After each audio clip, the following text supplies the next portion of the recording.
Good morning, good afternoon, good evening, wherever you folks may be. I am your humble host, Mr. David Null, also known as Hawkeye Two Feathers, and I greet you with the love and the honor of the infinite creator. And I continue to pray that each and every day that each and every one of you will continue to learn how to accept and receive the knowledge, the healing, the wisdom, and the many blessings from the universe. And in these tough times, sometimes it's really difficult to figure out just exactly, um, what to do or what's going on or what's being crazy or and the world seems to just be absolutely that crap cray cray, that term. And so this particular video is about violent behavior. And it comes in many forms. Hey, Travis, it's about time. Yeah, I know. How are you?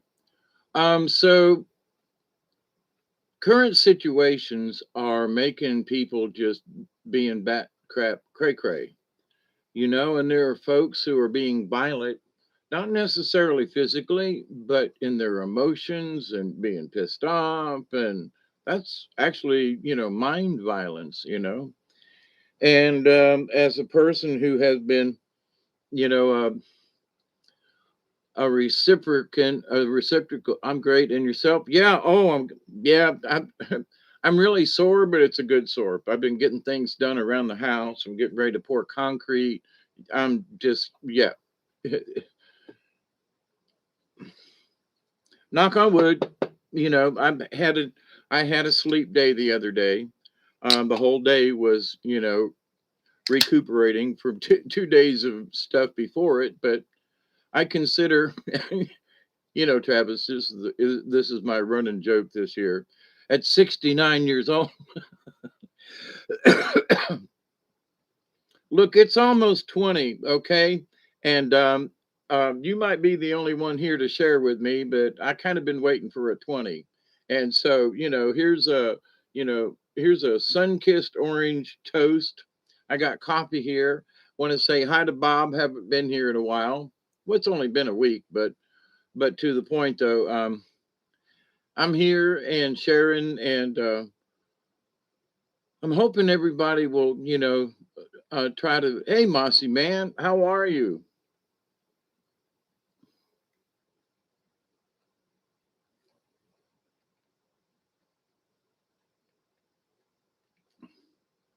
I've been sleeping for 3 days straight, and I'm back in bed already. Oh, Travis, I forget. Where are you?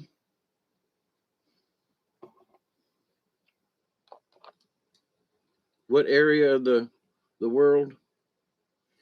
Indiana. Yeah, yeah, yeah. I'm in short sleeve shirts and got a fan on. It had for South Georgia though. It's been the last couple of days was slightly. Wow, 71 degrees. That's like a big deal down there, ain't it? California's fixing to get hit by a front. And from what I understand, there's some folks up in the Sierras in Northern California that are, that are getting, got an inch and a half of rain already, which is good for them. But if it rains too much too fast, it's going to create other problems. So them folks out there got to be careful.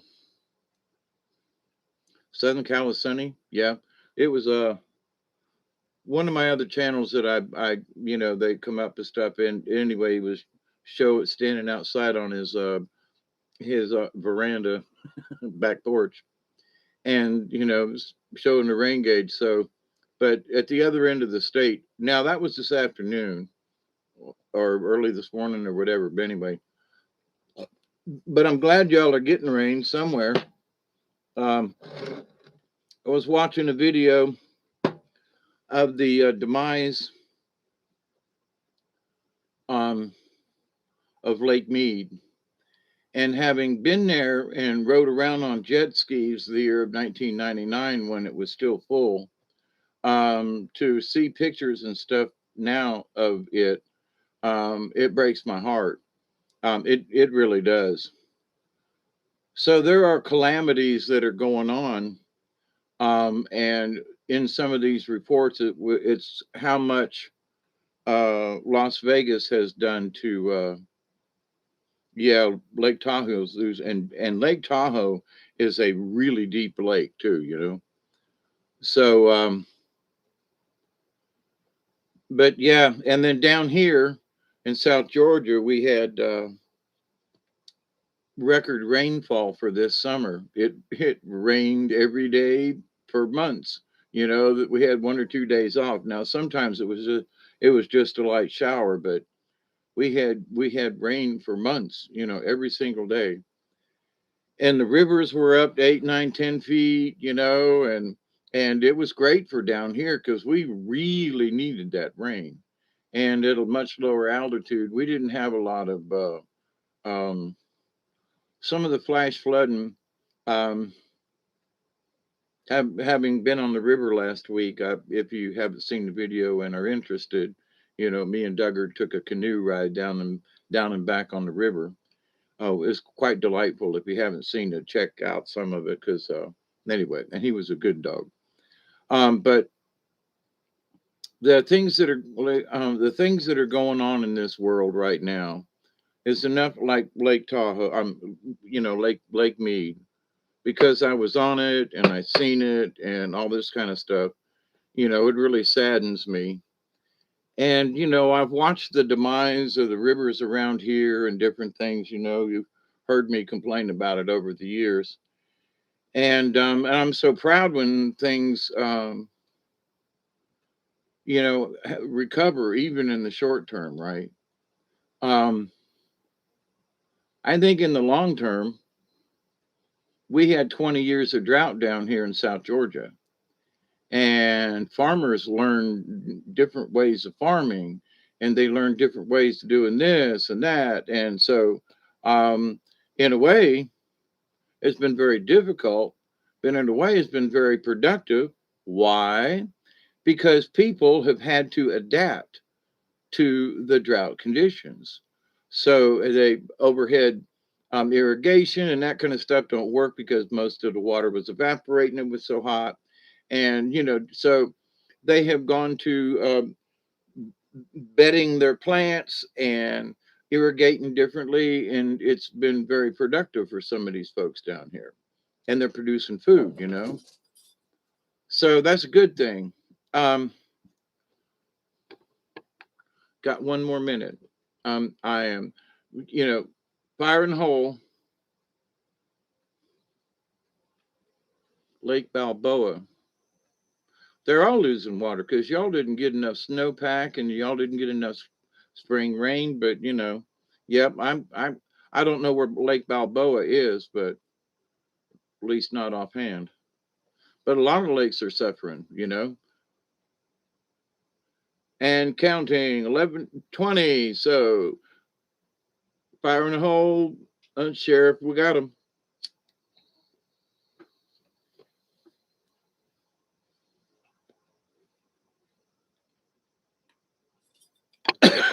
North Los Angeles.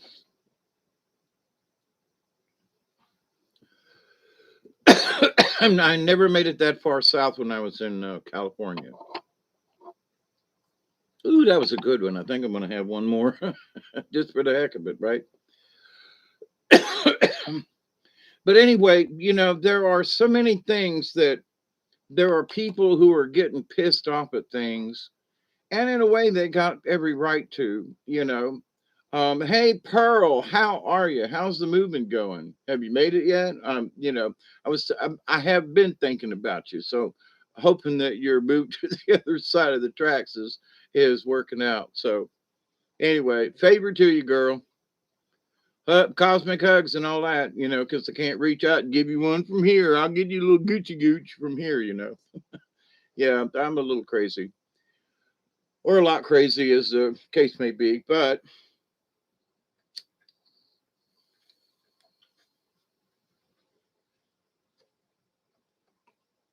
for me.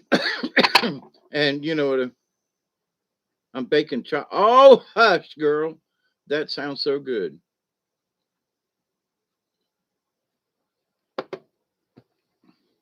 You know what still gets me is just a good old oatmeal cookie. Just a plain old oatmeal cookie. Just something about them. Now, chocolate chip are good. Don't get me wrong, but just a plain old good old homemade oatmeal cookie. Yum yum. But anyway, I got some oatmeal and stuff. I should figure out how to make some. I might even have some Bisquick or something, some flour. Anyway, so, but the anger level of some folks has kind of bumped up a notch. Now, we saw this kind of good reason to not turn on my heat because it's nippy outside. Yeah, baking something in the oven will sure help warm the house, at least in the kitchen. There was an old black woman I knew that I'd met down in Cairo, Georgia. Don't And you said bacon, and I immediately saw her. She was in a house that was built, I don't know, in the late 30s, early 40s, maybe. Kind of sort of a row house, what they call down here in the South. A shotgun house, because it wasn't wide, but it was narrow and long. And the poor dear didn't even have a ceiling in parts of the house. And I asked her how long she'd be living there. And she goes, well, last 40, 50 years, and this has been a few years back.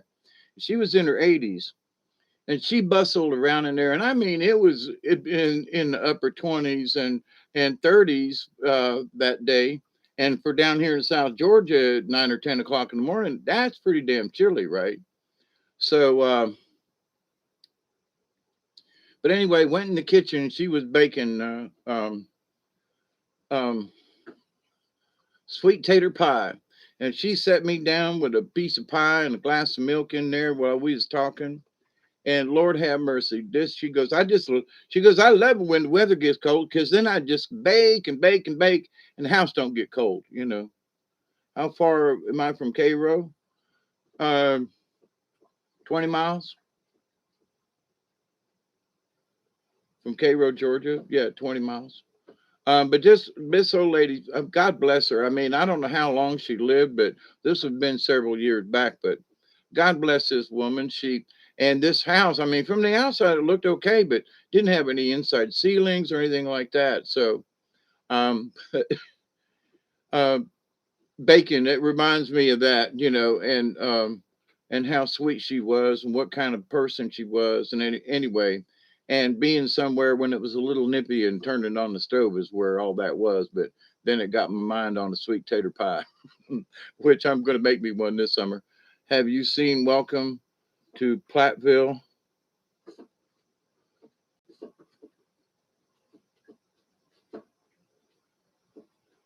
the TV show from Cairo? No, I don't think so. No, no, I haven't. Actually, no. Platteville.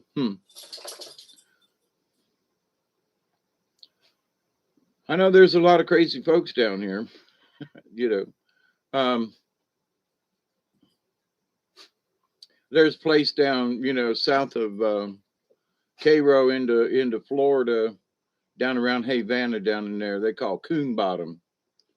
And everybody that hears them talk about, Coon Bottom, well, it's derogatory because it had a bunch of slaves and it was named after, no, you dumbass. It was named after raccoons. Folks used to do coon hunting around there. It's Coon Bottom. So they were like, oh, you talk about the black folks. No, I'm talking about raccoons, you dummy. This is the South, for God's sakes. But anyway, you but yeah, Coon Bottom. Had a friend of mine that lived down there. Um, I haven't seen or heard from him in quite a few years, but I would assume he's still down around that area down there. But in these days and times, there are things that are pissing people off.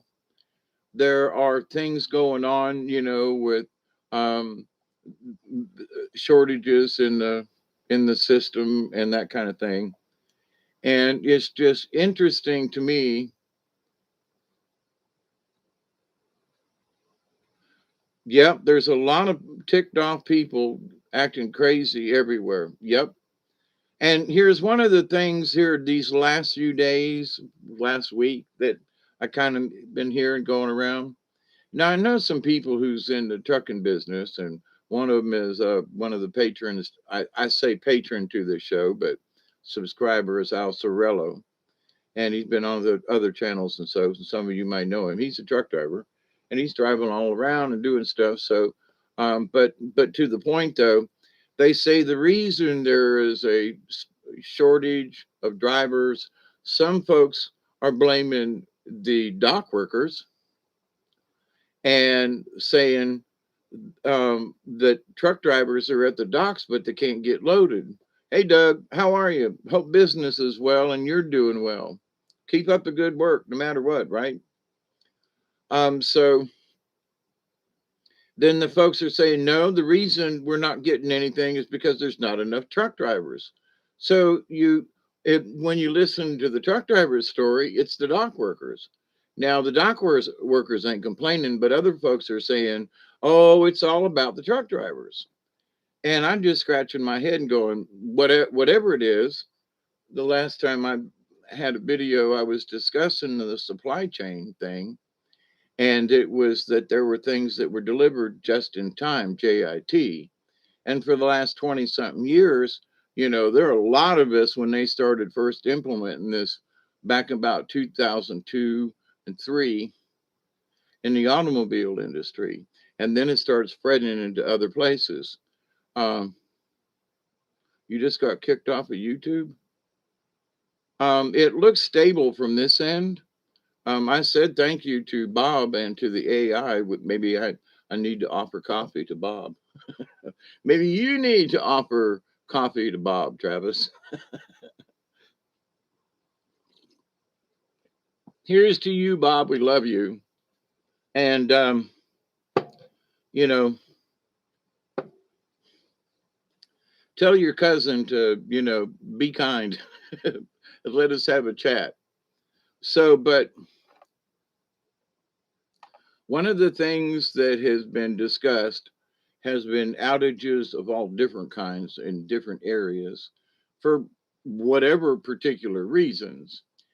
Now, here's the thing that I scratch my head about, okay? In that my electric bill went up for me a significant chunk of change, so almost $10 a month, right? I mean, I usually about this time of year have a $30, $35 maybe light bill because I'm not running many fans and I don't really have any heaters or anything like that. My solar house, blah blah blah. So I'm like, but this last month it was like $48, and I'm like, wait a minute, last year it was only $32, right?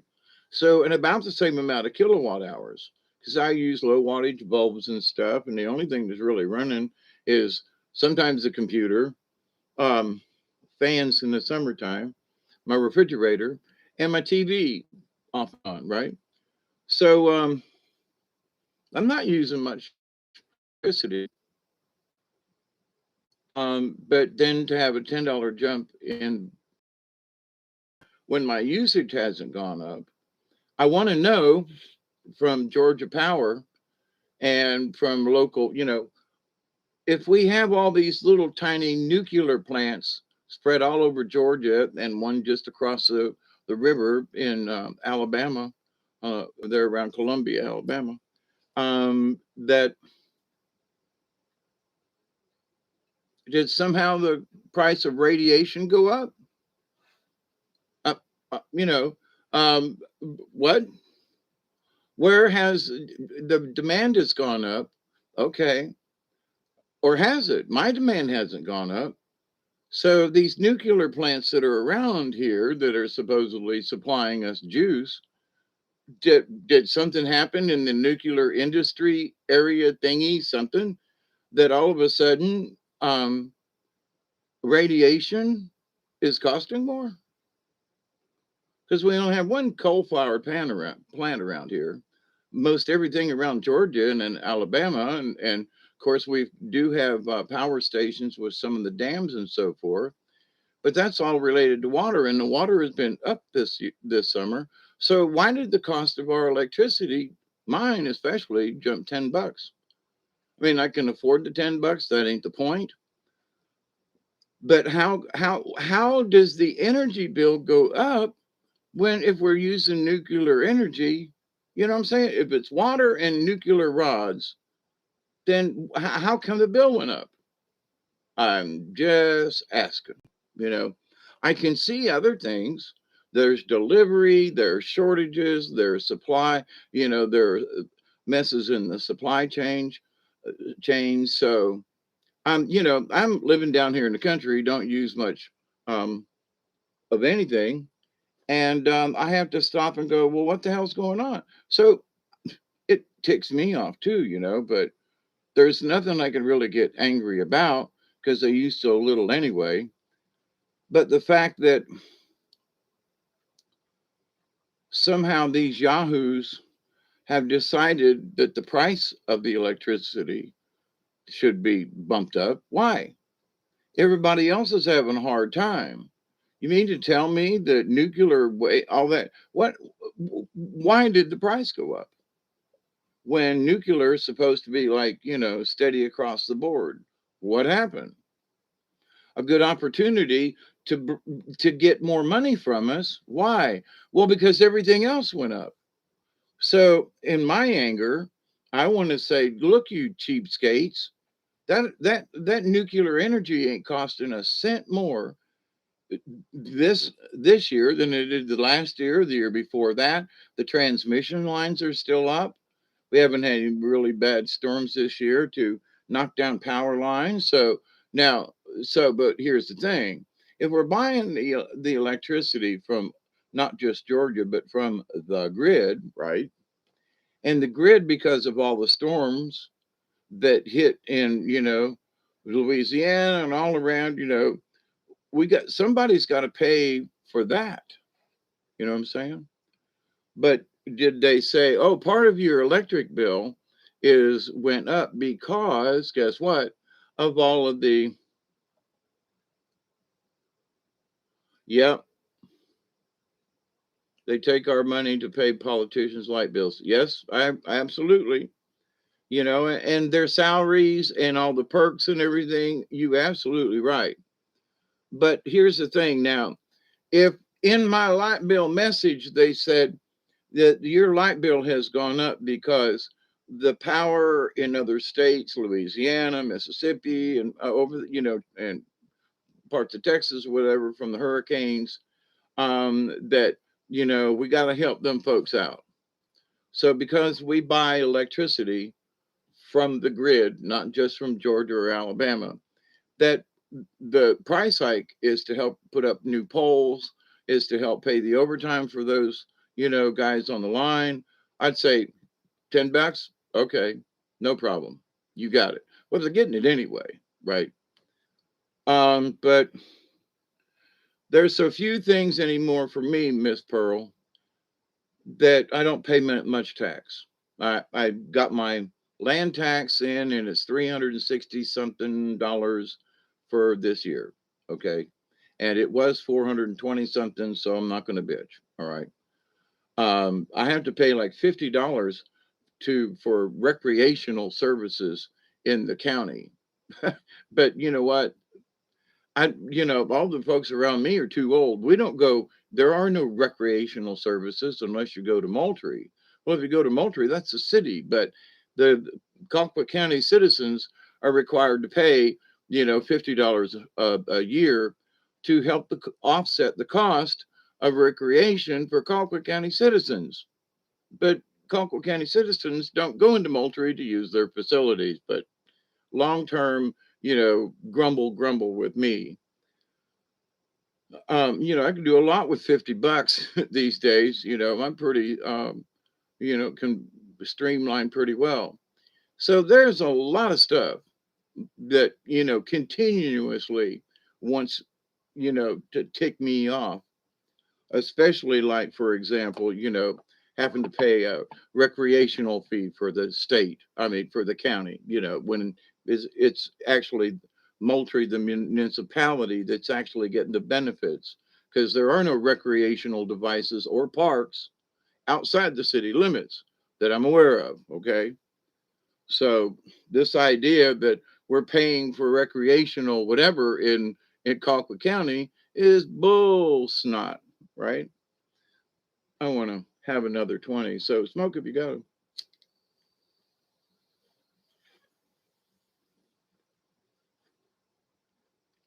So, but what else is going on? But so as people just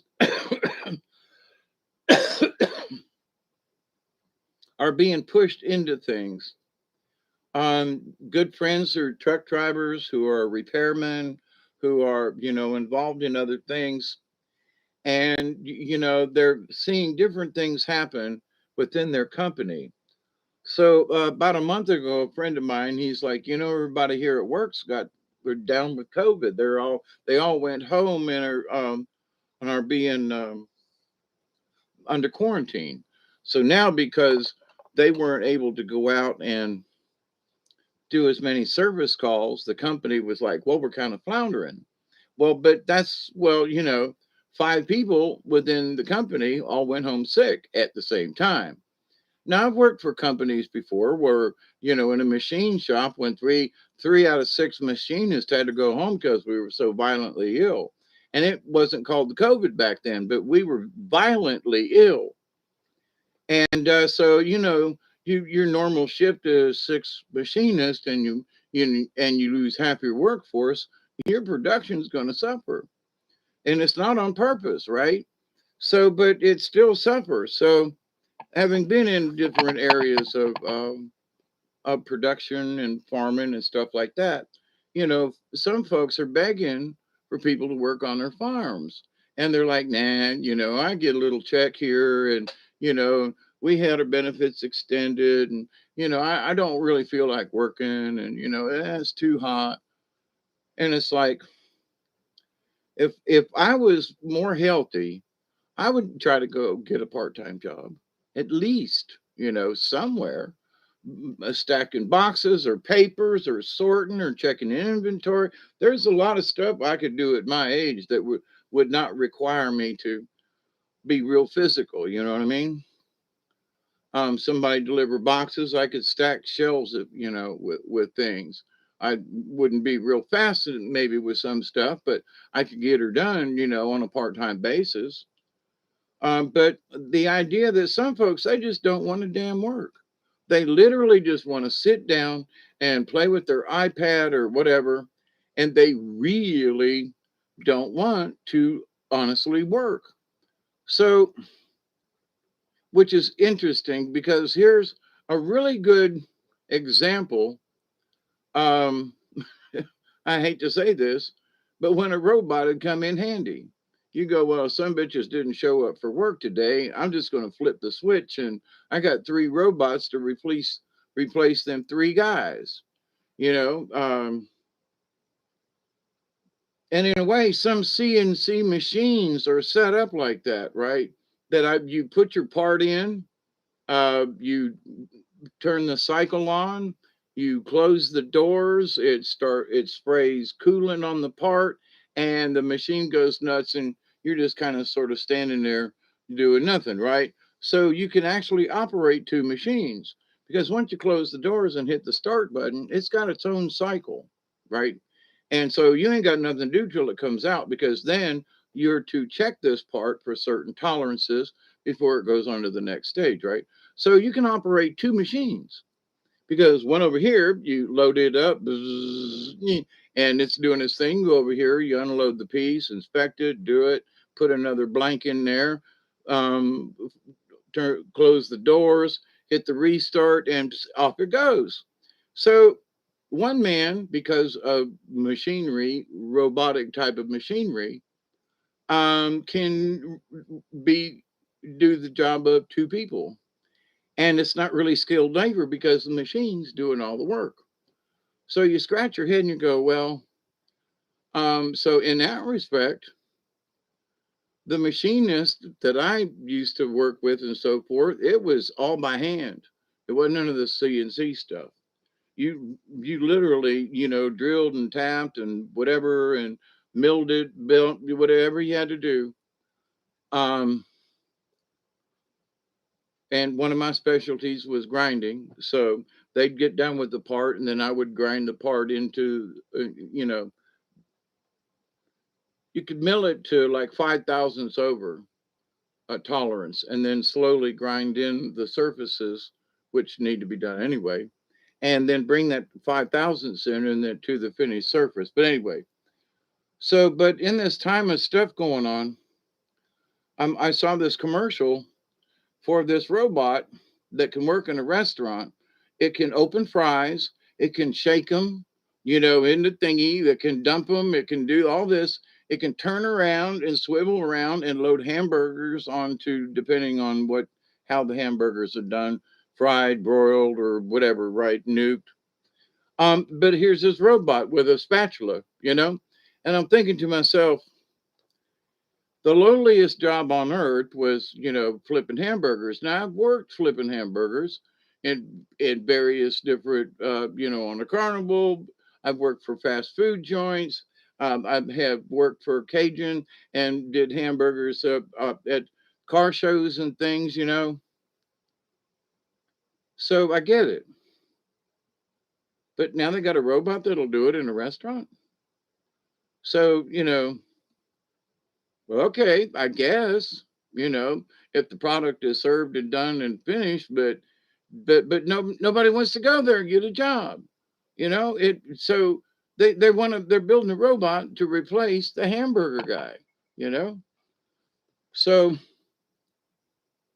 you have to ask the question, in some of these roles, um, is that what this is all about? Is to show how in how undependable humans are, to where, see, this is where we need more AI. This is where we need more robots, because then we wouldn't have to worry about humans getting sick.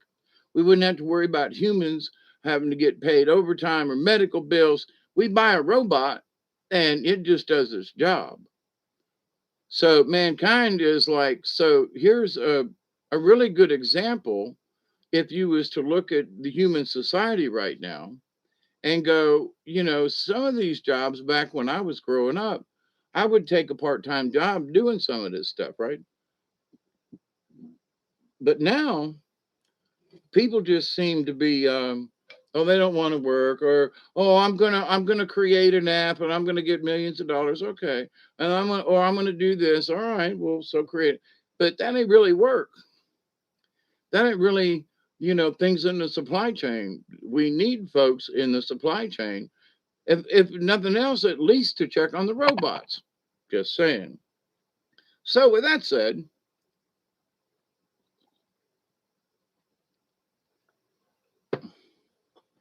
the levels of anxiety are going from, you mean I can't get a job at a hamburger joint because it's now going to be run by a robot?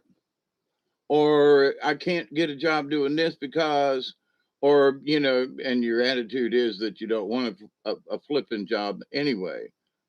A flipping job, flipping anyway. But so then what makes it important? So people are angry on so many levels. Well, I want a good job. Well, yeah, but you don't really want to work for it, do you? Well, I'm going to play games for a living. Okie doke. I'm going to create an app. Okay, fine. I'm going to become a computer whiz. Okay, there's nothing wrong with that, except that doing those things are only productive basically in the digital realm. It's not driving a truck. It's not loading packages. It's not, I mean, back when I went to Pratt and Whitney engine, they build turbines up there in Columbus, a big, humongous plant. Oh my God. And the machinery that's there, it would scare you if you saw it, and that's not the biggest stuff they got, but huge, you know, 100,000 ton press. I mean, this thing is as big. It's huge. Um, and there's like 15 feet of concrete under it. It's amazing, humongous machines. Um, but so some of this stuff can be mechanical and save, you know, people's backs. But in that Pratt and Whitney plant, they had these robots, and there was a wire in the floor, and these robots would follow it. So there were, different colored carts, right? So if these people over here were, say, polishing an object, or maybe it needed to be sent to the polishers, so the guys who were getting it off these presses and so forth would get one of these carts full, and it would program it, hit, go, and it would go real slow, like, just really slow across the floor. It would check left or right if it had to make a turn. It would make the turn and go to the area that needed these parts. So the material handling job of delivering the parts from area to area has been done by these robot things. Now I just thought that was cool, because being a material handler can be very costly, it's tiring. And not only that, it is a job that can just be scratched if you've got a reliable way to get parts from one part of the plant to another. So there are some cost saving things that it's like, yeah, let a mindless drone do this, but not a C3PO, it's a small droid that just delivers things. But people got pissed off at that and say, well, I like being a material handler. Oh, okay. So, but now I don't have it. I can't get a job doing that. Well, there's not many people who aspired to want to be material handlers, but there are people like that. There are people who just like to garden. There are people who like to be janitors. There are people who like being a maid. Oh, well, you have to be a maid. I know people who actually like doing that, and some people that I've known who were maids and cleaners and stuff, and made a living at it over the years. And, didn't mind. Were trusted by people that they could go in their house and clean it and do it and whatever. And, be responsible, be respected. That says a lot. So, but in this day and time, it's just anger and frustration that seems to be passed around and on a global scale.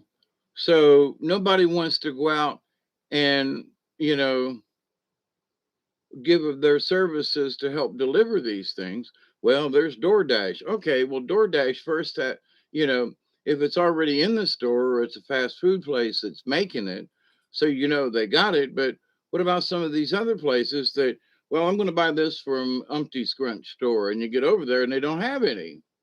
Well, it says there's one in the store. Well, somebody came and bought it. So you just sent somebody to go get it, bring it, and it ain't there now. So now people are frustrated. And some of the things that some folks are buying are, I gotta say, just seem to be frivolous to me, but it's important to them. Okay. I got some folks who are looking at, all this stuff over here. And now, I did go into town the other day. I bought some cement to work on my porch. I've been working on the porch and doing stuff. Jobs are disappearing. Well, that's good in a way, but I've had menial jobs over the years because somebody's got to do some of this stuff. I mean, somebody's got to do it. Um, the people that work in the plant all day long. I worked on a janitorial. It was an industrial cleaning, but we were hired by the plant. And third shift was to go around and clean all the machines and oil them and every day. And they made glasses. They literally made glasses, the lenses for glasses, right? And there's a lot of rouge, which is this clay-like substance when they polish the lenses and so forth. And so the polishing was all mechanical, but they had to be loaded by the operator. So he'd load them, it would cycle through and do his thing. And then, but so two shifts ran making the lenses, but one shift did nothing but clean the machines for the next day for the next two shifts. And we were paid well. It was difficult work, but once you kind of learned around certain things, um, that the job, and if you got done early and your machines were clean and your supervisor went by and saw them, then you went to the break room until your shift was over. Period. Nobody said a word. Well, because you were allocated your machines. So what many of us did was got with the operators and said, look, if you have an issue, try this. And so there was preventative maintenance. And so on third shift, when we came in, a lot of times because we had talked with the other operators, first and second shift, because we were there when first shift came on, and second shift was just leaving when we got there to work. So we got to see both shifts. So we're talking with the operators and things about hoses breaking and stuff like that. So we started doing some maintenance to make sure that hose didn't come off and leak all this clay and rouge in the machine and clog it up. And then when we got there on third shift, it'd take us 4 hours on one machine. So, but anyway, um, I used to dig ditches, put up sheetrock. I used to do both of those. Yeah, I work in an intellectual disorders industry. Love it. Good, good, good, good. Yeah, I've worked up, dug a lot of ditches. Used to, put in pipes for plumbers and crawl under houses. And yeah, I've worked putting up steel buildings. I've worked in aircraft manufacturing, in the machine shops, building tail wheels, also building the doors on small aircraft and some other things. And, yep, been around, worked inside with finance companies and so forth. Um, but my last really good job was working as an engineer for Prestolite Wire, making spark plug wires for all of Ford of Europe and Ford North America, all of Chrysler, all of Nissan, and a lot of Honda. So yeah, but um,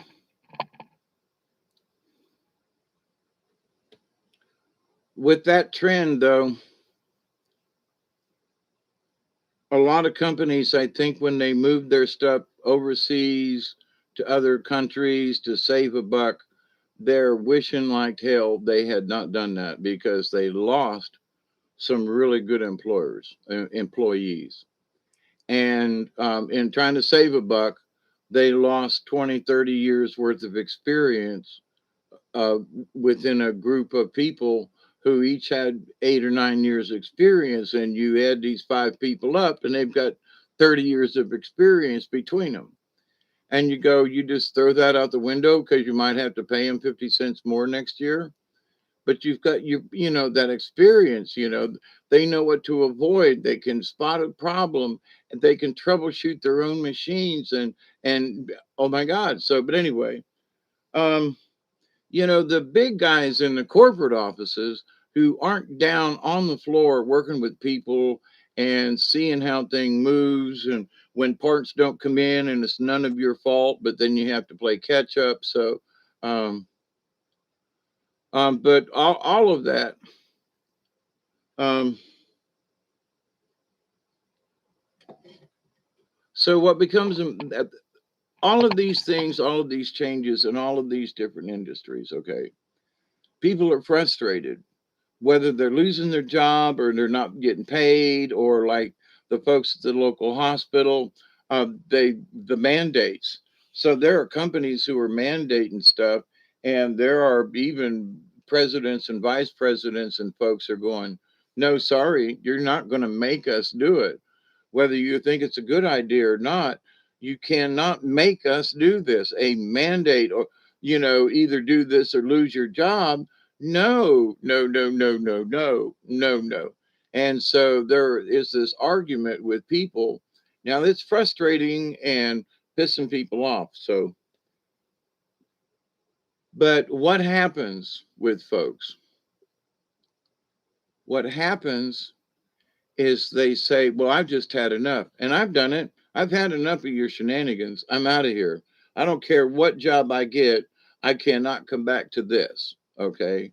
And the mandate thing, and you got to do, I mean, been there, done that, but not as far as getting, you know, a pinprick or getting a, never mind. Um, So I can see where this is frustrating to people because they're being put into situations that they would not normally otherwise be in, right? Because they're just it's a crazy world. So everybody's got to make, and they might be everything's humming along just fine, and they go into work or something happens that particular day that it just was not being expected. None of us expected it. There are folks who, for whatever reason, they are looking to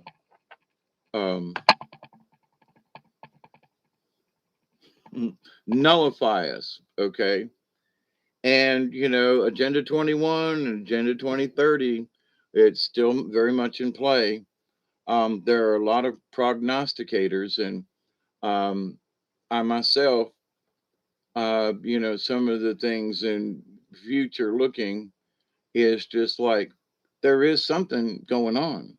It most undoubtedly is. Now, there's been some folks who have kind of put some things somewhere in the middle of November as an event of some type, not necessarily a catastrophic event, but it could be something that cascades into a bigger event, such as the Bitcoin and the digital money and this and that. It's all getting really strange and weird. So the financial part, as long as I've got something in my checking account that says I can get,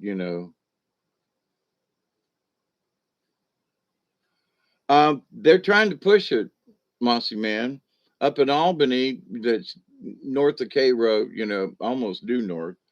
I don't know, about 60 miles, 55 miles. Um, they local hospital there, Phoebe, they told everybody you will get the shot, and about a third of the people walked out. Doctors, nurses, all the way down, right? And the governor had to declare a state of emergency and send in the National Guard. I did a video on it 6 weeks ago, maybe 2 months now, but folks are just saying no. So there, and some of this things that's going on with Southwestern. There's a commercial, $59, one way, and it's like, but come and join us, Southwestern, we fly, and all this kind of stuff, and the pilots and ground crew ain't showing up for work because they've been mandated by the federal government that they must have, and so the pilots are going, no, I'm sorry, you know. And so there's been some locally, the people are the local hospitals in Thomasville and also in Phoebe. There's a thing in Albany. I saw something saying those who got poked will all be dead in a maximum 5 years or less. Yep, they're walking out of the jobs. They're walking off the job. And here's one of the things that some people are pleading: whether you do it or not, whether you get the shot or not, don't walk off your job, fight for your job. Well, if the people don't pay you, then staying at your job, you're kind of like lost your job anyway. So, but if you say no, and then you get your paycheck, you ain't going to get a paycheck. That's how they're working it. So, but there are the different unions, dock workers, uh, you know, um,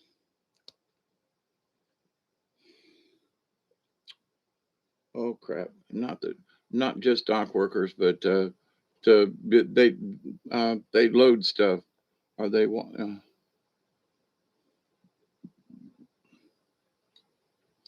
Um, y'all know Isby from being in the chat room with us. So, and he stopped by and camped out in my in my yard up there last Saturday night, Sunday, when I did I was doing a live stream and he was in the chat, but him and his friend showed up and she was telling me about her daughter. She said, don't get the shot under any circumstances. She goes, my daughter went in, got it. She goes, she was okay for a little bit and then started having mental issues. And now she's in a state hospital and they're treating her for schizophrenia when she didn't have that issue until she got the poke. So she was like, don't, and tell your friends, don't do this. This is Isby's friend. And I was like, yeah, I've seen too much weird stuff about it too. So, having lived through many different flu seasons without a shot, um, having had flu shots in the past myself, and have gotten ill for 2 or 3 months from the shots, I've just been clean from all that kind of stuff now for 5 or 6 years. And at the moment, I was out digging and chopping and moving dirt. I'm getting ready to pour cement. I'm been chopping and raking and getting up stuff ready for my firewood season. Ants have gotten into my piles of firewood, and I'm have to get things straightened out and um, my rack ready and all that. But for me, I've been more active this last couple of weeks, going down on the river, staying connected with the earth, and being down in the woods the other day. I took Isby on a short walk into the woods out back, and there's some really good deer signs back there. I'll tell you, there's a big buck down there. There's some deer rub on a tree, and I followed his footsteps and everything. He's a big deer. I'd just like a picture of him. So for a Christmas present, I might get a couple of trail cams. I've been, you know, trying not to buy stuff, but this last the other day when I went into town just to make a some people say, well, you spent money. I spent about $200 on. Well, you did on what? Well, my chop saw. It is like not chopping and sawing too good, right? My 10-inch cross cut thingy. And it doesn't do a bevel, it only up and down. So this one, is a nice cross cut, that you can bevel and turn and all kinds of groovy stuff. So it's like, that's really cool. But it was $139 at Harbor Freight. Or actually, it was less than that. But here's the thing: the one that I bought, the last time I bought one was $125 and didn't have near the features that this one does. So, like 8 years later, I buy one, same price, but it's got all these extra, you know, accoutrements on it. So, and I could not find. I was trying to cut a board for my for the canoe. I had to build a seat, and I had some plywood. I couldn't find my skill saw, so I bought a new skill saw, $40. The last time I bought one was like $50. It was just a Black and Decker. This one is really heavy duty made. It's got a laser sight on it, and it's a little bit better shape than the last one I bought from Black and Decker. So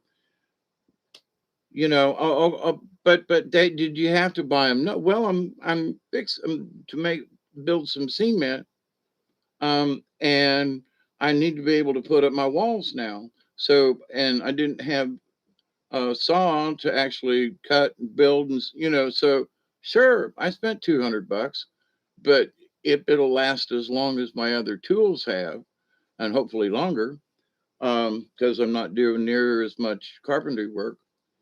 But that $200 in 10 years, if I take care of my tools, will still be worth something. You know what I mean? So, but anyway, some folks aren't buying um, practically. So practically, yeah, that's a quality investment, right? Now they're tools from Harbor Freight. they're Chicago, Chicago tool or whatever. I mean, these folks have been around a while, okay? They got a 90-day warranty on them, or you can buy the bigger one. But most of the stuff that I get now, I have, my last investment was on a Royby. And I was returning stuff to Harbor Freight that I bought on my birthday that I really didn't need, right? And I was taking them back.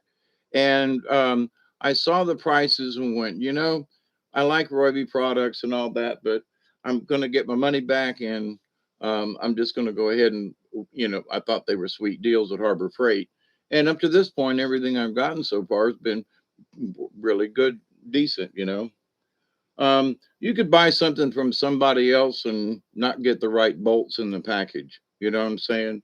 I had issues with my cement mixer where some of the bolts, there was a shortage on a couple of bolts, but I got a whole shed full of bolts and nuts and stuff. So, but to other folks, it would have been a pain in the tail. But, sometimes in manufacturing and stuff, three bolts instead of two, one bolt instead of three. I mean, anyway, but so, but other people are being frustrated by the things they can't get. Now, I probably could have done without it, or I could have borrowed somebody's saw or something, but I was like, I'm going to be working on my shed. I'm going to work on my other um, um, um, greenhouse out by the chicken pen. And I've been trying to get back out there. The backyard is really overgrown badly because of this summer. So I've got the front yard straightened out and things moved around and to where I can, mobilize and move stuff. And so I'm slowly working in the backyard. Now, as far as gardening, now here's something that I found interesting in all this being mad and domestic violence and stuff. I'm out there, pulling weeds in the garden and, getting rid of ants and moving firewood. And I find these little clumps of plants. And I'm looking at them and go, well, that's odd. I don't know when those come up. I've got different weeds and stuff that come up at different times of the year in my yard. And so I'm looking over there at them and I'm like, pulling weeds over here. And so in a few minutes, I unbent my back and kind of mobilized down that way. And there are 4 tomato plants that are about, yay tall, growing out here in the yard. Now, that the cats are pooing out there, and I've been turning and pulling weeds and stuff, and so, and sometimes when I rake the floor or whatever, I'll take it out and dump it out there. Hey, Chloe.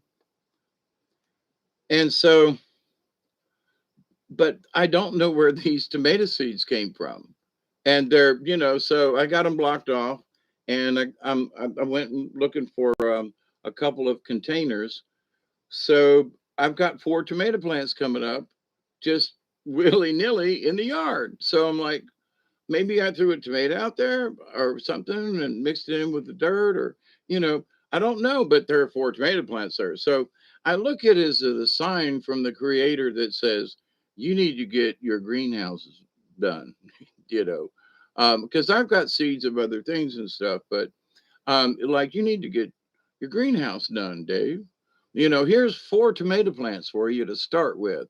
So already I'm thinking indoor growing, and yeah, score. I don't, so it's, y'all been with me for a while, that these strange things that literally pop up. There's another plant out here by the tomato plants, and it looks familiar, but I don't know what it is. And I won't pull it up because I'm curious as, it's got these big leaves on it and everything. And so I got to somebody has said that there's an app for your phone now, but I don't have that, since I don't have a phone, but they took a picture of one of my flowers in the yard while they were here visiting and put it in this app, and it came back and told them what the plant was, right? And they were, tiger lily or whatever I got in my yard, and they were trying to say it was this, that, this, that. So they took a picture of it, and within a minute they had an answer back. Oh, it's one of these, and I was like, okay.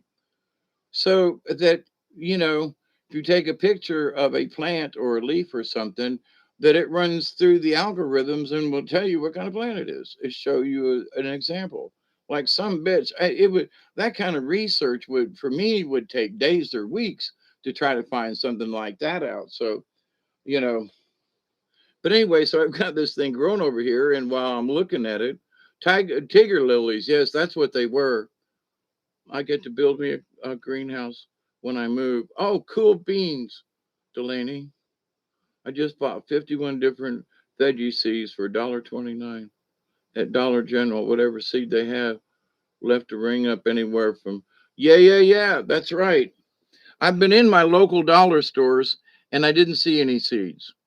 But yes, I have seeds from last year that I found on one of the shelves in there. So, and that's something that I have decided I just haven't got to yet.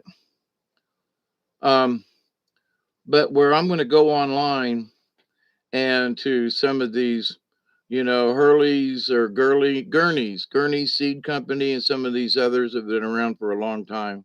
And I'm going to buy some seeds. I'm going to pretend. Um, um, Gurney's and some of these other seed places. I used to get their catalogs, you know, they'd send in the mail, and I've bought a lot of trees and stuff over the years. But anyway, um, before there's a rush on seeds this spring, it's time to buy seeds now, because at the end of the season is when they collect all the seeds. How can I keep up? Keep them drying in a container, okay? If they're whatever seed packet that they're in, um, I use I do Folgers coffee, right? The red canister with this lid on top. So I put all my stuff in something like that, and then just, you know, label it on the outside, you know, seeds or whatever. But and keep the lid shut, or a screw down lid, plastic lid. Put them in there and just screw it down tight. You know, some people will take a paper towel, and I can see why. But if your seeds are in the package, then this is a little moot. But that a paper towel draped over the opening, so you got an opening this big around, drape a paper towel and slowly put the lid on, and the paper towel will help absorb moisture or something like that. Anyway, and it helps seal the container. But put it in an old you know, if you've got a mayonnaise jar that's empty, you can shove seeds down in it after you clean it out good, and seal down the lid. So, but the biggest thing is keep it dry. I know some people have put seeds in the freezer, but there's something about the really cold and freezers. You could get freezer burn, and but the old timers, the best method was, I mean, you know, they have found seeds from Babylonian times, and guess what? They were dried, right? So, and if you've got seeds, and for anybody but Chloe, um, that depending on what the seeds are, that you would take them out and spread some of them on a paper towel, and then cover them with a paper towel. I've been stocking seeds for years. Me too, but I've decided. I had a little birdie, you know, tap me on the shoulder the other day and said, "You need to buy seeds." They're like, "Well, okay, no, no, no." I stopped by the feed store and got seeds, and he was out of a lot of stuff he normally carries, and I was like, "Oh, okay, um, all right." So I got, you know, a couple dollars worth of each of these seeds, but in talking with him at the feed store, and I've known this guy for years. I've been buying seeds from him the last 30 years or more, you know. And so he's like, "Well, we've been having trouble getting seeds sometimes." And I'm like, "Oh, really?"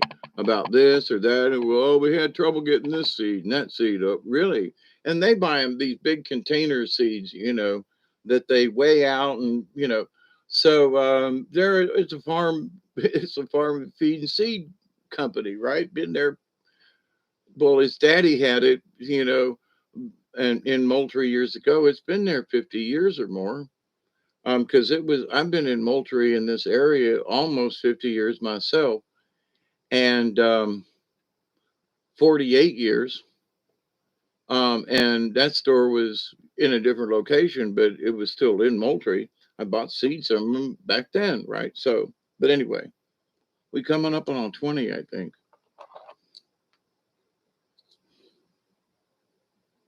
Yeah, 4 minutes. So, but anyway, so in the anger, there have been folks who've had to deal with some domestic violence, okay?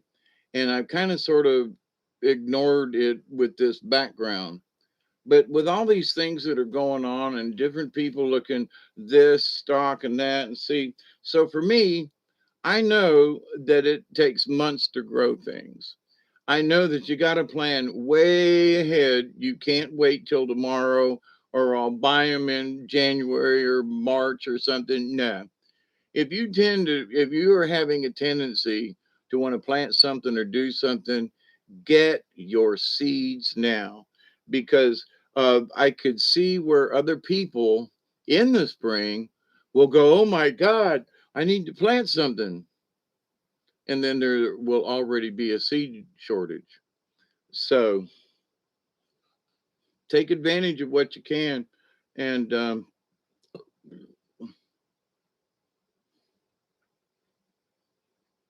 Chloe, are you the one that said got them from the dollar store? But anyway, this time of year, seeds are going on sale because they can't sell last year's seeds. I mean, this year's seeds next summer because of whatever regulation they got, right? Although the seeds, if they're kept dry, there's nothing wrong with the seeds. So, get them on sale, but put them in a dry container as soon as possible. Also, if the container is big enough, like you get these seed packets, leave them in the folks that I buy seed from. They put Dollar General. Now Dollar General ain't gonna do this, but the seeds come from the seed guy in town, right? Um, in a paper bag, and I leave my seeds, which are in paper and and envelopes. I leave them in the envelopes and in the bag, and it seems to help keep the moisture out or absorb it. So, but anyway, um, how can we deal with what's coming up? 1 minute or less. So, plan ahead right now. Some people plan ahead. Well, everything's going to be. You don't know if everything's going to be okay. I've seen some crazy shit over the last few years, and I got to say that this year is forming up to be one of the strangest in my quote. Got to keep up the 69-year thing,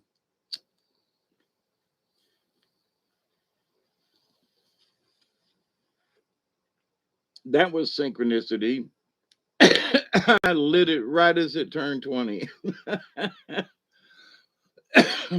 So all of these things, though, are creating a violent underbelly of stuff. People are pissed at, the $1 trillion Democrat spending bill thingy, and nobody knows what it's good for. And, Bernie and his folks are all being PO'd. And okay. So, but how do we deal with these and the violence is not necessarily fists, but it's in the anger that's conveyed in the um, you can tell by folks' remarks in chat rooms and things. There are people who are just fed up. They don't know where to go, what to do, And here's the thing, so they take it out, their frustrations, on those folks that are closest to them, around them, arguing and whatever. And so this is very important because we're facing things that, in a way, we haven't faced since World War II, right? Where the United States, cranked down, everybody got together, there was, meal tickets and just all this other stuff. And, we haven't seen that, but we may see it. There's folks who are doing prophecies and looking forward, and they're seeing, army trucks, bringing food to people because there is no food on the shelves and things like that and stuff like that. Okay, fine. I don't know, but I know this. I've talked about it before, but I'll mention it again. But do the poor man's preparedness, Well, Hawkeye, what is that? Well, it's that, here's the thing, if you were starving, there wasn't anything on the shelves, and food was being rationed, how many meals a day do you think would become important to you? 3 meals a day? 2 meals a day? Or how about one decent meal every day? Okay. What? Yeah. One meal per day per person. Oh, but listen, if you're planning for 3 meals a day for 6 months or something like that, that's a crap load of food. All right. And here's the deal, if you're in that kind of situation, you're going to be cutting down, or you should be cutting down. And the first place you prepare is up here in your brain. I'm going to have to cut down in order to survive. I'm going to have to, you know, um, curb my appetite. I'm going to have to restrain myself. Why? Because I'm not going to have the things that I normally would get when we ran out of toilet paper last year, right? And I had made a video and I said, well, one thing we can be assured of is that we'll all have plenty of toilet paper and paper towels. And a week later, we ran out.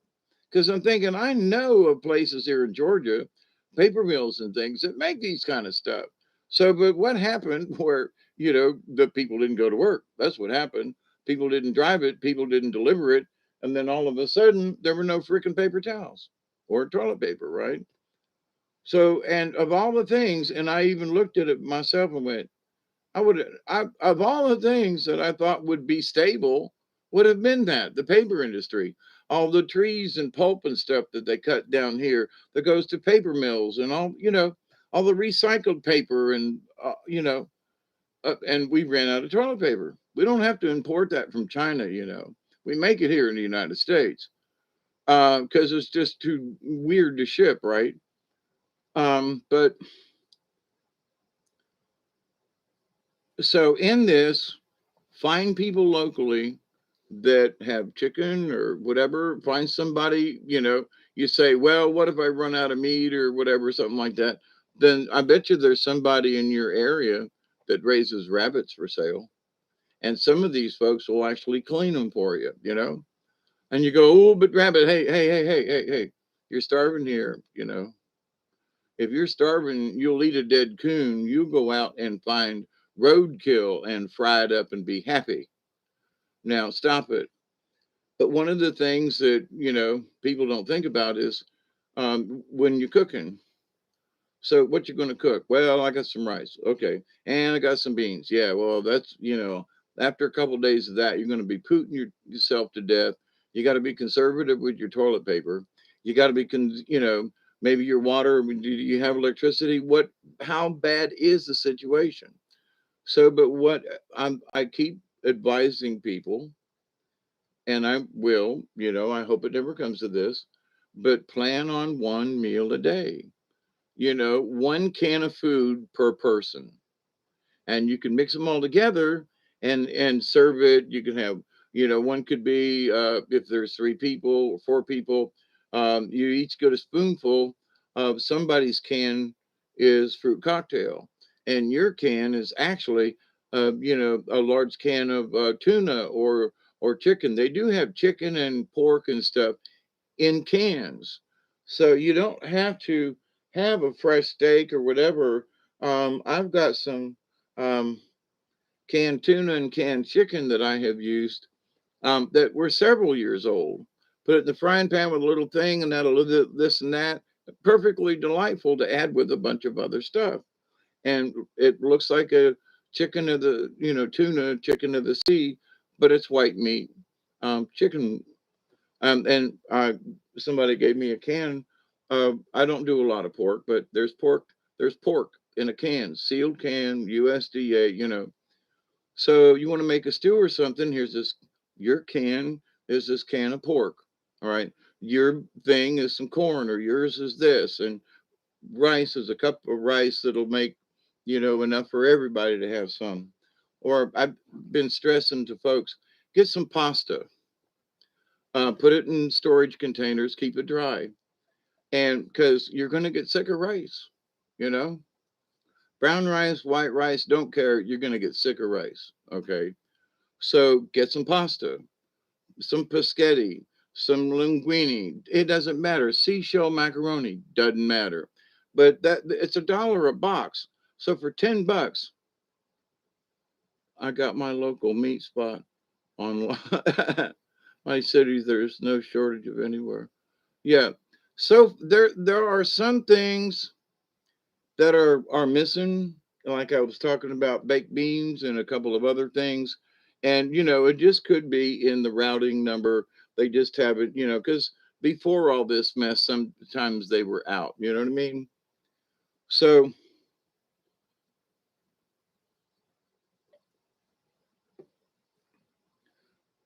what are people's reactions going to be if I'm to your point, uh, Delaney, my city, there's no shortage on anything.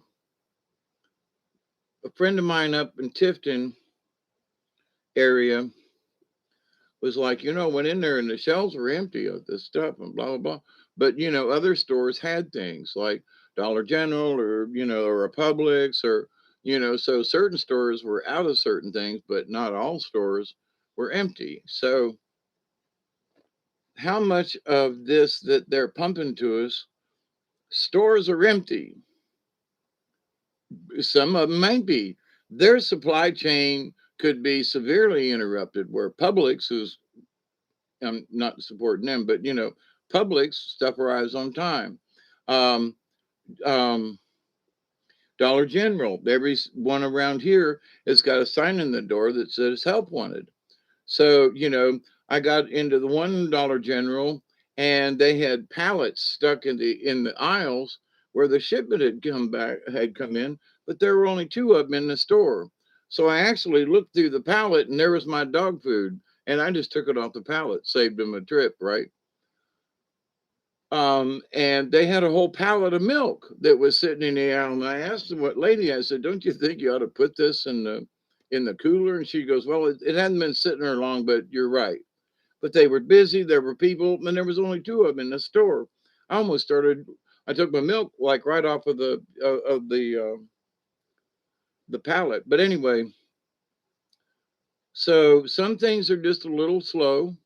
Some other stuff are like, there's there's plenty. Every time I go to the store, they might have might have just restocked, but at other times it's because for whatever reason there's Wednesday specials, right, and stuff. And so, but they have to change things out Wednesday, Thursday, because folks are going to be rushing into the store on Friday and over the weekend. So Wednesday is bring stuff in, Thursday stock, and then Friday for the rush. So my favorite um, potato chip, Thursday, there's always there. Friday, Saturday, Sunday, they might be out, right? So, but anyway, how do you avoid the violence, the violent tempers of people? Because as these folks get scared about this, and whether or not there are actually shortages, how are they going to react in the long run? because right now they're in a state of shock. So the violent tempers with folks who are kind of, on the easy side to get, you know, go cray cray. And then there are folks who are just going to go, yeah, okay. But what? Well, so what happens if someone in your family, now, having been a person of having had a violent spouse, two of them, throwing things and hitting, and the last one literally was poisoning me because I was sick all the time. I quit eating her food she made for lunch, and within 3 or 4 days I was well. It was very weird. But so for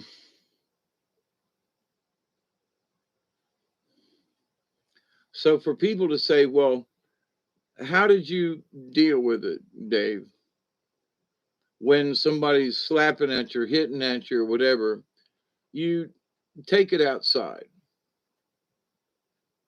or you by that statement, I mean, you could go to another room, you could distance.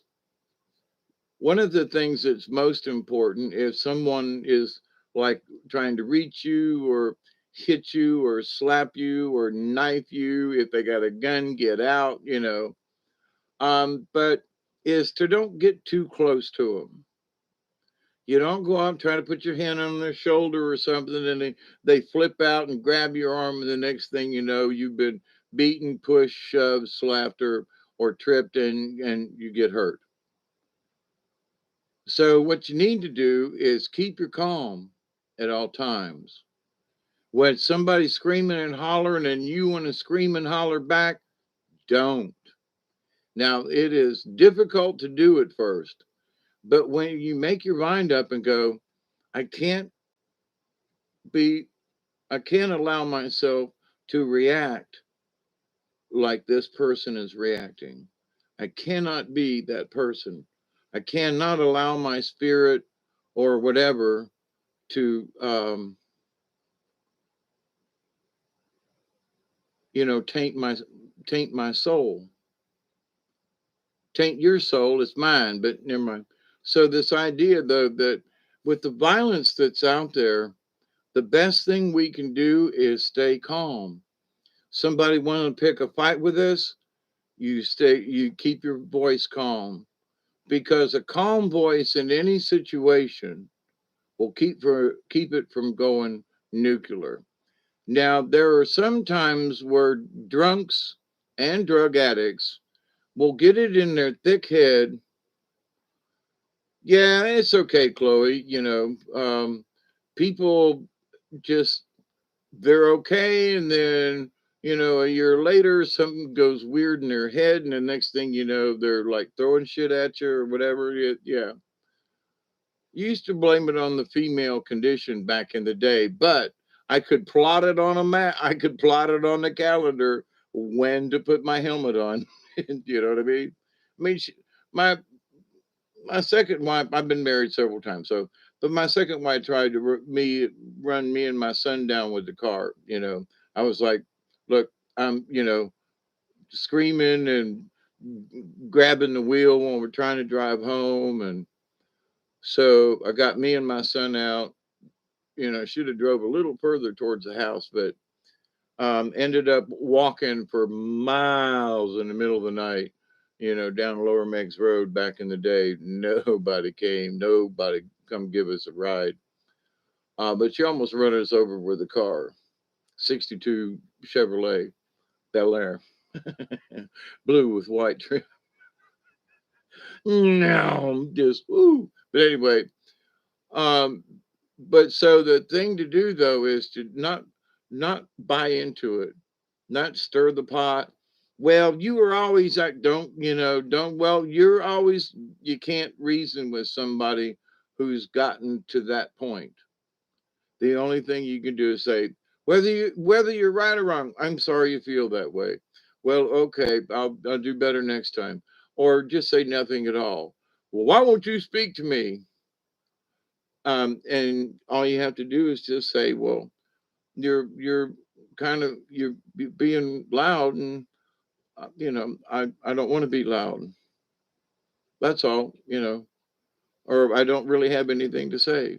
Or what do you mean? What do you think about this? Well, that's your opinion, and it's okay. Don't say when you're in a calmer mood, we'll talk about this. Well, I am calm, because they'll try to defend their position. So if they try to chase you down and hurt you in any way, slap you, push you, or whatever, if they're one of these folks that like to kind of want to punch around, then I would suggest that you find something around the house that you can literally use as a shield. Well, what do you mean? Well, and back in the day, Louise used to pick up the frying pan and smack old Snuffy Smith right upside his snoot, when he come home from drinking that corn liquor, right? So it's like, basically, uh, a skillet could be, but say if you've got the lid to a pan, and if you're in the kitchen and something, make sure that lid's somewhere that you can grab it, and you can hold it up as a defense if they're really trying to harm you now, is what I mean. Um, and in the strangest of circumstances, there are those times when we just need to clobber the ever loving snot out of whoever this person is. And I'm talking in a violent situation. If you can take them out, take them out. Because if they're seriously trying to harm you, then, lay them out on the floor and then call 911 and go, he tried to stab me, but he's your cousin or your uncle or don't care. He tried to stab me and I put him out on the floor. I had to, I'm standing here with the frying pan, come get me, but the idea though that no one should have to take that abuse. Not a man, not a woman. If woman to woman, I've seen abuse. Man to man, I've seen abuse. Now the abuse is not always physical.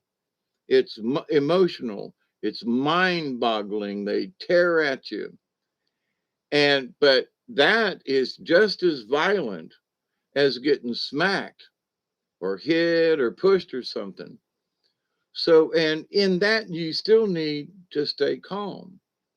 Now, I have been there and I have been the person, let's see who can scream the loudest.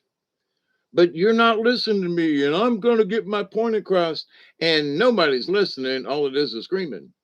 So, as soon as I lower my voice, back when I first learned how to do this, the situation, why won't you scream back? Why won't you, how come you're because I'm over being mad now. I'm not going to scream at you. We can talk. Blah, blah, blah, blah, argue. Okay. I'm just not going to be that way. Okay. And don't put anything on them. If you say, well, if you would stay calm, just say no. All you have to do is just keep it on you. It's too much for me. I just don't. I got a headache. It's giving me a headache. But don't put the argument on them. Don't. You may be 110% in the right, but in those moments of when you have to just say, okie doke. Well, you should have. Yeah, okay. And blah, blah, blah, because a lot of times, whatever has created this moment of rage, when it's over the next day or something, you can actually have a conversation. Now, if the person is such a trying to find another word, if they're such a dickhead, sorry, but I couldn't find a word another to kind of really get my point across, then you're just going to have your guard up all the time, like the change that happened with my last wife. it was just like, rah, rah, rah, rah, rah. Okay. Well, scream in my face, like, this close. Okay. And when they can't get to you that way, then they want to push or slap or something. Then back up quickly. Okay. And, because if you're not reacting the way they think you should react, then that's going to piss them off. So you have to be careful. So, but in that being careful with it, though, you keep your sanity, you stay in your calm. And because you have withdrawn your anger from the conflict, then there's only one person fighting. So they're fighting themselves. They will try their best to lure you into the fight, and you must resist at all costs to join in that level of frequency. So when you just say, okay, I've had enough screaming. Argue, argue, argue. Okay. But you have dropped the pitch of your voice. You're not trying to provoke them. You're not, you got to make sure. And in your head, this is very important. I've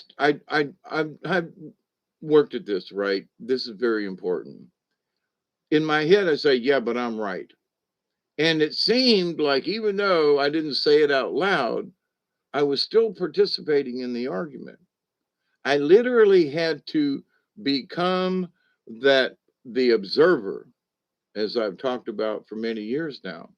You've got to become the observer and go, oh, wait a minute. I got to be the referee. Oh, crap. So you stop being the fighter and you become the referee to a non-existent person now, and because it's sort of like an avatar. They still see someone to fight with, but you in your own head have withdrawn from the argument. You're still there, you're still listening, but when it gets to screaming, until the frequency changes and the levels drop to a discussion or a conversation, nothing is ever accomplished except more screaming, hollering, and mental violence, physical violence, spiritual violence. They're all together. Now, sometimes someone isn't physical, but the rest of it takes a toll on your soul, on your heart, on your mental condition. I've been through this, gang. I know what it's like, okay? So, but these times now, I'm through in the 80s, through the Reagan years when things were lean and I was so poor. The times that I had my operations and I didn't have any family members or anybody, and I was literally, eating out of garbage cans and stuff, and um, in go do something for somebody and then invite you over for dinner or something. Hey Dave, stop by on your way home from school or whatever, because I went back to school in 88, tech school. And so my stipend was very short, you know, uh, paid for my books and everything, but I did have a little bit of a part-time job, but I also had an echo operation. I was in a sewing brace like this, walking around like this all the time, couldn't move my head. So I've had difficult times, and there were times when I was hungrier, let me tell you. But then go down to the local Winn-Dixie when we had one, and going through the garbage in the back, and that's when I knew that Wednesdays were, when they were changing things out for Thursday, Friday, and getting ready for the weekend. So when you learn, the deliveries and times and switch dates in the stores, you know when the best time to go is, you know um and which day is the best time, and you find out what the deliveries are. So, but anyway, but what's that got to do with this? Because there's so many things that have changed. Now, I've been listening to some folks the last couple of days about the containers and everything offshore. I will continue to say this. Look at what you have that you absolutely need. Canned goods, pastas, whatever. Is it from China? If not, if it's from the USA or something, then guess what? Your whatever you need is not sitting in a shipping container. All right? Stop worrying about it. Stop worrying about what these folks are trying to get us all frightened about. Whatever's in them shipping containers, if it's a perishable good, we don't want it anyway, right? We want to buy local or so whatever. Um, but so look at what you already have, what you eat, with the things, and see where its origin is from. And if it's Kellogg's corn flakes, a lot of that's made in the United States. But here's the thing: there are people who are going on strike because of the mandates. Okay, and what's very interesting to me is that these folks are standing up and saying no. Well, that's a good thing, but at the same time, if it cuts the workforce in half, then of course that whatever shortages or whatever chain in line, that's going to affect it the long run. It's going to make people more frustrated, more pissed off. $8 a gallon for gas in places in California, hokey doke. I paid 3.49, 69, something like that, for premium the other day. But I've been running premium, in my little truck for all these years, and at 280 some on thousand miles, she still isn't using any oil, still runs good. Well, I I I got new parts I got to get on her, but as far as the engine, there's no knocks, there's no nothing. I've always used premium Castrol motor oil.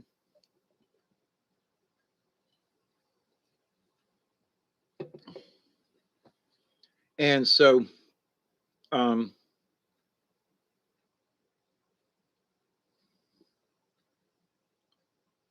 for me, there are things that if you take care of your stuff in the long run, like my tools and whatever, and like right now I got some extra money, but what if I do need a tool for real because I'm working on the house and trying to finish the front porch, and I'm as soon as I get done with the front porch, I'm going to be building. I still have all the parts mostly for what I need for the greenhouse up by the chicken pen. So um,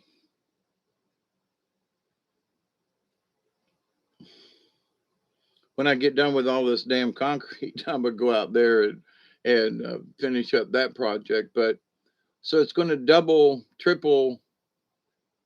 Actually, it'll more than triple when I finish the greenhouse out in the garden area. Um, than what I'm adding to the side of the house over here. So, but with that said, though, there are things that we can do. Okay, now tomatoes. Everybody loves tomatoes, but sometimes even in wintertime or whatever, it's difficult. So, but you could grow a squash. You could grow as a vine um, zucchini. Okay, yep, zucchini. You can grow zucchini in the house. Okay, and trellis it up a window. To put a little bit of string and a good thumbtack in the side or whatever, and in the molding, and grow zucchini right in a window. Right. There's all kinds of stuff we can do with winter coming up. Make sure it's a south facing window or a porch or something.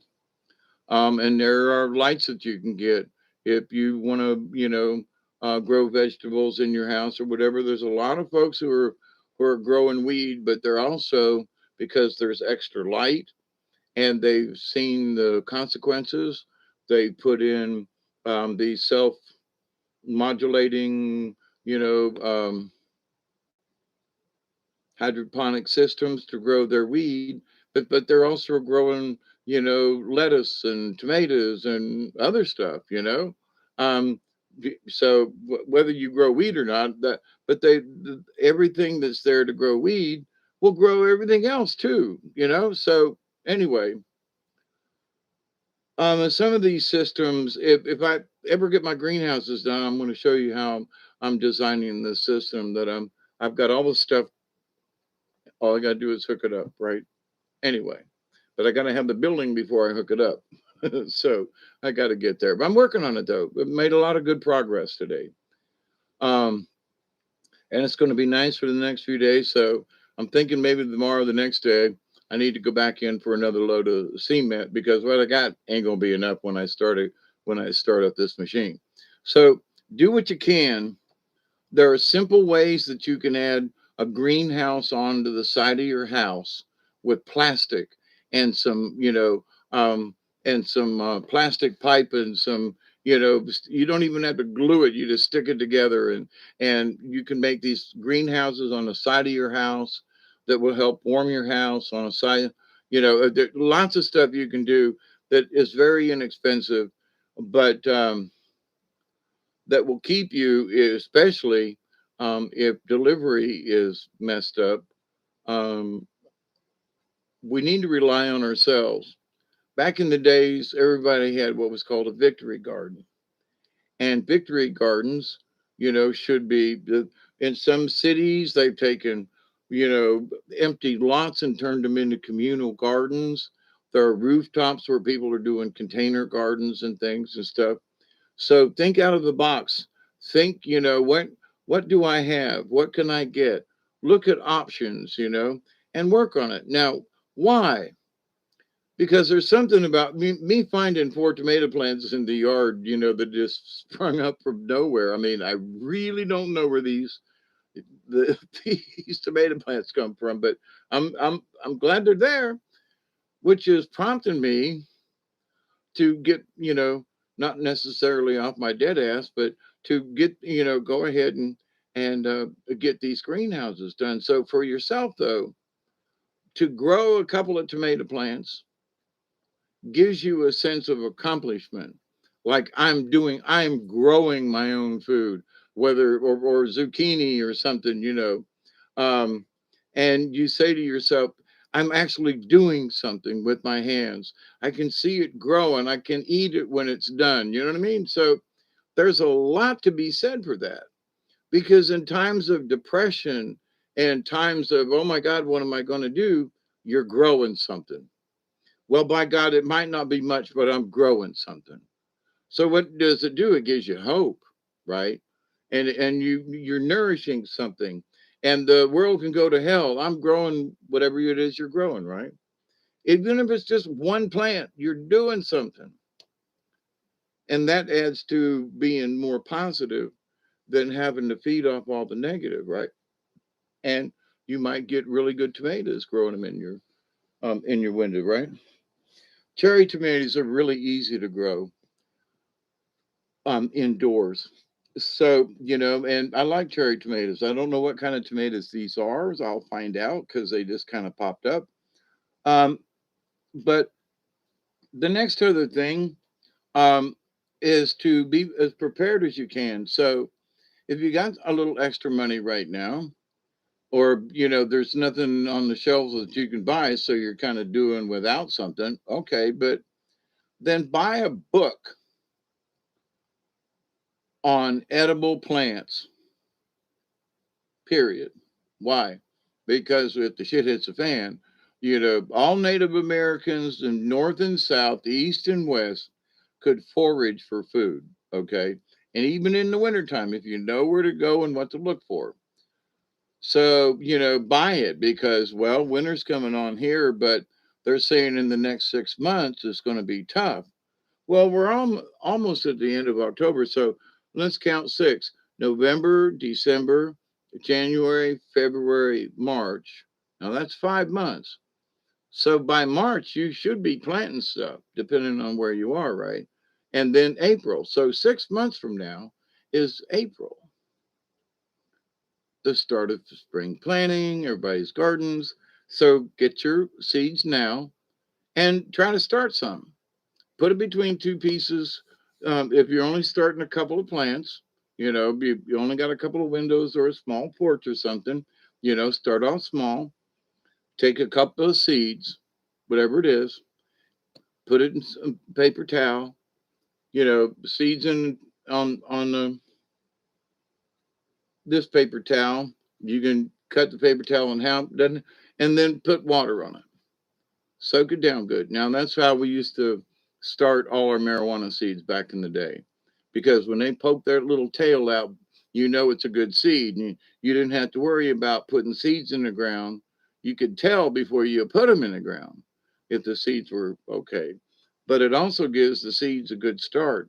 Now there are some folks that will use a little dab of fertilizer in the water when they put it on the like a drop of Miracle Grow, right? Literally in the and because they don't take much water in the napkin. But these and you'll know if the seeds are any good, right? Because they'll swell and then pop, and they'll start to put that little tail out, and then what you do, the tail goes in the dirt. So you can also position the thing, because if you just plant the seed, and then the tail that comes out of the seed has to find down. Well, if it gets wet in paper towel and you see the tail sticking out, to put the seed in the ground with the tail down. It takes, how do I put this? They did a study years ago about this, because the seed has so much energy in it, and to for it to the root to find itself. So if it's got to curl around and go up and down and then go this way, if it's upside down and then it goes like this, then the plant will come up and it'll be really weird. So, but it, like a squash seed, for example. So you see the tail, you just put it in the ground with that tail down. Um, so what's that got to do with violence? It calms you. It calms you. Now the rest of the people are going to go nuts. So what you do is as you calm down by planting, by doing something positive, by not buying into the big hype. Oh, those ships are off the shore. Okay, fine. But let's keep up with this. In your household, what is on that ship? Is there anything in your house that could be coming from China right now? If the answer is no, quit worrying about it. Stock up with extra cans of this, pasta, rice, okay. Lentils, not just beans, all right? White beans, black beans, don't care. Hey, Mary wins. But so these times are going to get more trying. This ain't going to go away overnight. So, as if you know people who are already frustrated, give them another month. Okay, give them another month with folks talking about, you know, you can't go to holidays, you party, and they've already told people how many people can actually go to, they're already putting restrictions on people, right? So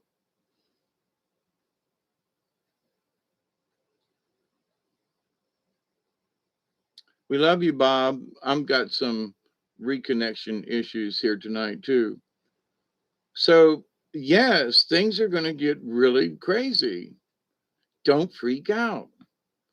Keep your head about you, because you know a secret that other people don't.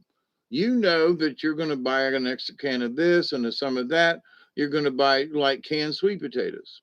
Sweet potatoes are really good for you, and right now down here in South Georgia, there's going to be fresh sweet potatoes. So yeah, buddy, I'm gonna get me some, right? But you can get canned sweet potatoes. Get some canned tomatoes if you like tomatoes. Why? Because I've drained the water off and used the tomatoes from a can, in tacos and stuff, in a burrito, my homemade stuff, right? And it tastes just like I had sliced one up on the counter.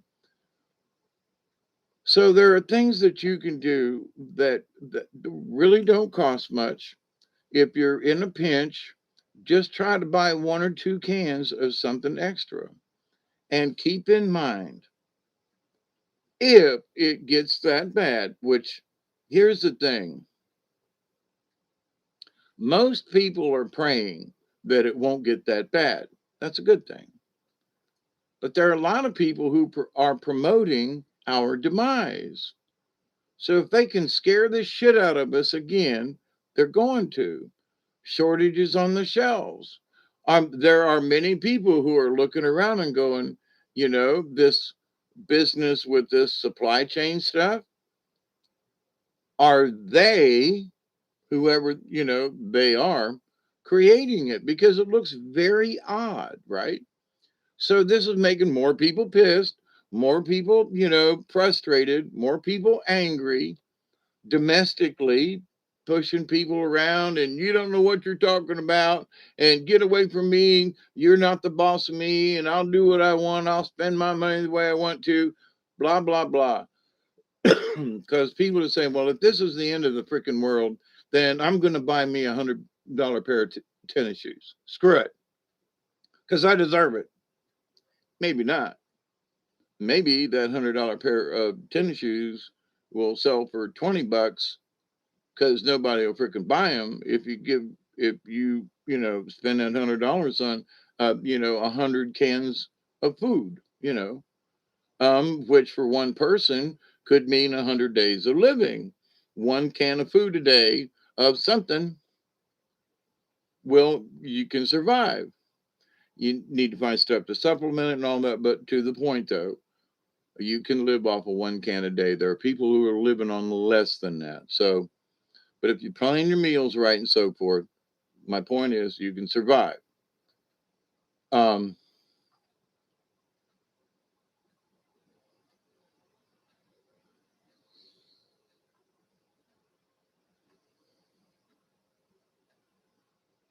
what about your own anger? So who do you put your anger on, right? Well, we're out of something, and I'm, people in the news, and people are on, and I went to the store and blah blah, whatever it is. So, but what pisses you off, right? So we have to be careful. Trust me, I'm pissed off at some things. We need to be careful that we're not pulled in. So what do? We be smart about it. We watch what everybody else is doing and don't do it. If everybody's reacting and screaming and hollering and down with the queen, off with her head, might not be a bad idea, but in the long run, it might be a bad idea. You know what I mean? So what do we do about this stuff? We got to stay calm in the situation. Whatever you're hearing, keep your eyes open.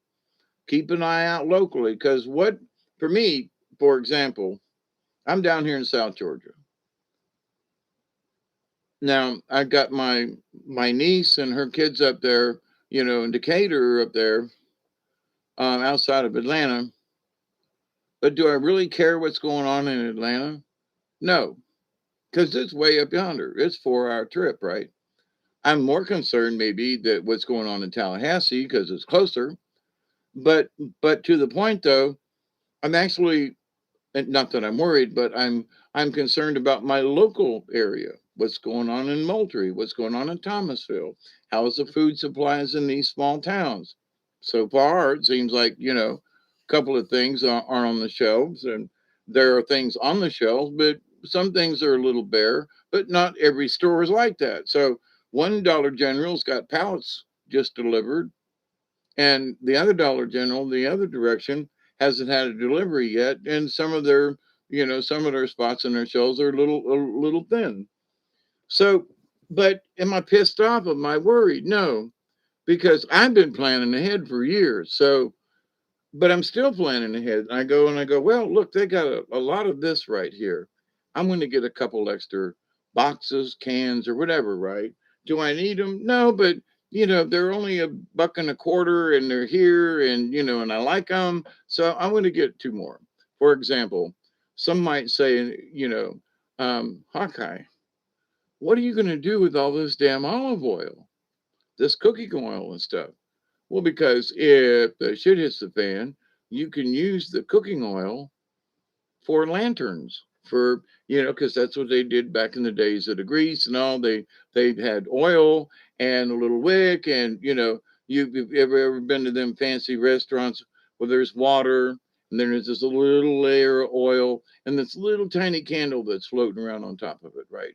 All it is a wick sitting on little three little sponges or start anyway. But at the same time, if I had something and I want to fry something or cook something, the olive oil is always good for putting in a pan. It doesn't spoil.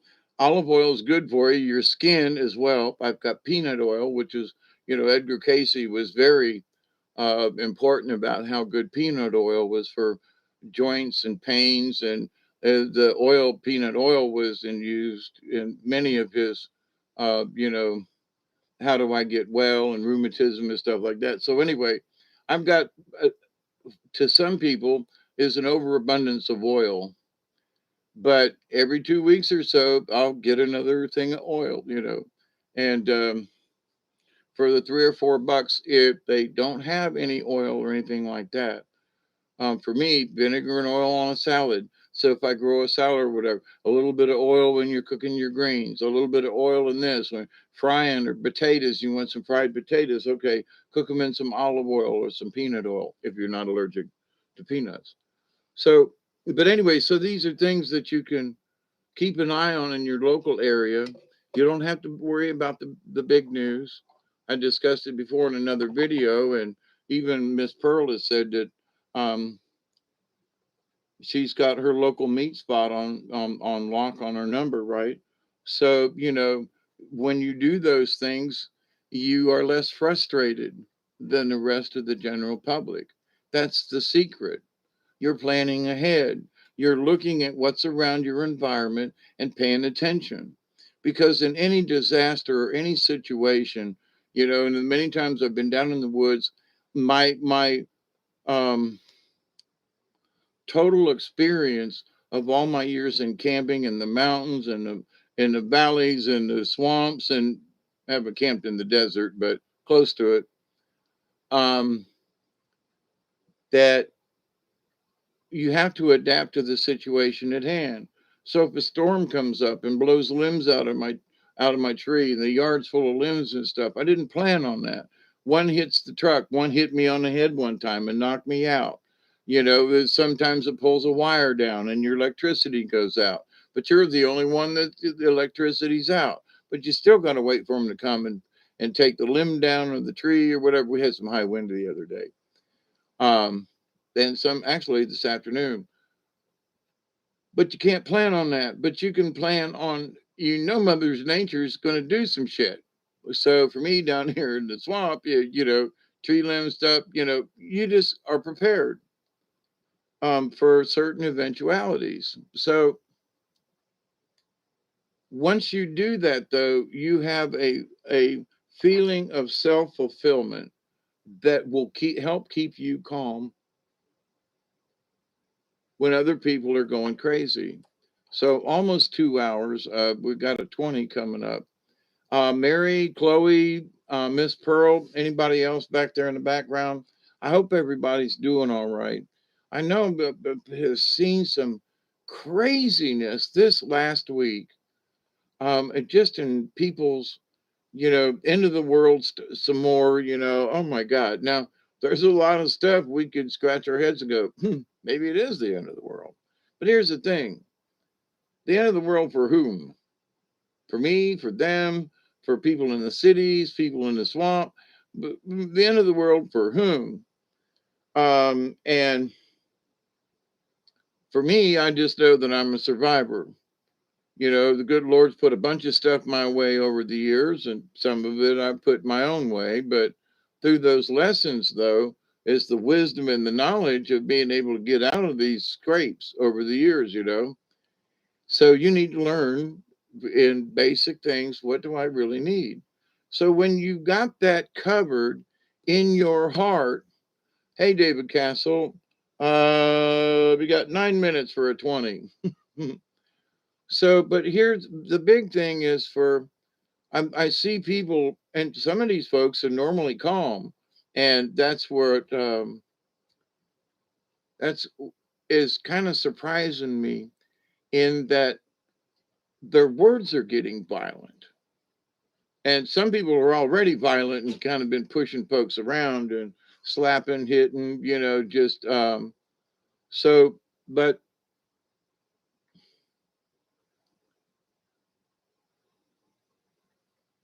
if we allow ourselves to get into that mode and into that mood, then we're going to be in a cosmic hell. And some folks are just, they're going to have a hard time dealing. So it's okay.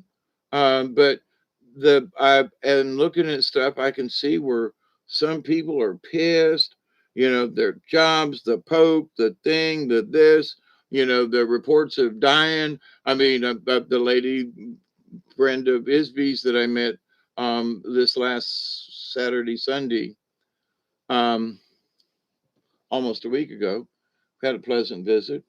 But her daughter got the poke, and you know, it gave her issues, and now she's in a mental hospital in Georgia with schizophrenia, and she wasn't like that till she got the poke. So a lot of folks saying, you know, yes, no, no, yes. There are people who have done videos while they're in quarantine, telling people what their symptoms are, how they're dealing with it, the fact that they're not dying or any of their family members who are under quarantine. And you got to scratch your head and go, so what is this thing that they want everybody to have it, you know, to be safe? Okay. So is Mossy Man still in the group? I thought he dropped out.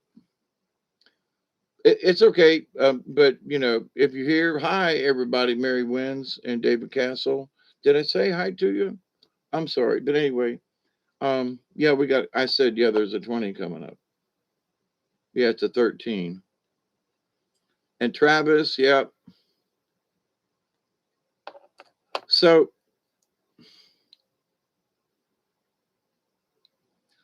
personally, if you think that you got the opportunity and the wherewithal to plant something around your house, or if you've got an area or in your house or whatever, then buy some seeds. Buy seeds now for the spring. Don't wait till the spring. If whatever is coming, because the number I keep hearing is 6 months. Oh, between now and 6 months, 6 months, 6 months. Okay. So, but that puts us in March or April into next year.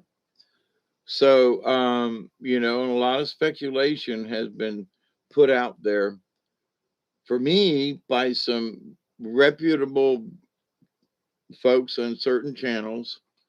And they stated months ago, years ago, 2021 by December the 22nd, whatever 12, 22, 2021 is. I don't know if it's a magical number, if there's something in the gematria, but by that date, if apparently if the planet's going to get blowed up, we'll know by then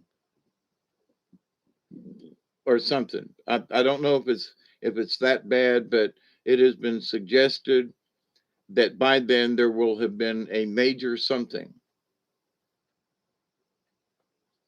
whatever that something is supposed to be major, and that will make a difference in the future or whatever. So there's some of the ET folk trying to say, oh, look, med beds are here and this is here and that's there. And, we got the 3D printer. Yeah. So, well, that's just like a replicator.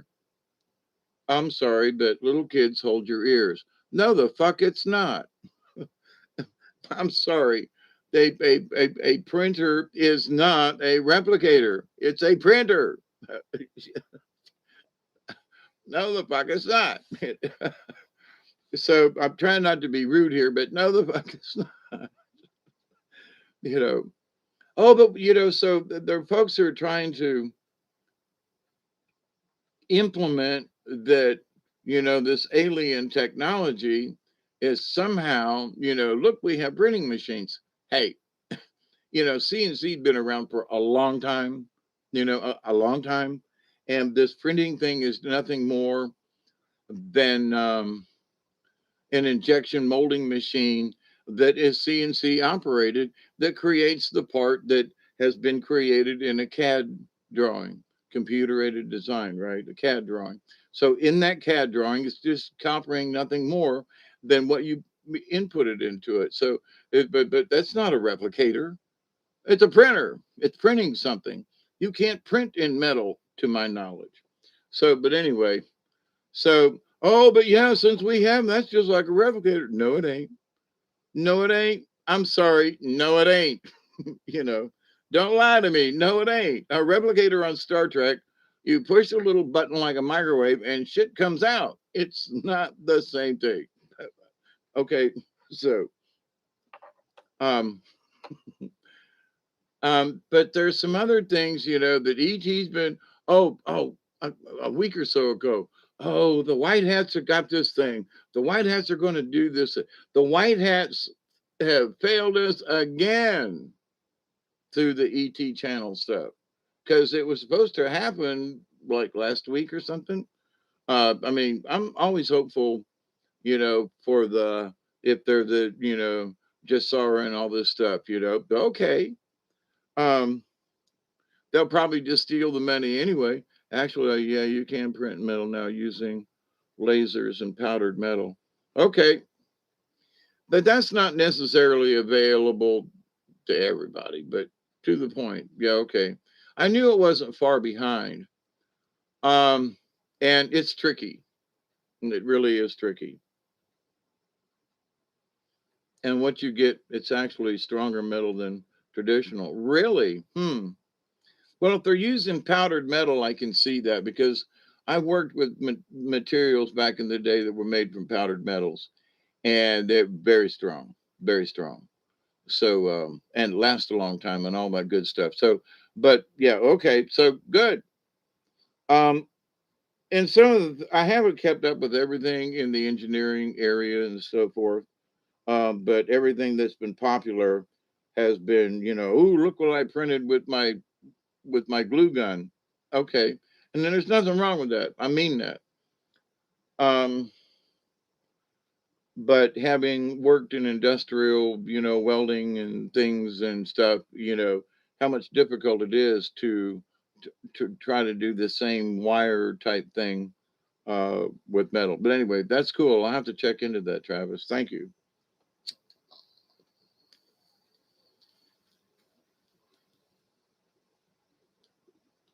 Smoke if you got 'em, a fire in the bowl. Smoke if you got 'em. Dum dum dum dum dum dum dum. Smoke on the water. Never anyway. And I can't think of who did it. Smoke on the water. Boom, boom, boom. That really great bass line. Who did that song anyway? But so it's a 20 mark.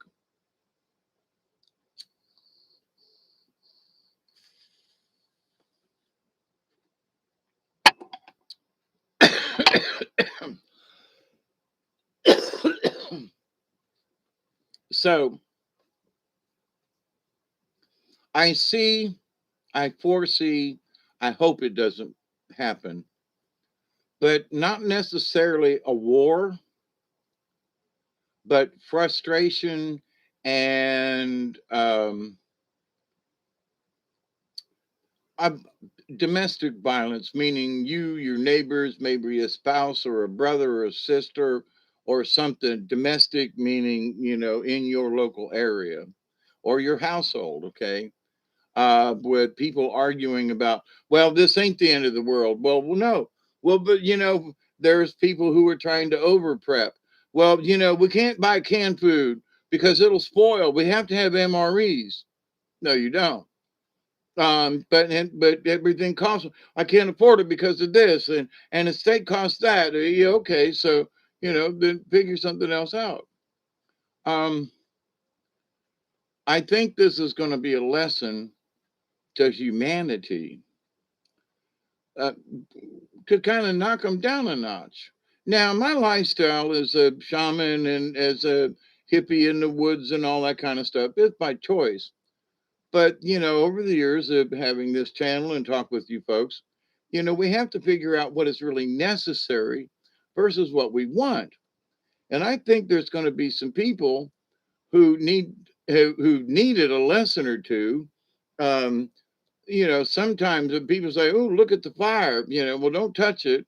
Well, but look at the fire. It's so pretty. Yeah, but don't put your hand in there. Sometimes you just have to let them put their hand in the damn fire to know that, oh, some bitch, I got blisters. That really hurts. Yeah. So don't do it. But we can talk until we're blue in the face, but until they experience it themselves.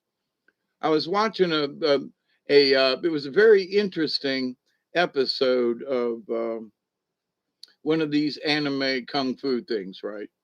And so she's talking to her sensei and she's going back in her brain, and sensei says, well, you need to learn this thing, but I can't teach it to you. So you're out of the club. You got to leave the dojo. She's like, what? But, and he goes, I'm sorry. I just can't teach you this. You're going to have to learn it on your own, but you can't learn it here. So off she went, pissed off, and blah blah blah. And wants to be a ninja thingy, something, right? So a couple of years later, they cross paths. But in that time, she has developed that which he could not teach her. She had to learn it in life on her own. And then when she met him, he was like, grasshopper, you have learned much since we last time we met, right? And so she understood what he meant, even though she'd been pissed for years because he threw her out of the dojo. But to the point, she couldn't have learned it there. She had to learn matters of the heart. And, there was duty. There's always duty. There's always following orders. And then sometimes those orders are just stupid. And we have to go, I don't think so. Not this one, right? So I thought to myself, what a beautiful way to put it. He was like, there is a company printing entire rockets out of metal using a giant 3D printer. Seriously, wow.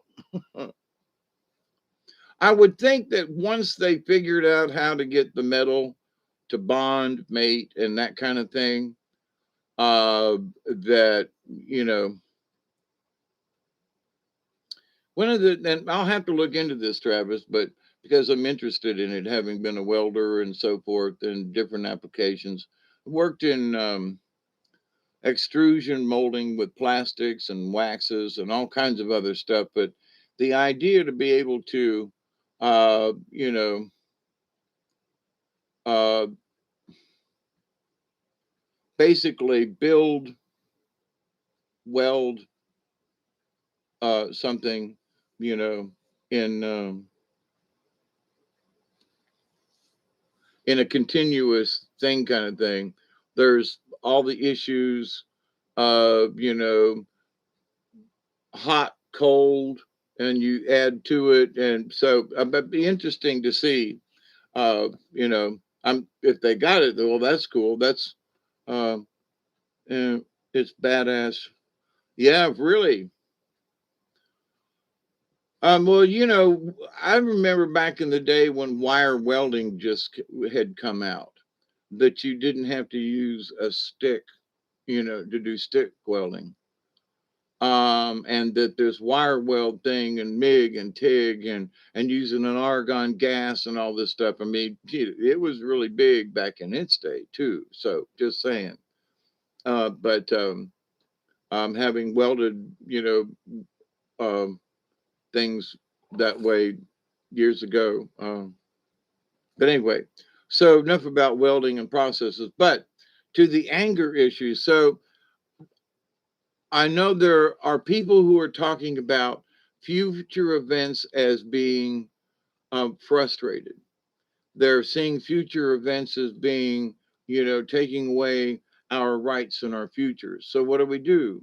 We take back what we can. We buy some seeds now. Don't wait until the spring. We buy seeds at the end of this year. We try to get into the new seeds as soon as possible. Why? Store them up and keep them because we might need them. We don't know what these crazy folk are trying to do. So, with snow and nasty weather coming for the winter, things have a tendency to get a little shaky with deliveries and stuff like that. Was a car manufacturer manna? We used powdered metal way back in the day to build up on certain things, and so I have used powdered metal back in the day, Travis. But yeah, but to build something out of it, that's interesting. Um, but the anger thing, so we need to be able to watch this as a play because whoever is controlling the commerce in certain areas, the longshoremen, there's one. One of the guys that I still can't think of it, the mafia does Deep Purple. Thank you, Mary. Bum, bum, bum, bum, bum, bum, bum. Yeah, Deep Purple. Thank you. I had the deep part, but I couldn't remember. So way back in the day, Deep Purple. Yeah, man, we grew up with some really good music. Some of the stuff that's out there now is just like, I'm sorry, I just, yeah, it doesn't stick. What popular song here recently is everybody like the top five, top 10 that everybody's humming? I don't know. You know what I mean? The rocket is a wire roll type welding machine. It would have to be almost, you know, um, uh, to be able to do that to add a layer on, So, but we did that with parts that we made way back in the day, to where we needed to build up metal. So we would take the powder and this kind of like a flux, right? And take the torch and heat it, and it would build it up. And you'd let it cool a little bit, and then you'd add some more powdered metal, and you'd heat it up some more, and you could build. We needed to build a surface up like 5,000s, and so you'd take a little bit of time, then you'd build it up to 8,000s and grind it back down. But to the point, yeah. But that was back in the 80s. So some of this stuff, the basics have been around for a long time. They just needed to make it uh, do enough research to, which I'm glad, there's really cool stuff you can make that way without a lot of casting and pounding and all that. So that's good. At the same point, though, I'm sure they're doing their testing, tinsel and all that kind of stuff. But anyway, um, what would happen if an operation like that, for example, that you were making this roll and somehow one, fire changed or the temperature changed, and one of those rounds around that tube didn't quite stick, so that the tube would have a tendency to like break apart. Just saying.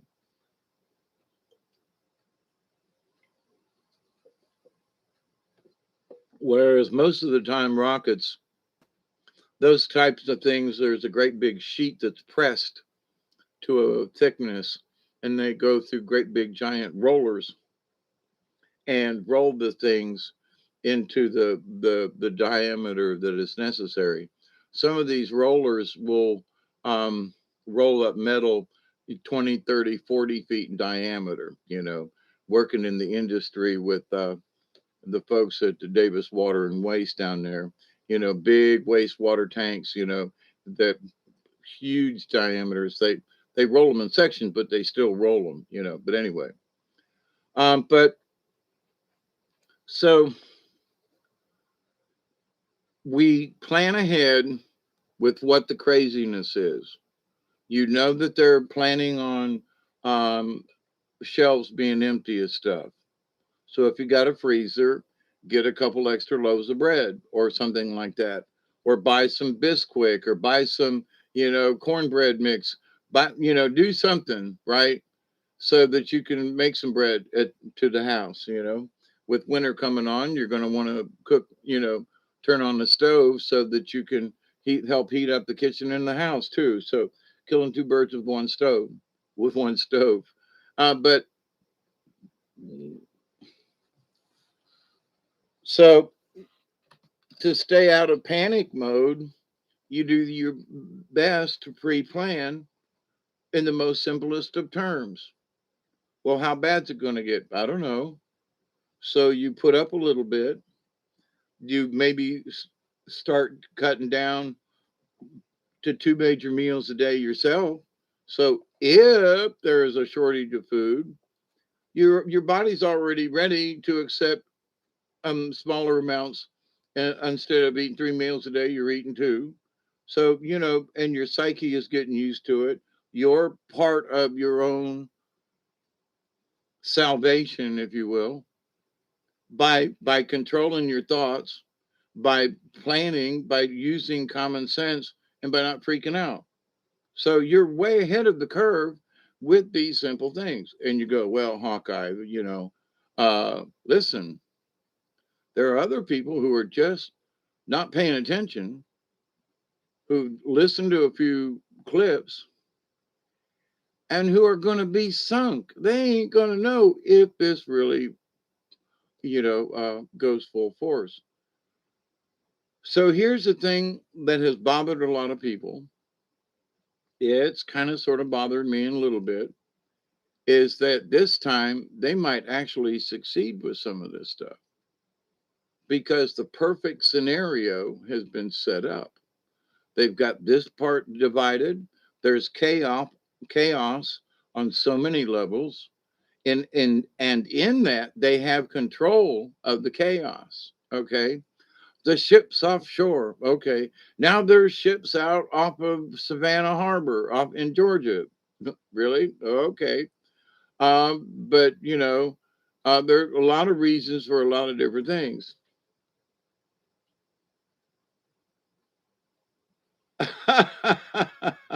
I like that. That neighbor of mine is looking a little slow. Could be dinner if it gets too bad. Here was one of the something that I was interesting. I don't know, one of these little shows or something I was watching to. I'm always looking for clues in movies and things. So I've watched too many movies actually, but certain episodes. But there's some key things in some of these shows that have been out for the last year or two and are just coming out now. And there's sort of an underlying tone of you got to be prepared and you got to be able to learn yourself. And there's just certain things, but in that they were being chased by this giant bug. Okay. Sort of like, anyway, I don't know if it was animated or not, but they were being chased by this giant bug. And the one guy turns around and they're running for their lives. And he was like, it's going to eat us. It's going to eat us. It's going to eat us. And the other guy says, well, I don't know about eating us, but maybe you. And the guy was like running right beside him, right? Keeping pace. And the monster's on him. And he goes, well, he says, how long can you last? And he goes, I don't know. And he takes out a pistol and turns and he shoots his buddy in the leg. And he goes, ow, what did you do that for? And he goes, he says, I don't know how long I can run, but all I know is all I need to do is run faster than you because the monster was going to come and eat him, right? The bug. But anyway, so there are some people who are going to be like that, in that, I can run faster or get to the store quicker, or I'm bigger or badder or something. So, but it might get that way in some neighborhoods and in some people's minds, because there are some people who are of this mindset that, uh, because I'm a sovereign individual, I deserve to have this. Well, but what about the other million people that deserve to have it too? Are you going to fight every one of them? So, um, what are some of these people going to do if they can't get their tofu, or if they can't get this, or they can't get their vegetables, or they can't get, all these vegetarian folks? What if they can't get their stuff, and they, a local rabbit skit, and put on the rotisserie with a little barbecue sauce, and a little something on the side, like maybe some poke salad, if you know what that is, and or whatever. There's some. I've seen some um, wild garlic coming up in certain places on the property, and it's that time of year. There's all kinds of bulbs coming up. My garlic's coming up in the garden. There's other things that are popping up that are winter crops, right? And so, to everything there is a season. So this spring I saw, the wild berries and the this and the that. Now it's fall time, and guess what? The wild garlic, the garlic in my gardens come up. There's greens that are coming up. It's this time of year that I always talk about, the broadleaves that come up. And when it gets too warm, the broadleaves die out and the other grasses come up. It's this continuing cycle of different types of plants, weeds, grasses, on the hill, or in areas down here. So, uh, God, Creator, Mother Earth, always provides something for us at any season of the year. There's always something that's there that, well, I don't have any berries. Well, I don't have any mulberries. Well, I don't have this. Well, yeah, but there's garlic coming up, and there's these other things, and there's this and there's that. And okay, so, it ain't all bad. But to everything there is a season. So now's the time of the year to plant collards and turnips and mustards. They grow well down here in the wintertime. I've got a spot that I'm trying to clear out. Going to get my little tiller out and till up a couple little rows and put some of each out there.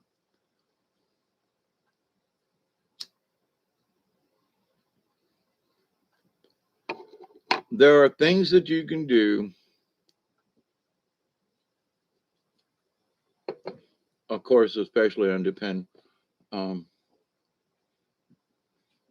if that neighbor of yours is looking a little slow, you might have to boil them a little longer. You know what I mean? Don't fry them, because they'll be tough as hell. You'll never, but you can boil them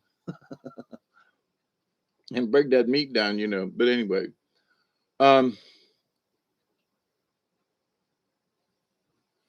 I have been worried for Americans, because I don't really know the rest of the world. You hear about this or that, but because I live here and I've traveled around it and I've seen things and met people, but I can't, for those folks that are in Europe and South America, I've not been there. So, but I worry that Americans are going to, there's going to be a certain percentage, like, who are still wearing masks, and trying to promote it, that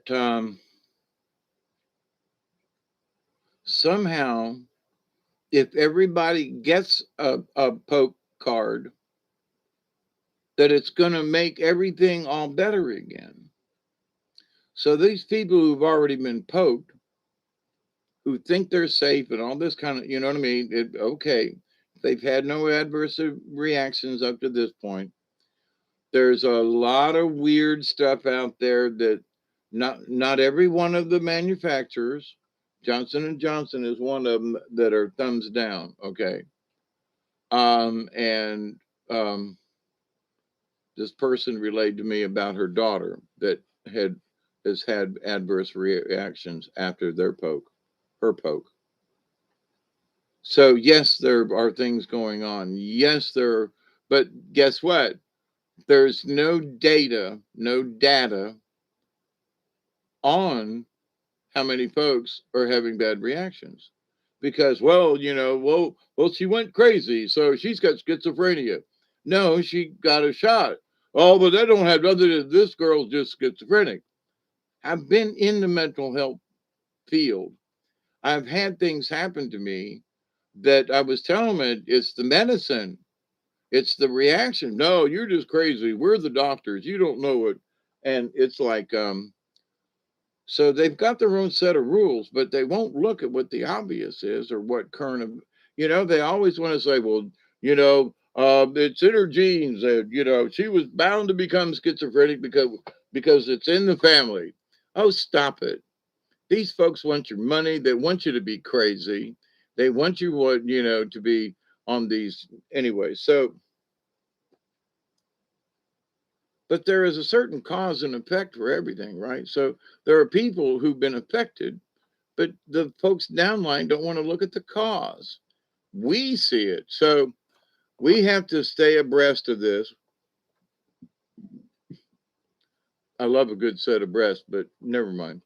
Um, it just, yeah, it just kind of popped out. Yeah, never mind. But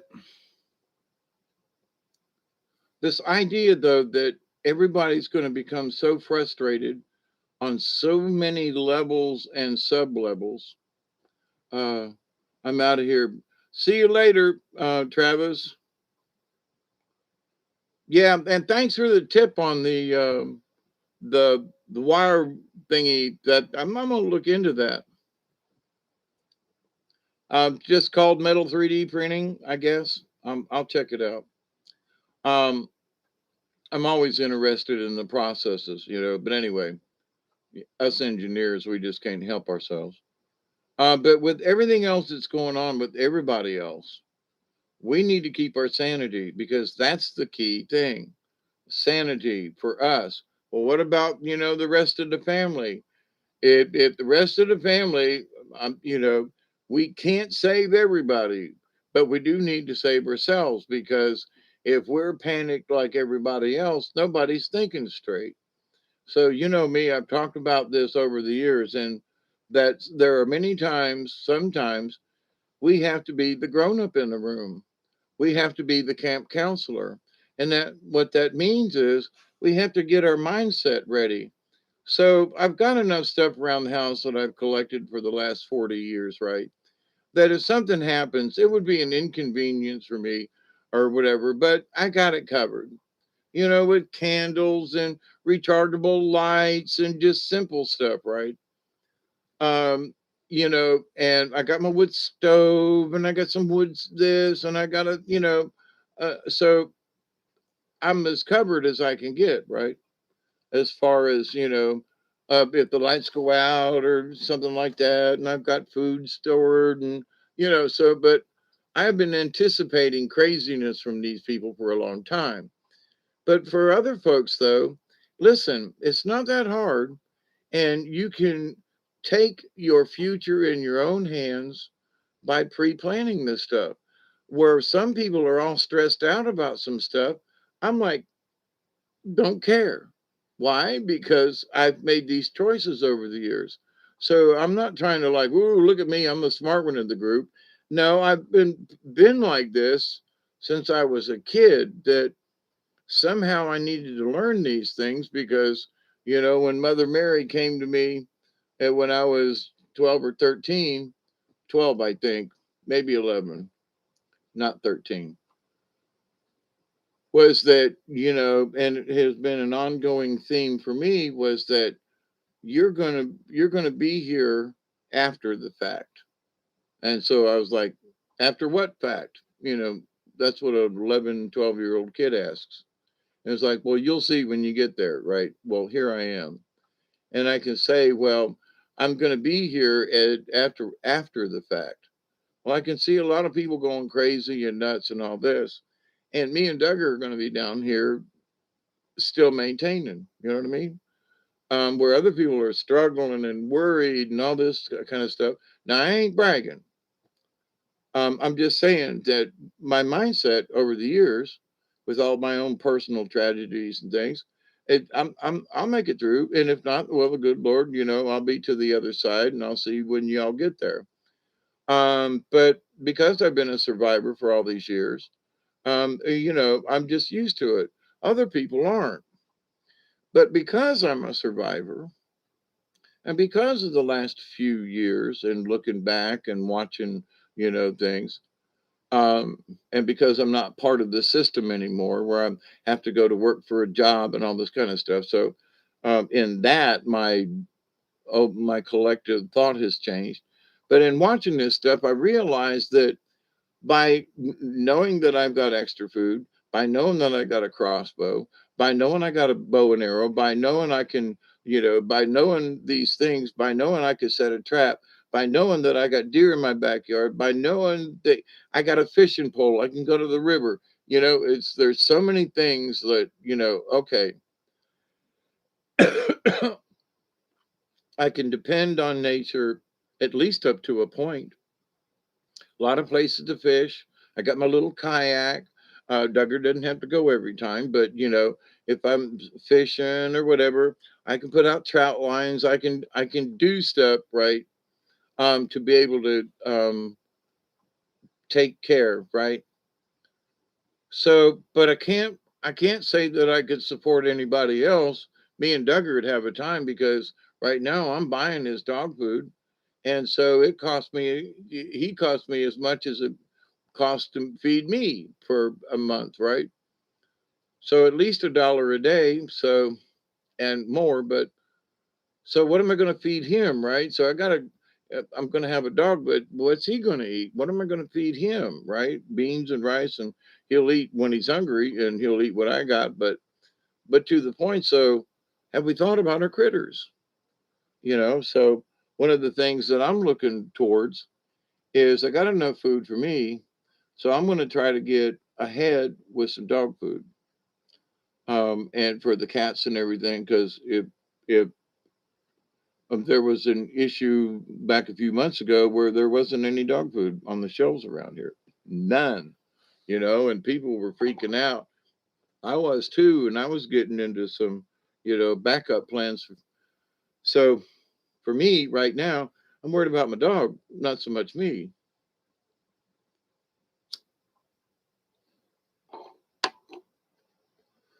But I'm not worried to the point of panic.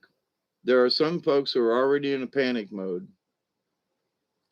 And I was listening to Paul Begley and Mike from around the world tonight, and before I started this, and I was like, so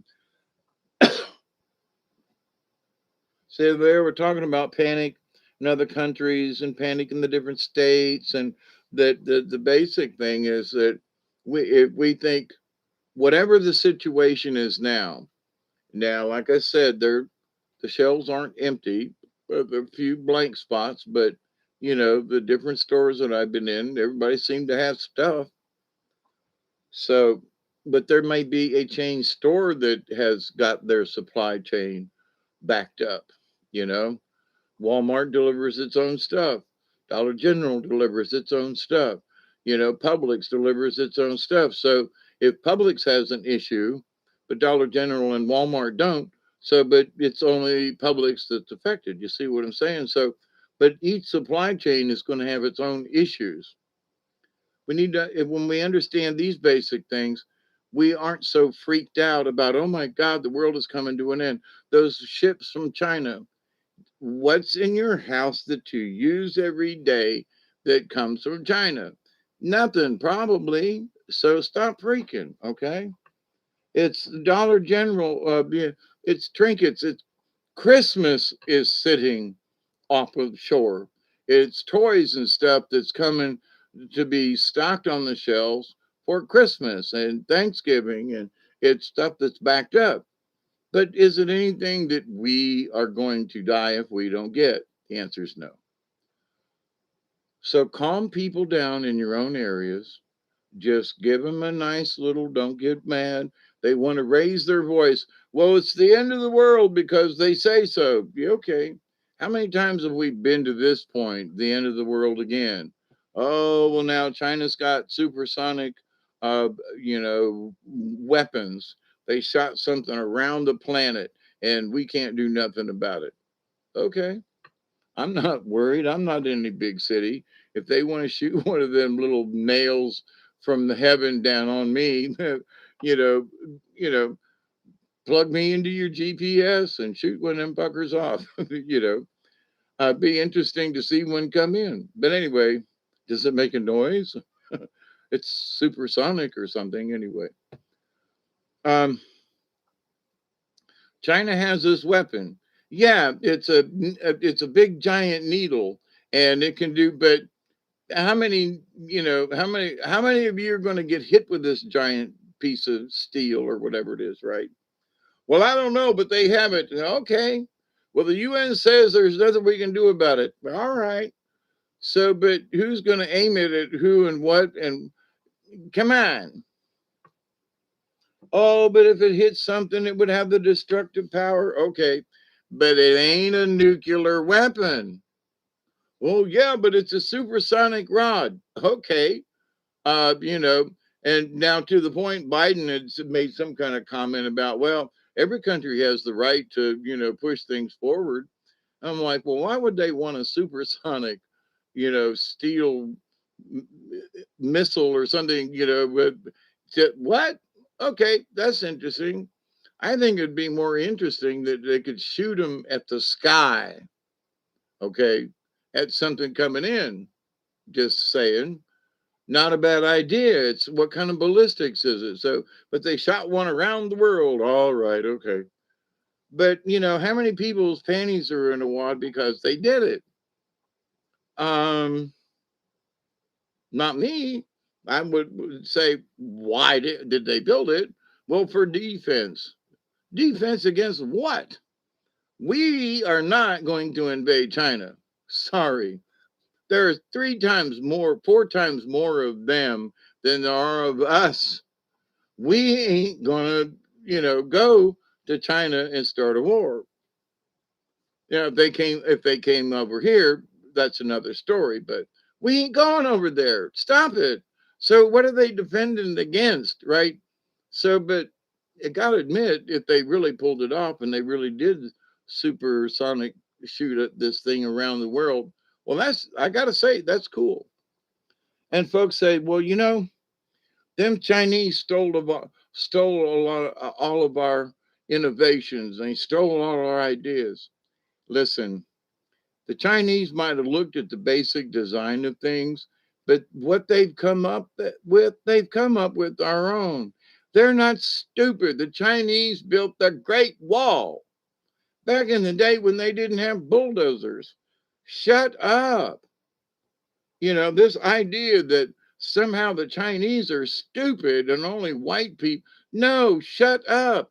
They made gunpowder. They made rockets. They made all these things. Shut up. The Chinese are not stupid. So, but anyway, the fact that, do the Chinese want to kind of dominate everything? Yeah. But if they kill all of us, then where are they going to sell their product? How can they make money if we're all dead? See, that's not a good business model. You know what I mean? And they are all about business. So I would question, who are they actually making this supersonic thing? I mean, because if you could shoot it at hey, SD, how are you? Did you get the job? Has it been long enough? We all want to know. We're waiting with bated breath.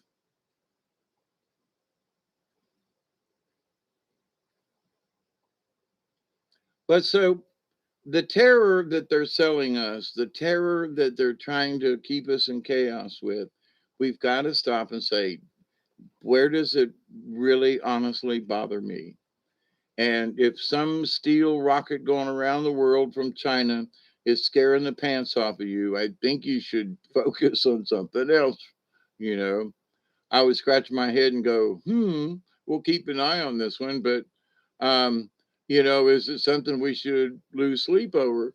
Well, if it's this one big giant pencil that's been shooting at subsonic speed, what are the chances of them aiming at the damn thing at you? Is all I'm saying. Could it be destructive? Sure. There's a lot of things that could be destructive. We're being destroyed from the inside out kind of thing, right? So what we do is we just do the best we can, and we take control with as much of our lives, regardless of what these crazies are doing. And we say, okay, so poor man's, you know, extra cans of food or soup or whatever. Um, I can't remember the brand, makes a minestrone soup that's absolutely, add a little something to it. It's really good and filling too. I think it's Progresso, dollar something a can. Um, but a good base for a stew, if you were making some, it's a good soup just in itself. And I've eaten it, without heating it just right out of the can. And you can do that too.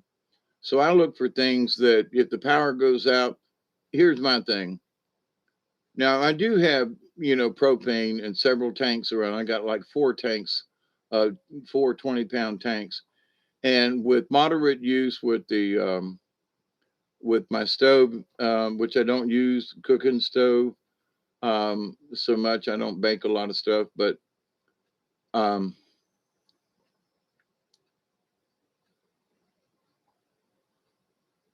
that whatever I cook on top of the stove, one of those 20-pounders will last me 9 months. So I've got enough gas already stored here at the house in them 20-pound tanks to last me 2 years if I don't buy another tank. But as soon as mine one goes down, I go and buy another tank, right? Get a refill. But so I got plenty of gas in that respect. I've got a couple of things that could run off of gas. I've got a camp stove and a refill device. So those little camp round propane things you get for your camp stoves, right? I can refill those from one of my big 20-gallon tanks with this device, right? So, and I've got several of those. So it's like I got plenty of gas. I got my gas. I've got a camp light that uses propane gas, so I could have that. So, no, the big boss went on vacation till the 5th, and then I start my day. Oh, but you did get it though. You just don't get it tomorrow. Well, that's good news, I guess. Um, but with all the things going on, to our friends and neighbors all around the world, we need to continue pushing calmer heads, because getting mad ain't going to do it. Being angry in the street, so to speak, ain't going to do it. Now, should we protest and show our solidarity? Yeah. But should we create violence? The answer is no. We should avoid it at all costs, because the violence only makes the other side say, see, we told you. You human beings are just a bunch of clods. Well, but there was a protest a couple of years ago, I think in China, and there was like 100,000 people, little old ladies out, and stuff, and good, right? So, cheers. But so there was like 100,000 Chinese were in the streets, and none of them said a word. But they all walked in procession and down through the streets of whatever the town it was in protest. But they weren't speaking. I don't even know if they were carrying signs, or they weren't chanting slogans or anything like that. There was just 100,000 people moving through the streets. What are you going to do with that, right? Quiet, calm, but they showed people there's 100,000 of us that don't agree with this, and here we are. just taking a Sunday walk. So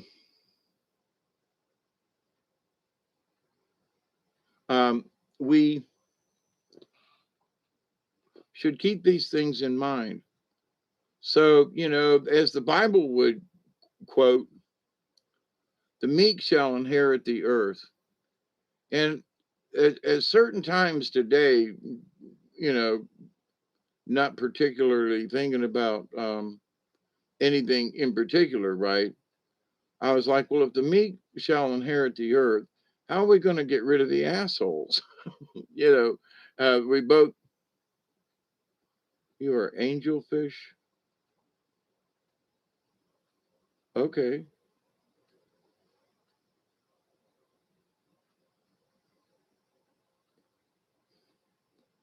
AFL, AFI. It's 2 a.m. Eastern Daylight Time down here in Southwest Georgia. You're riding around with Hawkeye Two Feathers, also known as um, David Null. And it's been an interesting, 2 hours and 50 minutes, 3 hours coming up. I think I'm going to not try to do an all nighter here. I have been very busy around adopt a friend, angelfish. Okay. I'm always adopting friends. Everybody on this channel is a friend of mine, and some folks I've met in person. And so I love you too. Keep up the good work. So, but with everything that's going on, people say, well, what good is it for you to maintain your cool? Well, because I'm not going to be one of the crazy ones. Here's an example. This has always bugged me. You know, Godzilla, the monster, whatever it is coming down the street. And everybody's looking at it going, and screaming. Now, there are all these side streets. Now, the monster's coming down Fifth Avenue or something. Uh, and Godzilla's just tearing shit up, right? So, but the people, not one person takes a side street. Not one in the movies. For all these years, nobody turns left, nobody turns right. They all run straight ahead in front of the monster and get trampled. When if you'd have just hung a left at the alleyway and run a half a block, you'd have missed the monster. So there's also this commercial about, there's these kids and they're out in the woods, and the one girl, she says, why don't we just get in that running car over there? They all go, no, let's go hide behind the chainsaws. And the guy with the chainsaws kind of looking at the camera going like, what? What are these people thinking? My kid said, oh, monster. I asked, what? She answers, scary.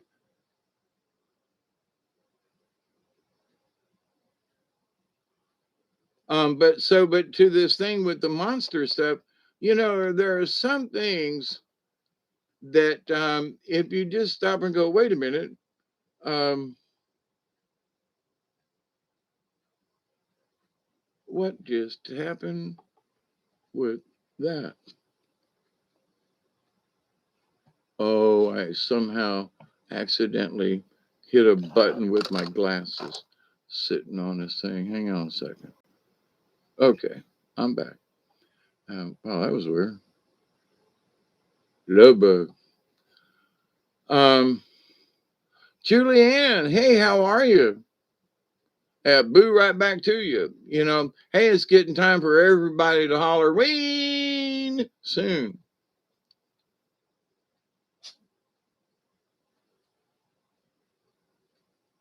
Yeah, you can do the same thing too. How you doing, Miss Julianne?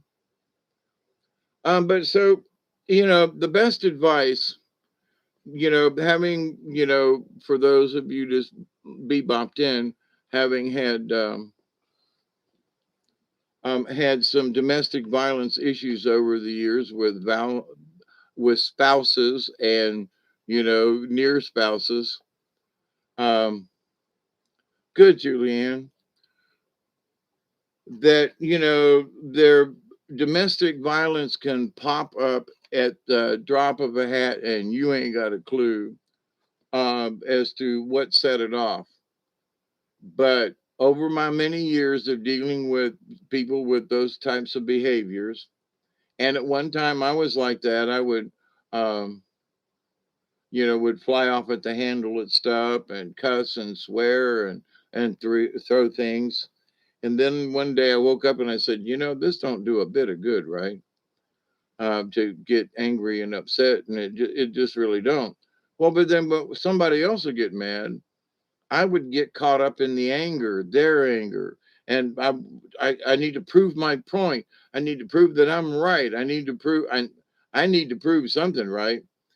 So, but with trying to prove something, and the other person trying to prove their point, or take control of the situation, I can't let down because of my pride. I must stand my ground. But sometimes that pride will, put a red hot poker up your butt. And what I mean by that is sometimes your pride gets in the way when actually your pride should say, hey, listen, wait a minute. This other person has gone off the chains in whatever emotional, spiritual, physical cray they've gotten into. But do I want to be like them? I heard the old Godzilla story on the radio. It's amazing how they did that in those days, live with voice. Yeah, it was great. I love them old ones. But I mean, even the newer Godzilla, not too many years ago, nobody takes a side street. Is my point. So we all think that if a monster is chasing us, we can't turn left or right. We have to just run in front of it and hope we don't get squashed. Right? It's a good day.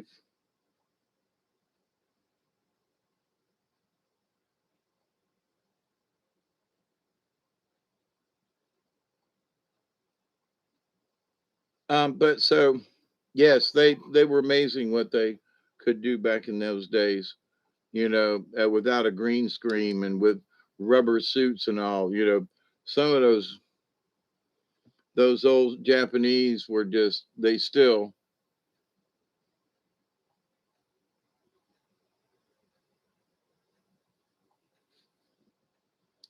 So, but with my reason for using Godzilla the monster. So the monster of this monster of chaos, the chaos monster, is trying to get us all to uh, do a particular thing or run a particular direction because the monster's chasing us. It's the food shortage, it's the monster. It's the virus, it's the monster, and it's chasing us down the street. And I, for one, see everybody running over each other and everything. I'm gonna take a left or a right, depending on which side of the street I'm on.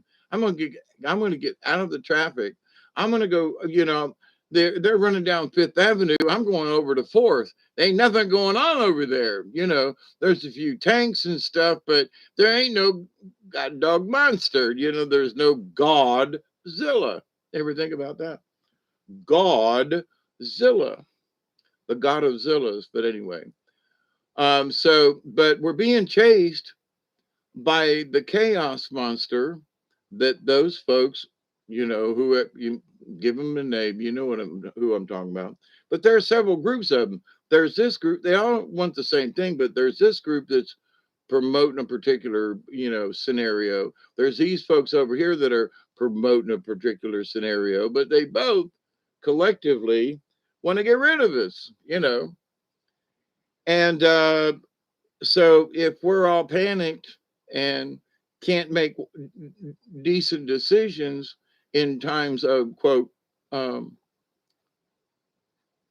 you know, uh, shortages or whatever, then those folks are going to panic. But those of us who've had experience with being poor and and having to make do, I'm in perfect shape. I'm good for a while, you know, and I'm not panicked because I've been poor before and I've been without before. Other people are, it's going to kill them and maybe literally outright. So, but I can't worry about them. I have these videos because, you know, I'll talk to people and say there's ways that you can do or whatever, but to be careful.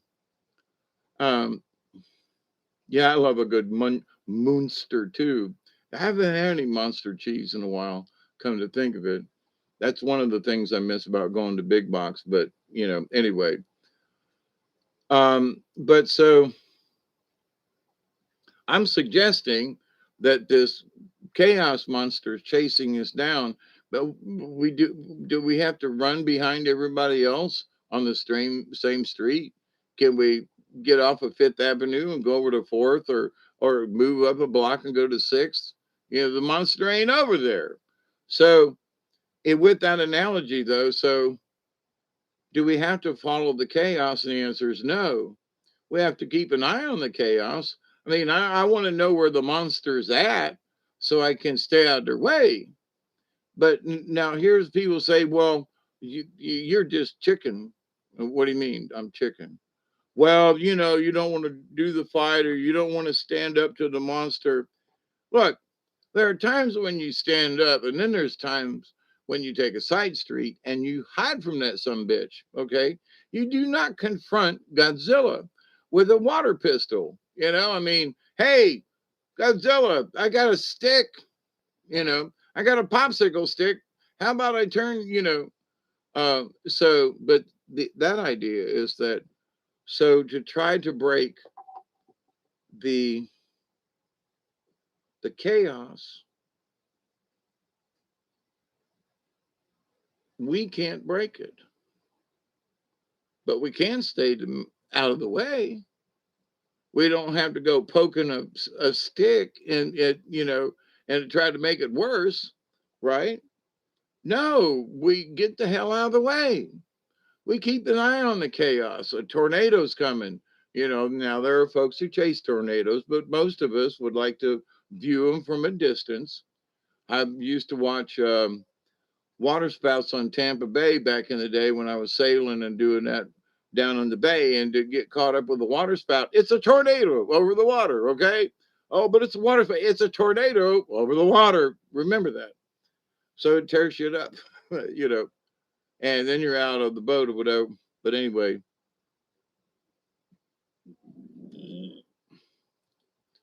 so what do? We see the chaos monster, we see Godzilla, and we back up.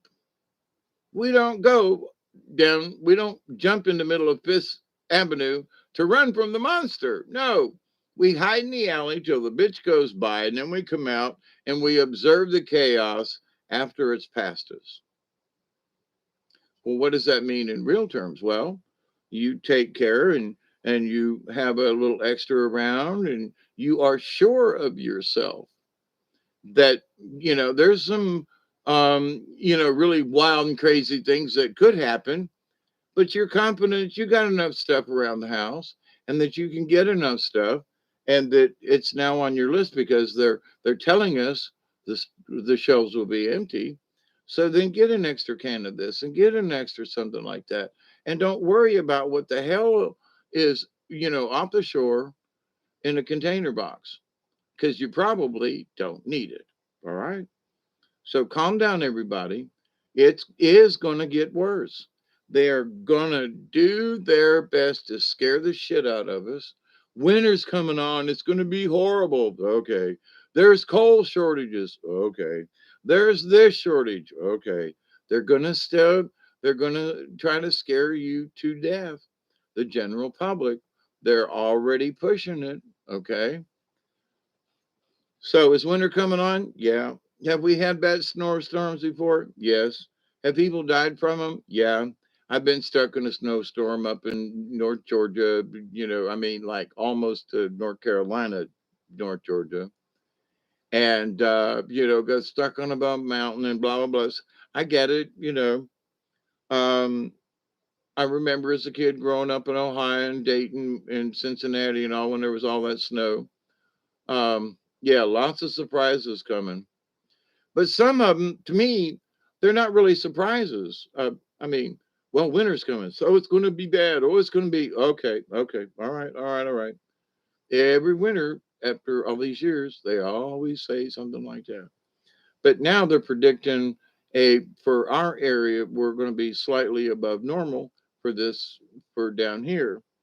Okay, that means I'm not going to have to cut as much firewood, but it also means that bugs. We haven't had a really killing winter to kill off some of the bugs that are like take over down here, right? Um,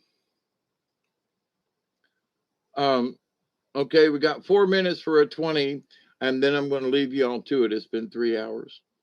But I do love you all. I've got my cards sitting here. I was going to pick some cards tonight for folks. And the one that came up is wolf. I'm going to read about it. But there there are folks who are talking about, they want abundance and they want this and they want that and blah blah blah. But I'm abundance. Abundant what? I don't mean to be rude, but they abundance means money and stuff and how about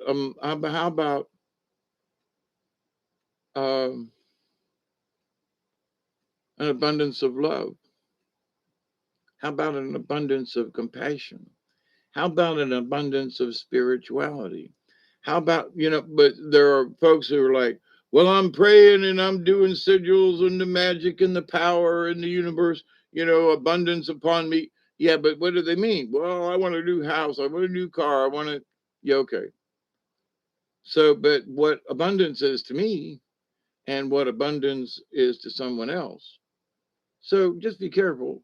There are folks that talk about abundance, and when actually, my prayer is that folks will realize what they need versus what they want. That's all.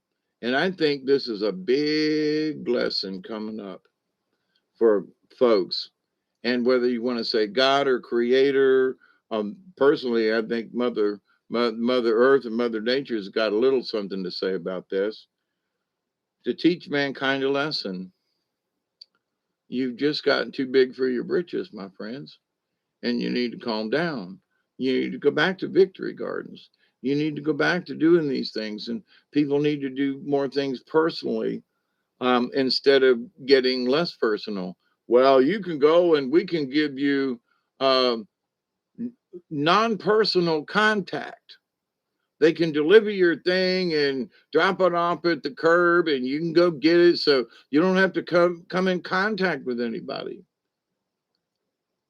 Well, when I went to the local auto parts store, I talked with this guy in there. He came out and helped me load my thing. And, we talked and, I actually liked the contact.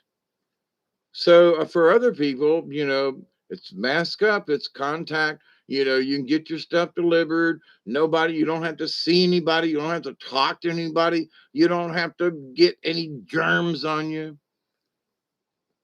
Then you surely don't want to go camping or kayaking with me because you're going to pick up a few germs. We lick windows. But if they only knew how much magic it takes just to stare at the fruit. But to the very simple point about this, um,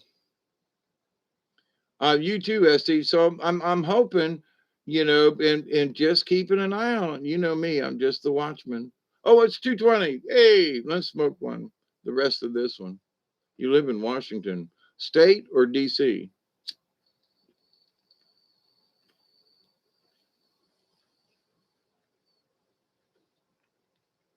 I've been to Washington. That's an interesting state.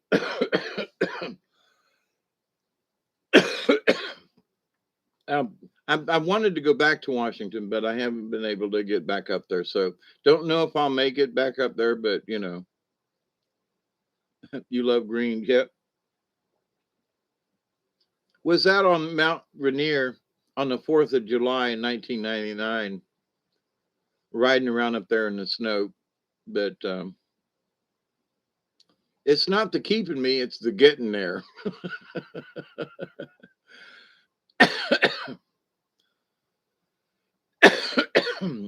I, I can pretty much, you know, make it anywhere.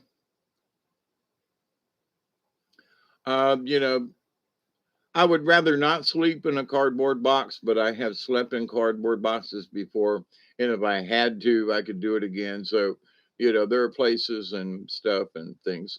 Adopt a friend, yeah. Me, yeah, I understand. Yeah, you know, I bring my sleeping bag, bring my hammock.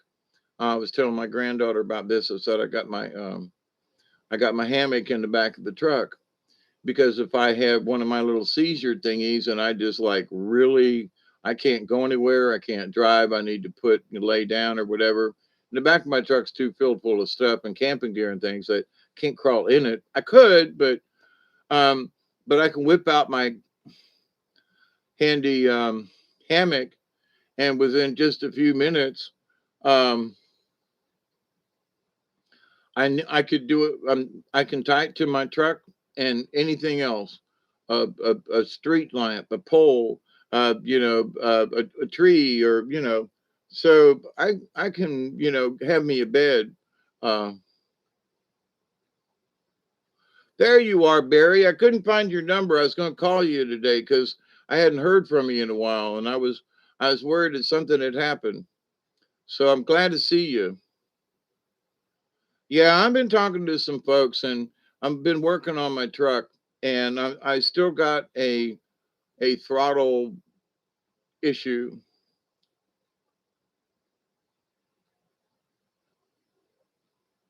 You mean it? Okay.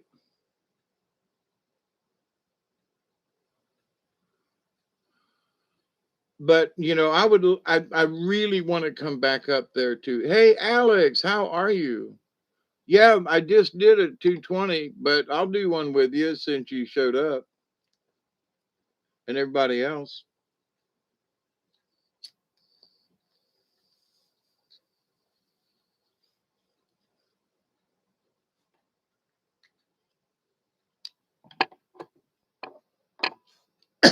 You just put an elk up. Oh my goodness. Did you take pictures? Send me one. I've been checking out my backyard, and Isby was here the other day.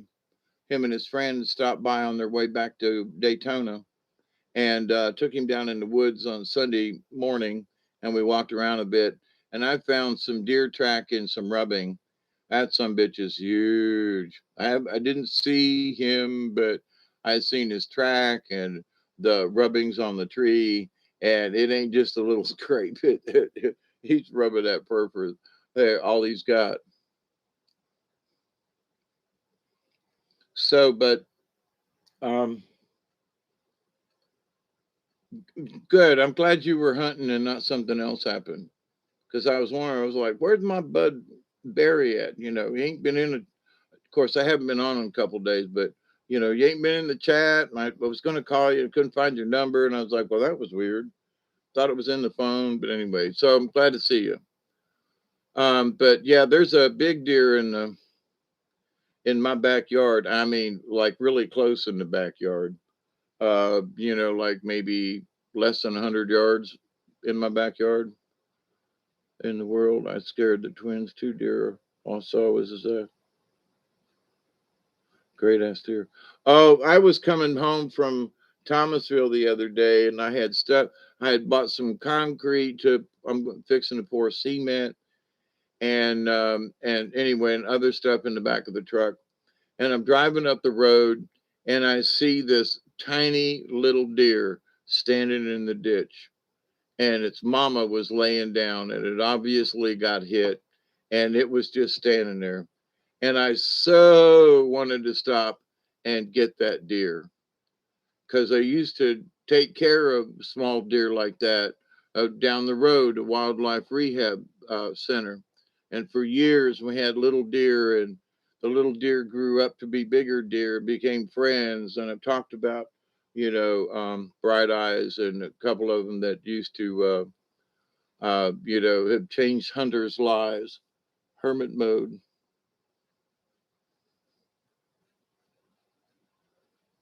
You're happy in your box too? Scary. Oh. But anyway, I saw that little deer on the side of the road, and I so much wanted to go back, but there's a lot of traffic. I had no place to put it. Duggar was sitting on a seat with me, and I'm like, me stopping and trying to pick up a deer with him. But anyway, so I hope that little deer made it, but I think its mama got hit. Um, I don't actually know if I could kill one, but I know that there are a bunch of them in my backyard and up and down in the swamp. And but I know if I had to, I could. Yeah, Duggar's my dog. Yeah, Duggar's my dog. Yep, yep. And for those of you who had saw the video or portions or whatever of me and Duggar on the river, that was a really special time. And I had some friends here today, and I was showing them my boat and everything. I said, it was so pleasurable to go down on the river. And since we were there last week, the river's dropped 2 foot. So it would be totally different to go down the river now than what when I was there. Um, when I was there a week ago. So,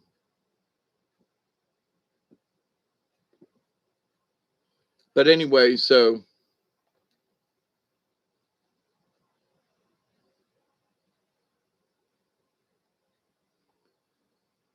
friends forever. We're all friends in here.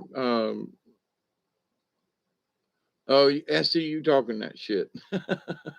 I know Alex is watching y'all. I mean that in haha, funny pun. But I see y'all be cool, not making fun of this point of life. Be kind. Oh no, uh, I like the videos of the swamp monster.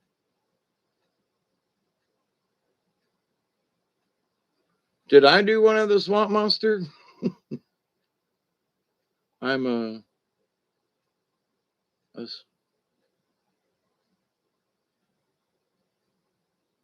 you're a special turd. Um,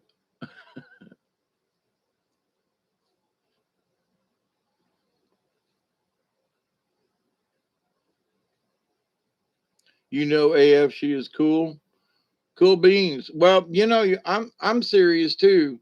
Yeah, y'all should know me better than that. Well, for those of you, AF, I haven't seen you in here maybe once before, so it's new for me. But if you know me well enough, and some folks do, in that um, that like Isby been wanting to meet me now for a while, and on the way home the other night while I was doing a live stream, him and his friends stopped in and popped in the house, and at like 3 or 4 in the morning. So had never met him, but we have been friends on in chat and on the phone. So for those folks to say, well, you're not available, Hawkeye. Well, I don't travel much anymore, but I still am available, um, and I'm here, for the not having nothing to do with me. And I think that's what's most special is that you all know each other and get together, and that's what I think is most special. So, I'm humbled and thankful about that. First encounter. Let's saddle up. Wow. Shiny angel turd.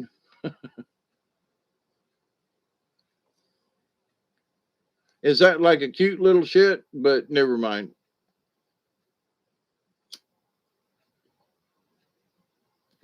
My little dog Sasha was a cute little shit. But anyway, I'm not calling you a dog. That's not what I mean. Uh, my reference to her as being a cute little shit. But anyway,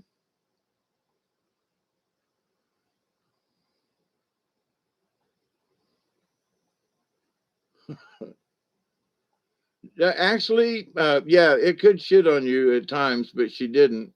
Uh, she was a little poodle dog, but hated a bath and loved the and loved the swamp. My little swamp dog Sasha.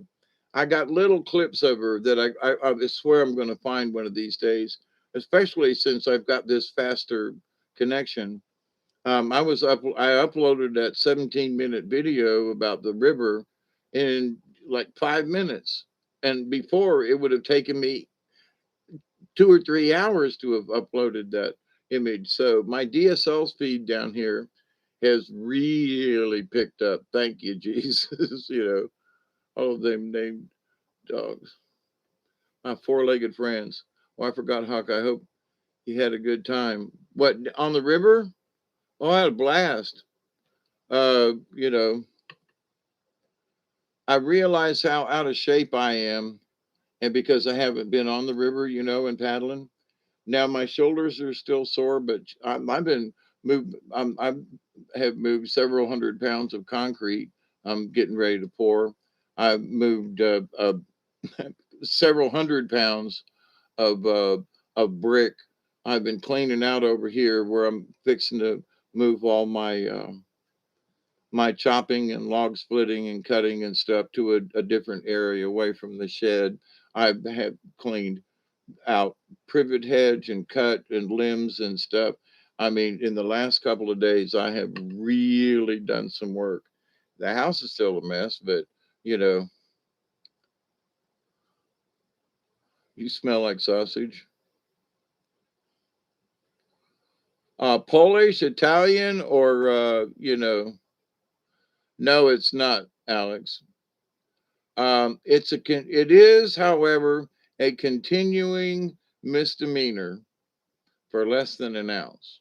Now, I had plants growing in the backyard years ago and was caught with helicopters and sniper rifles, and the GBI, the Georgia Bureau of Investigation, like the FBI, had spotted me with an old Huey helicopter and crashed into the place for, six lousy marijuana plants that, three of them were male and had nothing on them.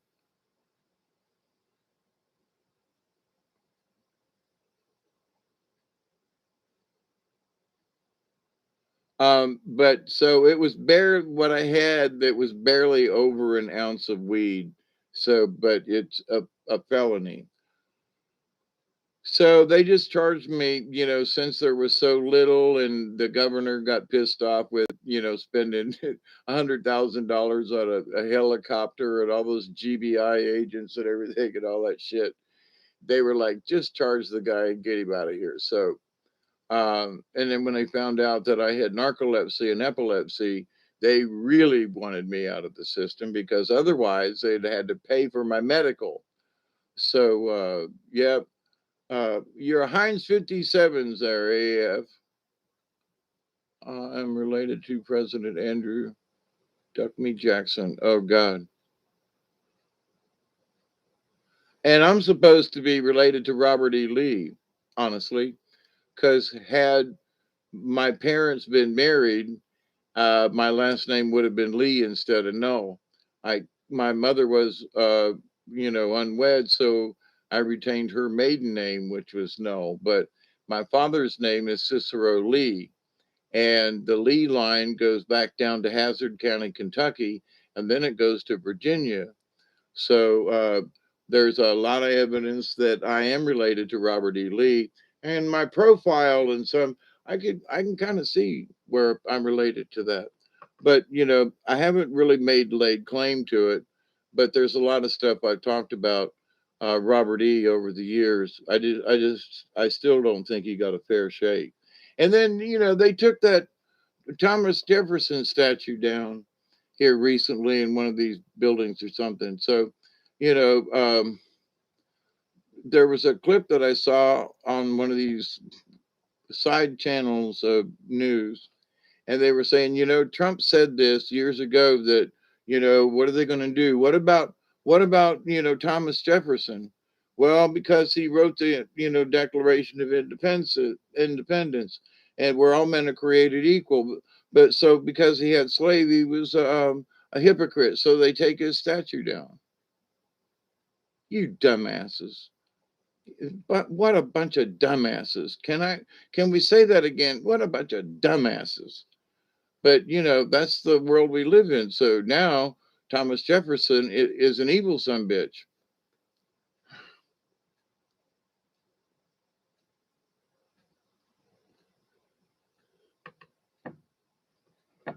But it's all right to have gay transvestites in drag at the public school or public libraries, doing story time with our children. But a statue of one of our founding fathers, because he had slaves but still wrote the Declaration, he somehow is a bigot and a traitor, and we got to take his statue down. Do we not make sense anymore?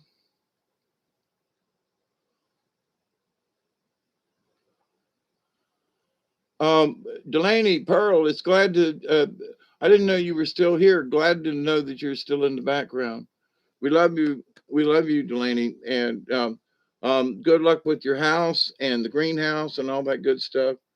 And so, cheers to you and hugs.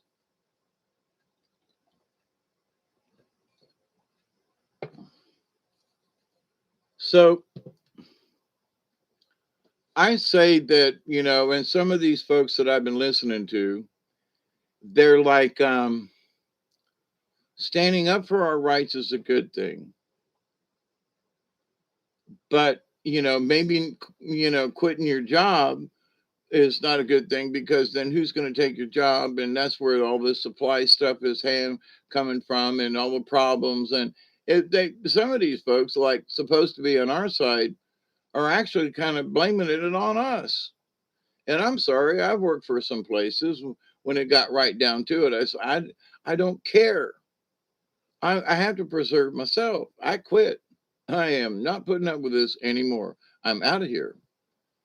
And some other folks that I've known over the years, we've had jobs where we said we cannot come here to work anymore for whatever the reason is, and we stand up for it.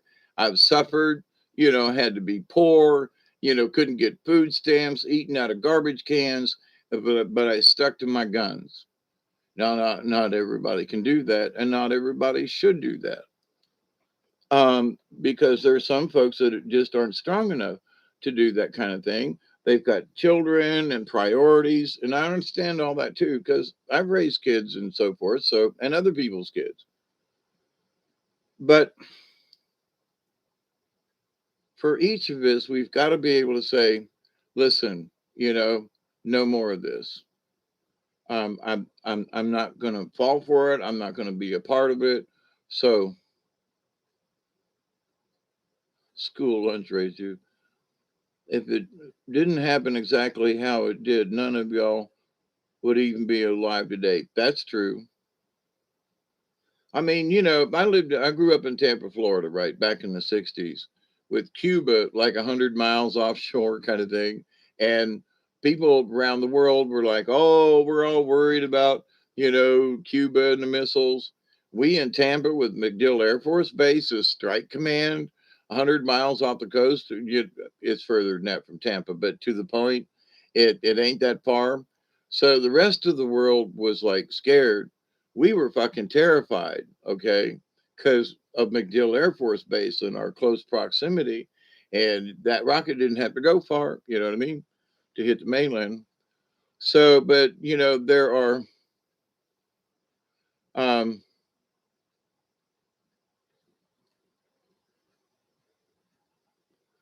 there are folks in different parts of the country, different parts of the world that have their own terrors to deal with. Oh, well, yeah, Castro could have fired a missile and all that stuff. And there were people who were scared, but when you live in Tampa with Ybor City and all the Cubans, and you think Castro is in an island just across the way. It was a whole lot closer to home to us than other folks in other parts of the United States. I just got to say. So, but living in that stress of those times, of literally, you know, we had photos, YouTube photos of the rockets on the ships going through the straits and headed for Cuba. And it scared the living crap out of us. And now we're worried about China shooting a ballistic rod, hypersonic through around the world or something. Okay, great. Sorry, but to me, that does not merit getting under your school desk and hiding and, that the world is going to come in because of a nuclear blast. Now, I don't know what these rods will do or whatever, but that's not the point.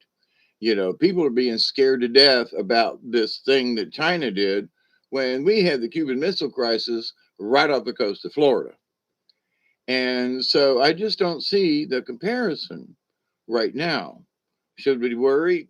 Okay, if you want to, but I'm not. Sorry, kind of back to sleep. Woke up just to say that about people complaining about slavery. Yeah, yeah. And here's the thing: they should be proud that we have made it this far, and that they want to erase our past. And it's like, no, we have to be able to look at our past and say, look how far we've come. And if anything, here's a picture of, now have they taken down any statues of pictures of Andrew Jackson? What he did to the Native Americans and the Great Walk and all that. Oh my God, hell, stop it. But they're not black people. No, they're Native Americans. They were worse than slaves. They weren't even considered people. At least Negroes, if you look it up, they were. It took. Um, um, they were only the third of that of a man. So you had to have three black men to equal one white man. That's kind of sort of how they had it divvied up. And it's like, some folks need to do their history. But, the Emancipation Proclamation, okay, but they had value as a third of a person because white men controlled the situation. But to the Native American, they weren't even worth that. But they were driven off their land. They were here first. But the blacks have all the issues. And I still say, but what about the indigenous population? The millions of Indians that lived on this continent. And but they weren't the amount of slaves that were brought over here was in no comparison to the slaughter and the abuse and the ruination of the 500 nations of Native Americans on this continent. And the white folks want to bitch, bitch, bitch, bitch, bitch. And I go, y'all had it bad, okay. But look what they did to the Indian, even what black men did to the Indian. So they partook in some stuff, you know. So it's like, please, you want to talk about slavery, you want to talk about this and that, who's right, who's wrong, and but we allow this. And to this day, Native Americans have no right in the United States, but only on their tribal lands. They're not citizens. That they're subhuman because they were native to this continent, but they don't have the rights of Americans. It's so stupid. But so the black population wants to bitch and complain about reparations. This man was bad, and Native Americans are still getting the shit, still to this day. What about them? Oh, well, they don't really count. Okay, I see.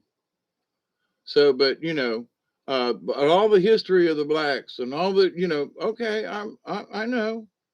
Look, I've seen enough stuff down here in the South over the years, and have heard the stories and the blacks and whites and so forth, and how they would just take somebody that, he looked at a white woman, and they took him out and down to the swamp and hung him in a tree and left him.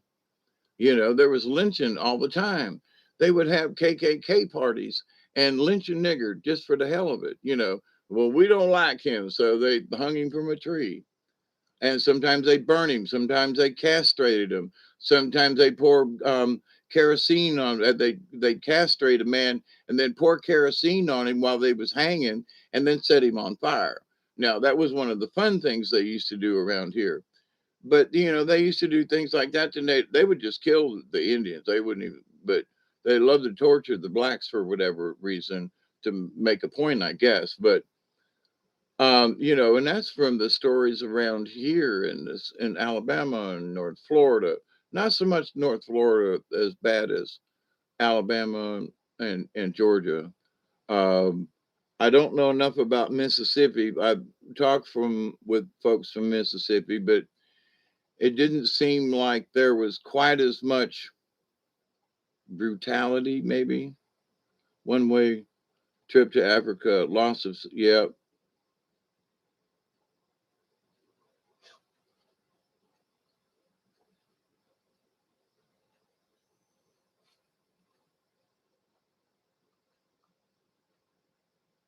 What I think they should do is quit bitching. We have made all this progress in the last 50 years to where we stand now, where we had a black president, a gay black president, um, and that we've had all these other changes and stuff. Quit bitching. That's all. Other folks have had it bad and worse. Quit bitching. Accept what you got now, and that we have made all these changes. Back in the day, when there was a protest, it was all white cops, all white cops. There wasn't a black man on a police force anywhere, hardly, maybe in Chicago or New York, but basically, no. Okay, not down here in the South, that's for damn sure. So when it came time to riots and stuff, the white man beat the crap out of the black man because they were only worth a third of a human being, right? And so with the civil rights movement, and Martin Luther King and all that good stuff, the thing was is they got their rights as all men are created equal. Okay, it took a while, right? But look how long it took women to vote, and look at women now, right? Corporate bosses and all this, and some of them women are as bad or worse as the men that they replaced. All the glass ceiling and all this stuff. And some of these women ain't no that wait till us women get into power. Y'all messing it up just as bad as the men. This thing that women somehow in corporate positions was suddenly going to change the world and we'd all be better off for it. Not necessarily. I'm just saying. What the hell are you even trying to say? What?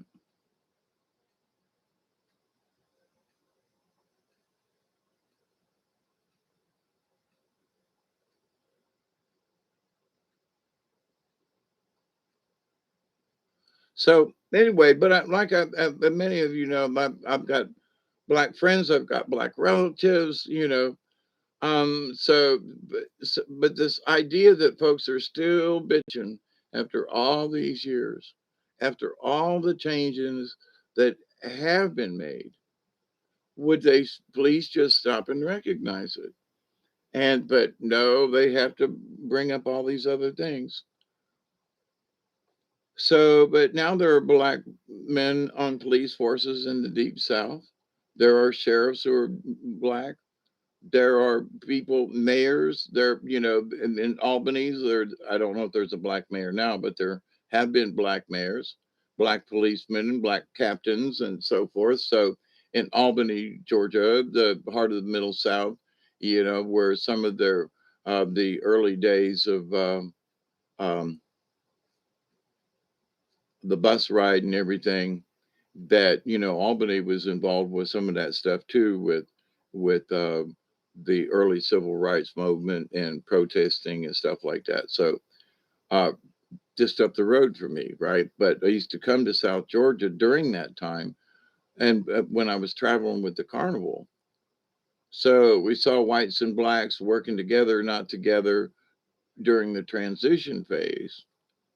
And so, like I said, there were a couple there was some brothers, both black, and they would come on the show once every year. We'd pick them up somewhere around Bluntstown.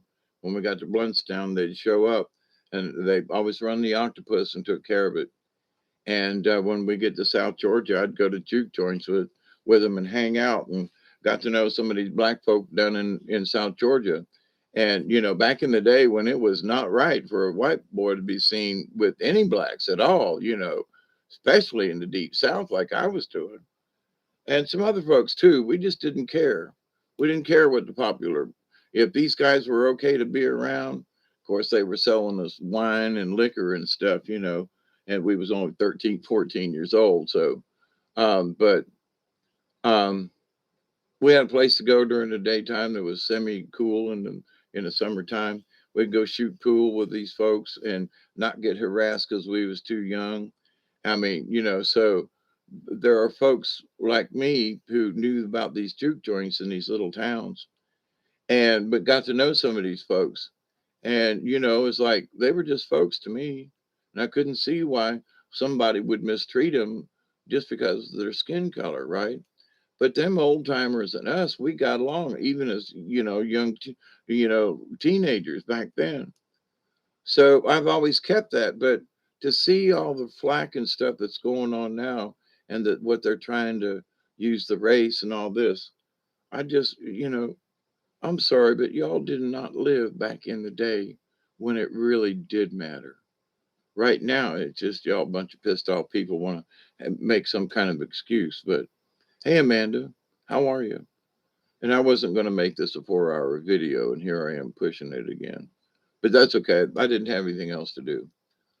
I've been real busy around the farm, got a lot of good stuff going on, and worked on, and besides just being able to go down the river in the canoe with Duggar, that was just plumb out fun. He's so good. He's such a good dog. But chicken shit of water, let me tell you, he wouldn't jump into water for nothing. But got to say, it was a little chilly when I jumped in. Um, but for all the things about all the stuff that's going on, we cooler heads will prevail. But at the same time, if enough of us say no, I'm sorry, we don't agree with you, then we shouldn't agree with them just to give in. We shouldn't. We should stick to our principles. But there are folks who are going to have to make some serious decisions. I don't have to do that in my current position. I still know what my answer would be, but there are a lot of things I would have to take into consideration if I was still raising kids, if my job depended on it, and I would have to seriously reconsider, and maybe I should take the chance and go ahead and poke me because I need to feed my kids. You know, I get it. They're hard decisions, and it's not just the Pope, but it's like Bitcoin and stuff, and the digital, um, um, the money thing. Now, here's something I want to point out to people about the digital currency, the Bitcoin. I've got my little bank card. Folks have got Chime and this. You've got your little card, right?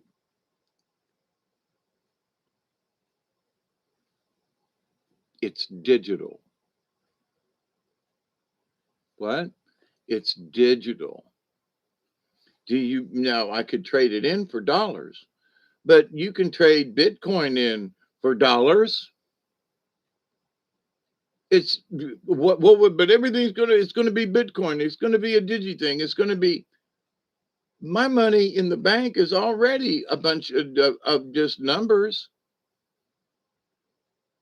There's not any money in there, but it says on my bank statement, and when I call up what my balance is, I can check my with my card, right?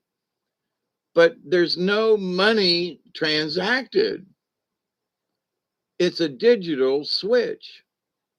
So people are freaking out about what's going on with the Bitcoin and all of this, and it's going off the charts, and the dollar ain't going to be worth nothing. It's still going to be worth whatever a dollar's worth. Now, with inflation and all this and gas prices, okay, so does it buy as much? No, but it's still a dollar. Well, the Bitcoin thing, I've got a Bitcoin. I'm going to trade in a part of a Bitcoin for some dollars. Okay. So, but don't, they're still going to convert it to the dollar, what we think of as our modus operandi of exchanging. It's a dollar, whatever it means, it's a dollar for this. Well, the dollar tree is now going to be the $2 tree. I think they should just stick a big two beside the dollar. $2 tree, the dollar tree, no, $2 tree. Who cares? If it's $3 for the stuff they have in there. Okay. The thing is, if we want to buy the junk or whatever, we're going to spend the money, whether it's $1, $2, or $3, or 10% off. Just saying. So, when people are freaking out about this digital stuff, my dollars in the bank are still digital. It's just like Bitcoin until I convert it into cash or what the cash equivalent is of a dollar. So I go to the store, I buy a gallon of milk and a this and a that, and it's $7.50. I put my card in, it takes $7.50 out of my account, which is just digital numbers. They're just trading it, right? So, well, what's the difference between a Bitcoin and my transactions that I've already been making for years with my bank card? To me, nothing. Why? Because they're all digits until you cash it in. So all the Bitcoin thing, all the this and the that, and all the, Bitcoin's going to destroy the dollar. The dollar is still going to be a dollar because Bitcoin is going to have to exchange it to something that we all, whatever the current exchange is. In America, it's in dollars. Can you trade a Bitcoin in for dollars? Sure. And whatever that value is of that dollar. Now, I remember buying a gallon of gas for 59 cents. Well, it's $3.59 now. So whatever that, hey, Katniss, how you doing? Whatever that increase in price is, whatever the percentage, I don't do percentages well, hardly not at all. But to the point though, it's since I was a kid and driving 59 cents a gallon, that was a lot because it had been like 29 and 30 cents a gallon, you know. So it was like 20 cents more a gallon, 20 whole cents. Now it's $2 more a gallon. That's a big difference, right? It's double the price. I was getting gas for $1.89. Now it's $3.59. Of course, I'm buying premium, but still the gas prices has almost doubled. Um, and of course, it's all of this and all of that, right? But it's still, whether you got a Bitcoin or not, it's still, you're still going to have to convert it to the dollar because that's the value placed on a gallon of gas, a loaf of bread, a gallon of milk, Bitcoin, or hey, Michelle, many hugs. I just let you know I've been sending you a bunch of underground prayers. But anyway, I hope they have been received. Um, so this idea that somehow there's this Bitcoin scare, there's this digital thing, there's this, why are they trying to scare us with this? Because if you were in Russia, you would be dealing in the ruble, right? Or the rupee, or, or if you were in India, you'd be dealing with the poopy, or, but anyway, so whatever country you're in, if you're in Germany, it converts to the Deutschmark, right? The Deutschmark, if I'm pronouncing that right.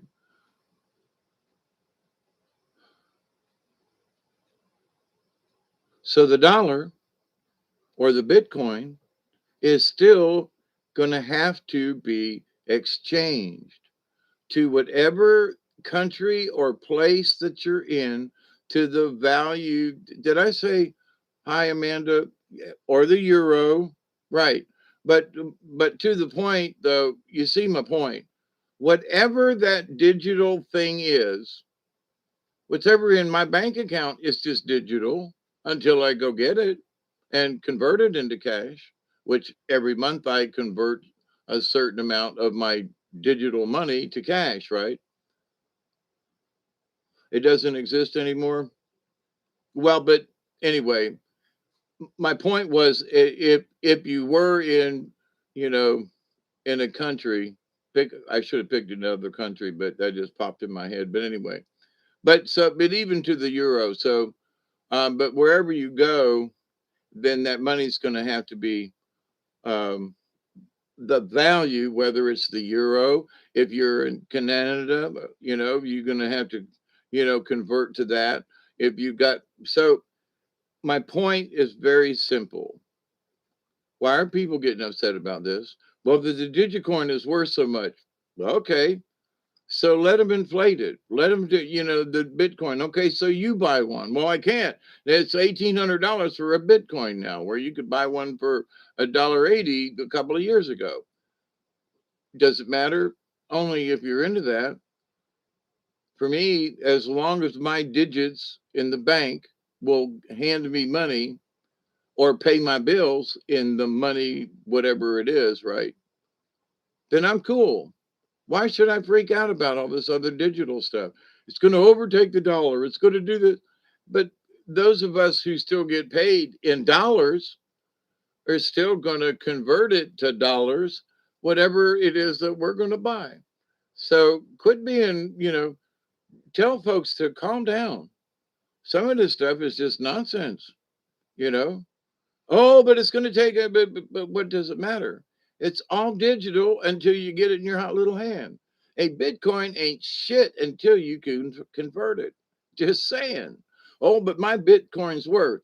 Where's the money? Well, it's all in these little digits in this thing that's okay, fine. But then you don't really have any money, do you? Well, I got a Bitcoin. Okay. But until you get that hot money in your hand, whatever country you're in, it's still just a digital number and could be wiped out, forgotten, or whatever. So it's like, so what's all this hoopla these last little, week or so about you know what I mean? What?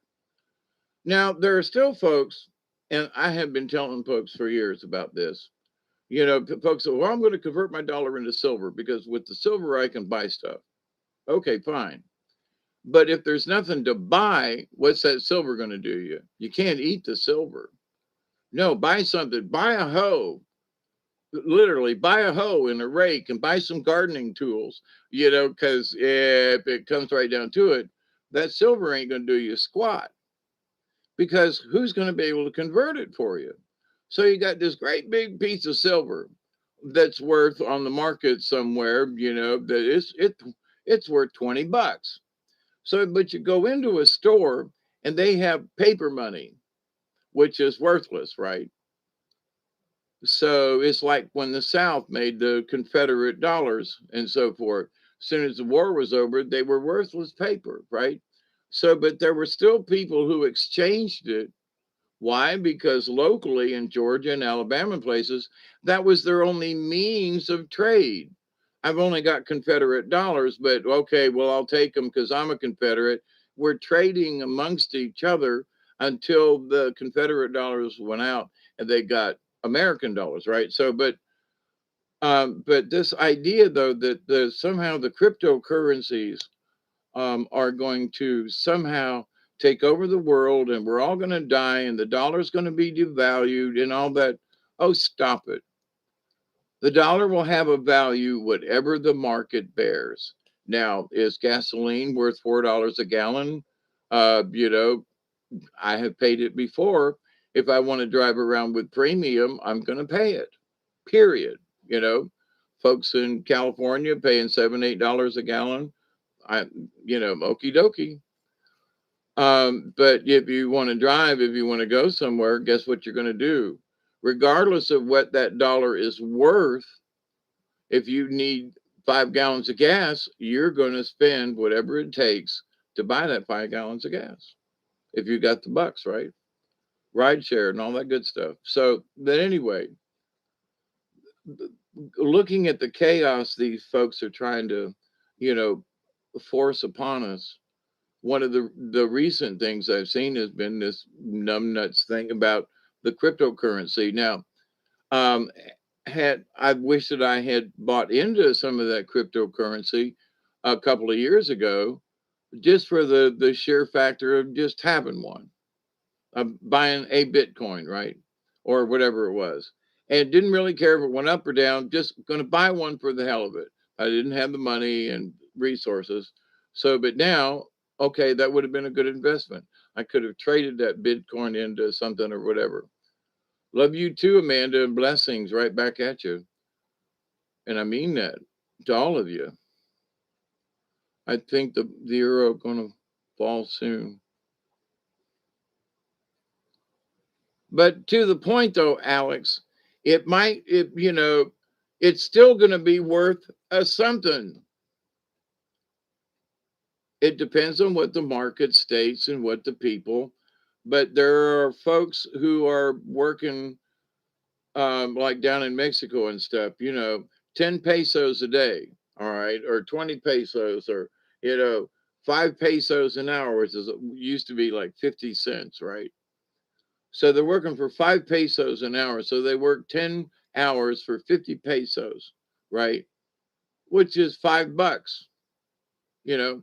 Now, to them in Mexico, the peso's value, whatever it is, very low compared to the rest of the world. That's not the point. It has value in Mexico. So whether it's 10 pesos, somebody said, well, yesterday I could buy this melon for 3 pesos. Now it's 5 pesos. Well, the peso has been devalued. Has it, or just the price of the melon gone up? Well, but the value of the peso has gone down. No, the price of the melon went up. But the peso's been devalued. Why? Because the watermelon price went up. So they play this trick with us. So whatever the market bears, if there ain't any melons, and this guy's got all the melons, then he can charge 500 pesos for a watermelon. But that's more than I make in a month. Okay, but you want this melon? Yes or no? Here's the money. Uh, what shit has When shit hits the fan, we go back ancient trading. That's right. That's right. And for example, for natives like ganja trading, yeah, there you go. But so this thing that back in the day, for the folks up north, the Native Americans, to have a seashell was special. So to have a seashell necklace, because folks who traveled to the oceans and picked the seashells and brought them back on their journeys, right? They had value. So if somebody had napped, for example, at a recent, well, it's been 2 years, but my most recent powwow 2 years ago, there were flint nappers there, right? And so this guy pulled out a couple of things and he wanted to trade for, one of the other guys. And the other man laid out his stuff on the blanket trading, right? He laid out his spear points and a couple of really nice arrowheads and stuff. And so he's like, well, this one here sells for about $30. It's a great big spear point, beautiful thing, napped out. And the other guy had, I can't remember what they were trading, but he was like, well, I usually get 25 out of these. So if we could almost trade even this, big piece for what you've got. So they were, bartering, quote, in American money, the value of the objects. So even though there was no money being traded, they were setting a value to the pieces each of them had relating to what they would sell it at a powwow or on the market. They were still using the value of the dollar when actually it had no value except in their minds as to what they could sell it to a white person for. So, but the value was still, this is a beautiful piece, and this guy had this. But I can't remember what they were trading. But anyway, so, but what it boiled down to, they were using the theory of the dollar and the value of these native pieces in the white man's world, and then trading based on that. But back in the day, it was, oh my God, we've got seashells or beads, or there's a necklace, or thank you, Michelle. Yeah, we're coming up on it's 3:12 here. But to the point of all of this, though, so the value is based on whatever the people who are trading value it, right? Or place the value on it. So this thing about, oh, the dollar's gone and the euro's dead, the euro is still going to be worth something. It's not going to be dead. Oh, well, but crypto's going to take over. But crypto, how can you can trade cryptos, but if I wanted to pay I don't have a neighbor boy. When I was growing up, they paid me, $5 to mow my yard. Here's $5. When I can't do that now, I got it's cryptocurrency. So now we got to touch phones and have to have an app, and I want this guy to have $5 out of my whatever my Bitcoin is worth. So I'm going to take a tiny little piece of this Bitcoin and put it over here and give it to this kid for breaking the yard, or the snow or whatever.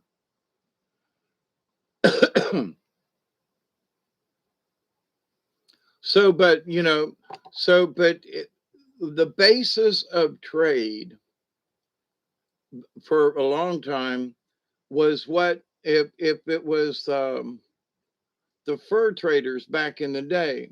So they did all these furs, they collected them. Now they traded them with people who needed fur for whatever necessities, right? But when they went to the trading company to sell their furs, there was this price. And if you were up in Montreal and up in there with the French Canadians, you were dealing in what the French francs or whatever the currency was at that time, because it was the French. Down south and in the Americas, then it was the British before the Americans too. And then the Americans established the dollar and the price and whatever.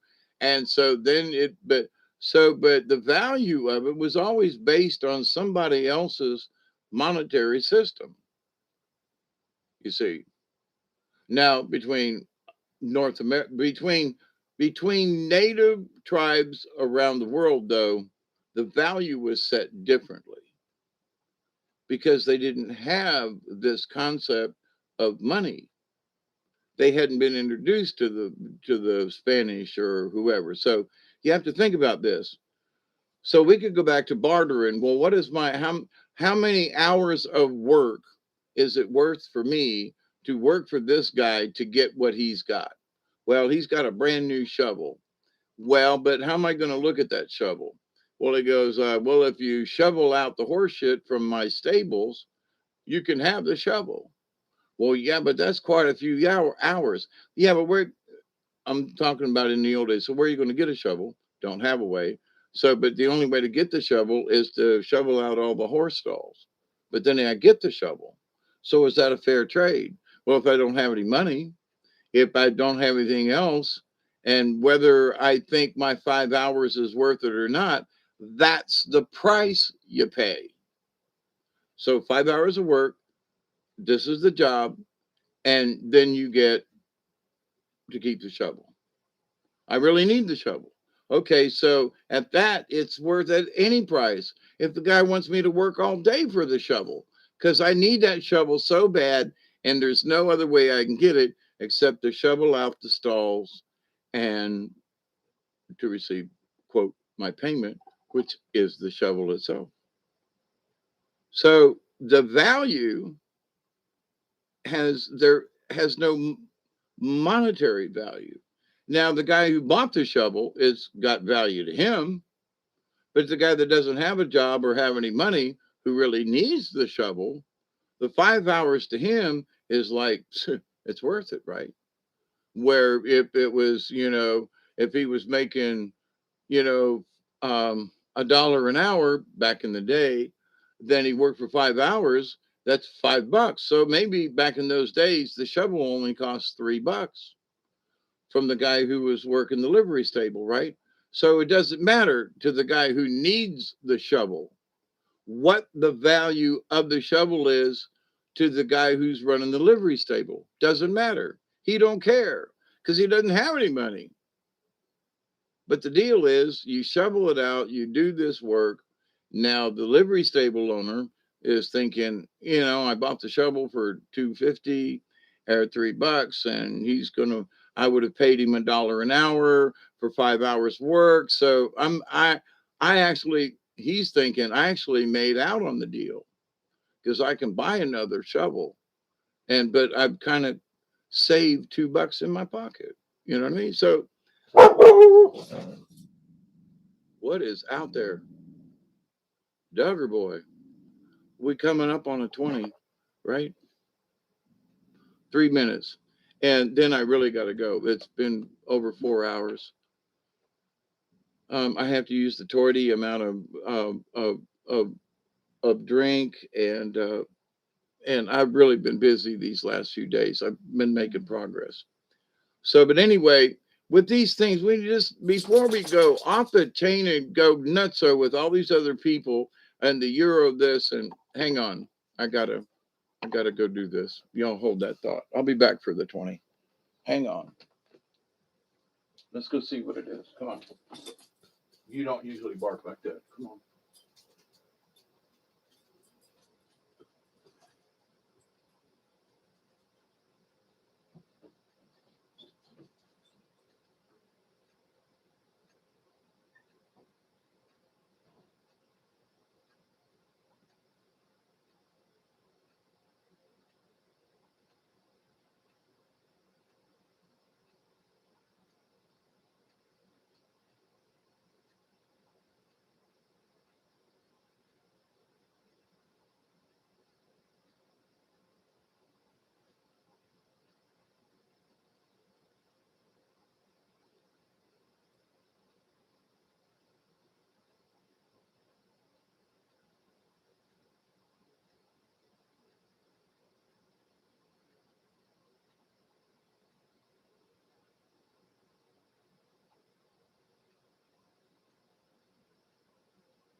I'm back. Hang on a sec.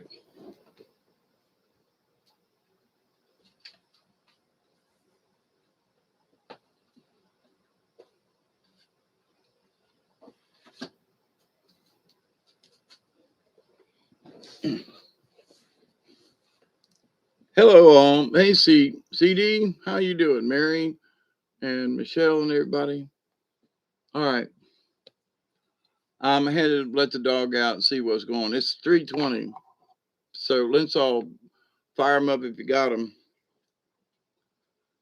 Was watching a star out there that it's moving all around in the sky, really bright. Cheers. Yep.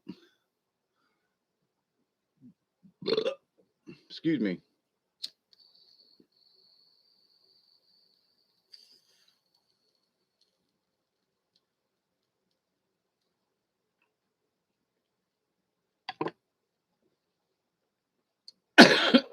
Down. I haven't done a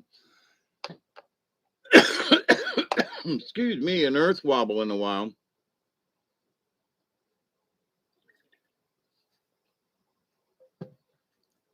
But to give you just a little bit of an update, having just walked outside, and there's whatever star that is down there, it's moving. I mean, I thought it was my eyes at first, and then I looked at some other stars. No, they're holding still. So something's wiggling big time over yonder. But also, um, for my position, I try to stand in the same place because it's very important you stand in the same place when you make your observations. But a couple of nights ago, Orion was really low in the sky when it came up, and I was like, well, "That's interesting." Pleiades was up pretty much where it belonged, but I've noticed that somehow, Orion was a little further south. Tonight, Orion's much higher in the sky, so I still contend that the Earth is wobbling because the moon is overhead, partly cloudy down here. Um, but even partly cloudy at a full moon, as bright as it is up in the sky, it used to light up the ground more.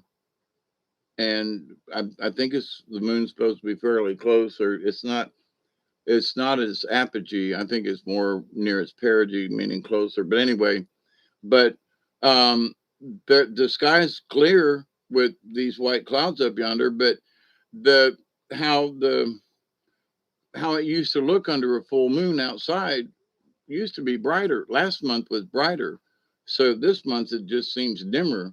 Which they have been pouring a bunch of stuff in the atmosphere down here over the last few days. I mean, airplanes it's been nutty. Um, None today that I saw, but there seems to be something in the atmosphere that is not really clear. You know what I mean? It's it's almost like we're looking through a layer of water if you like looking underwater with your eyes open, without goggles or something. But anyway, so it's strange. You can see the moon and it's bright, but it doesn't seem like it's all coming down here. But anyway, that's my observation. But earlier, I'm going to take another hit off this bowl because I missed the 20 partially. I was here on the 20. I love you all. I do. Thank you for being around. Really. I I want to do cards. Okay. Now, if I weren't quite so tired, I would do cards tonight. Here too, like chessboard mini, people getting skin problems. Really? I haven't had that issue. Hey, Tracy B. I'm still here, and exercising and doing more and getting ready to pour concrete, and yeah, I'm still here. And my dear friends, I keep talking about my age and stuff, but um, I brought, let's see, 1, 2. I brought 400 pounds of cement home the other day, loaded them up into the truck with the help of this nice black lady. But I took them off the truck myself. So in my bad back and old age, I'm still moving hundreds of pounds of concrete. I'm going to take in the next day or so, I'm going to mix that concrete and finish up some of these walls. I'm getting so close, right? Don't ever give up. There have been times where I'm like, I'm never going to get this. I'm never going to make it. I'm never going. My cement mixers out there. I've been doing grading work. I've been getting the brick ready to finish the outside. I've got mortar mix now so I can do it. Don't ever give up. You can say, "Well, I'm never going to finish product this project." I have been keeping these thoughts out of my head because now it's going on 3 years, and I'm still digging, roots out and shit and stuff, and I still haven't finished it, and the answer's still giving me problems, and but we're good. Don't ever give up. As long as you can walk, breathe, whatever, and trust me, my lower back is killing me. But if I don't do it, if I continue to use my back as my excuse, then I don't get anything done. So if I come in and I sit down and I rest, and in the summertime, it was easy for me to stay here in this chair because it's too freaking hot outside. But now that the heat has changed, um, yeah, Tracy. There are folks who go, "Well, why don't you just get somebody to come in here and do this? And why don't you?" Because I started the damn thing and I'm gonna finish it. That's why. I got the wood sitting in the yard. I can't get anybody out here to do some, little maintenance stuff. I'll pay them $10, $15 an hour plus quote tips, right? I'll even pay them for the drive out and back home. You know, I can't get anybody to drive out here to work. I'll give them cash, not even a check. I mean, the cash is good. It's still $1. No takers. So, I have asked people, I have waved money in their face, I've waved other things in their face, not personal body parts or nothing, but um, wow, I can't believe I said that. I tagged that, but um, it just wagging and never mind. Um, but so if I want to finish it, which I do, I got to do it myself. So I have to. Here's one thing: people talk about wanting power. That they're going to talk to the spirits and they're going to gain this power. Okay, whatever it is, they're going to say these spells and they're going to gain this power, or they're going to do something. Let me give you a 10 cent on that. I have the power that Creator gave me. Okay. How I, quote, developed that power for whatever use. I've learned over the years that I kind of sort of, I don't need any special power because I already have it. That is the power of the universe. So, but to quote, have to have the power, I realized that it's there. So today, because I'm moving cement and brick and everything, it's all heavy duty work. I mean, I've lifted a bunch of pounds this afternoon, today, and this evening. And so I had to stop, look up at the sky, and say, I really need help today. I need help with my back. I need help with the courage that when it gets sore and I want to give up. Need a pat on the back. I need help today because I want to get these things done. So I'm asking for extra help because my back's shot. I'm getting old, right? But I still want to do it. I still want to participate. So, quote, the power of the universe is that simple request that I have made. I don't want power all the time because I don't need it all the time. But I needed help today because I had this project. And I think the spirits are saying, yeah, because I found for those of you who got here late, I found 4 tomato plants up in my yard over here. I've been pulling weeds and getting rid of stuff and the things that took over for the summer. And I've been doing lawn work, and thing I can do is to pull them out. So I've been pulling all these weeds out and doing stuff over here in the yard. I've got ground cover, which is wandering Jew that just got out of a plant combination thing. And I've got wandering Jew, like an acre of wandering Jew down in the woods and over here and over this area, back here behind the house. Now it's a great ground cover. but it grows like a mofo, and it's overtaken stuff. So I couldn't find my axe. The the wandering Jew had covered it up. So, but anyway, so I'm moving all this stuff, and as I'm pulling up the wandering Jew and these other things, there's these four um, beautiful little tomato plants right like out here, a couple of feet away from where I'm sitting. No idea where the seeds came.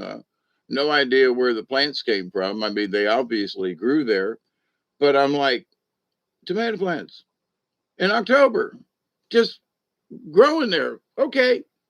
So for me in the universe, I mean, that's just funny to me, right? Like coinky dinky machines there don't want to work. Yeah, I agree with you. I can half ask myself, yeah, $20 an hour with a $2 work ethic or less, Barry, like a dollar work ethic. But to your point, yeah. Yeah, the wandering. So, there's just so, I mean, there are literally pounds of this stuff. And I used to feed it to my chickens when I had chickens, and they loved it. And, it's good protein or whatever. But, now I don't have chickens, and this stuff is everywhere. But to the point, though, it's a really good ground cover for areas that are just, like for me and down in the woods that are just barren or whatever, but they will cover shit up in a heartbeat. I mean, within you leave it go for a week and you come back out and go, oh my God, and it'll be like covered all over the place. So anyway, I wish I could find another use for it. But yeah, the four tomato plants. I mean, oh my God, I'm still amazed, right? So, but with that, it's the creator saying, you're working, your projects are we approve of your projects. Because if I finish the porch, which is the greenhouse porch thing, then guess what? The tomato plants will have a place to live and thrive. Okay. So it's like, all right, you finish that some bitch up, Dave, because here's four tomato plants for you. Okay. But so that's my message from the universe. That's creator's way of saying, we approve of what you're working on. We gave you extra energy today so you could complete these tasks. Oh, and by the way, here's four tomato plants for you. Cheers. So, when other folks are just, oh, the work is so hard and I can't do this. I have them moments, let me tell you. If you all saw how much I dug and trenched and chopped and did and moved, and you'd go, crap, man, you worked your butt off today, didn't you, Dave? And I'd go, kind of.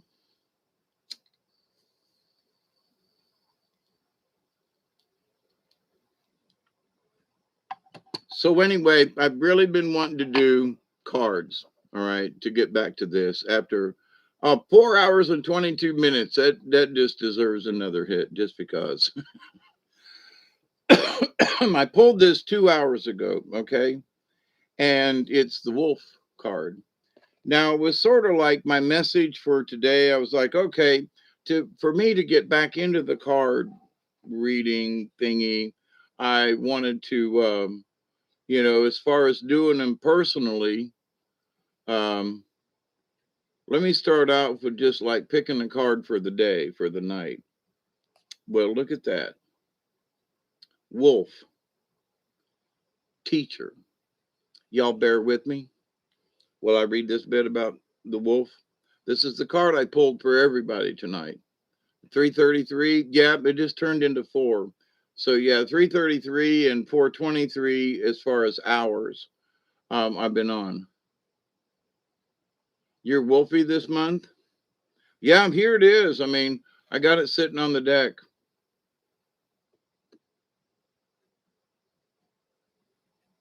So, yep. The wolf.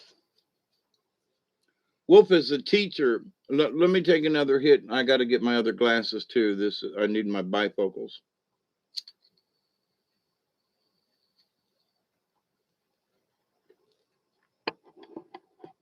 So it's good to hang out with y'all. It is. I would like to do more, but I've been working in the evenings when it's cool because I do have these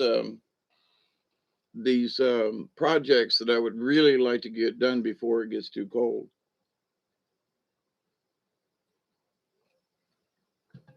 And the fact that it's cool enough for me to go work outside, I'm blessed. So, and yeah, sometimes I work till 9 to 10 o'clock at night.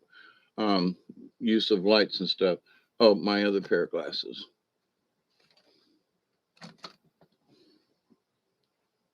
My bifocals. 2-for-1 deal. Wolf, teacher, pathfinder, moondog of my soul, howling, singing, teaching how to know. Number 15 in this book, Wolf, the teacher. Wolf is the pathfinder, the forerunner of new ideas, who returns to the clan to teach and share medicine. Wolf takes on a mate for life and is loyal like dog. If you were to keep company with wolves, you would find an enormous sense of family within the pack, as well as a strong individualistic urge. These qualities make wolf very much like the human race. As humans, we also have an ability to be a part of society and yet still embody our individual dreams and ideas. Now, over 3 hours ago, I was kind of talking about this, and also for those of you who are here for being chased by Godzilla, we have the ability to be a part of society and yet still embody our individual dreams and ideas. So if Godzilla's chasing us down the street, turn left down a side street. I doubt he's going to chase you. But so we are part of society. So this my point in bringing this out is that this card fits with what my point I was trying to get across. Thank you, Wolf. Now back to this. In the great star nation, Wolf is represented by the dog star Sirius, which legend tells us was the original home of our teachers in ancient times. Sirius was thought to be the home of the gods by the ancient Egyptians and is still considered so by the Dogon tribe in Africa. It stands to reason that Native American peoples would formulate this same connection and adopt wolf people as the clan of teachers. Now, I would disagree with part of this statement simply because the Dogon tribe in Africa believes it does not mean it stands to reason the native peoples would formulate this similar connection. No, they had their own connection. Okay. So they didn't know the Dogon tribe in Africa. So this little statement here about, like, of course it stands to reason that why would it stand to reason? The Dogons are in Africa, and natives didn't know about them until the white man showed up. So that statement, yeah. The senses of wolf are very keen, and the moon is its power ally. So full moon right now, along with the wolf teacher. Interesting. The moon is a symbol for psychic energy or the unconscious that holds the secrets of knowledge and wisdom. Baying at the moon may be an indication of wolf's desire to connect with the new ideas which are just below the surface of the consciousness. Now, recently I've talked about the consciousness, talking about self hypnosis and all. So this definitely fits as far as the teacher part, in that I was talking about that there's the nether world, the null zone of the conscious and the subconscious, but where stuff lies, the answers are in there. But wolf medicine empowers the teacher within us, the teacher within us all, to come forth and aid the children of earth in understanding the great mystery and of life. It's not the great mystery of life, but it's the great mystery and of life. Interesting. Um, the moon is the symbol for psychic energy or the unconscious that holds the secrets of knowledge and wisdom. So, with other teaching, is that the knowledge is always in the void, it's always in the universe. And so, those answers are always there. So, again, I try to re emphasize that, but wolf is kind of like. So, if you've drawn the wolf card, you may be able to share your personal medicine with others. That means you folk, okay? Your intuitive side may also have an answer or a teaching for your personal use at this time. As you feel wolf coming alive within you, you may wish to share your knowledge by writing or lecturing on information or just having a conversation with a friend or two that will keep others better, that will help others better understand their uniqueness or path in life. So my job here is not to convince you to be like me. It's to be the best that you can be on your terms and what you know. All right. So this ain't a follow me club, right? We are all members of the League of Like-minded Beings. So we're already part of that club. We're already part of the tribe. So there's that. So, but each of us are individuals, but we are here together as a pack. But each of us needs to still be that individual, right? It is in the sharing of great truths that the consciousness of humanity will attain new heights. Wolf could also be telling you to seek out lonely places that will allow you to see your teacher within you. In the aloneness of a power place, devoid of other humans, you may find the true you. Now, you know me, if I'm always chatting about go find a spot and sit down for a bit, right? But this is good medicine.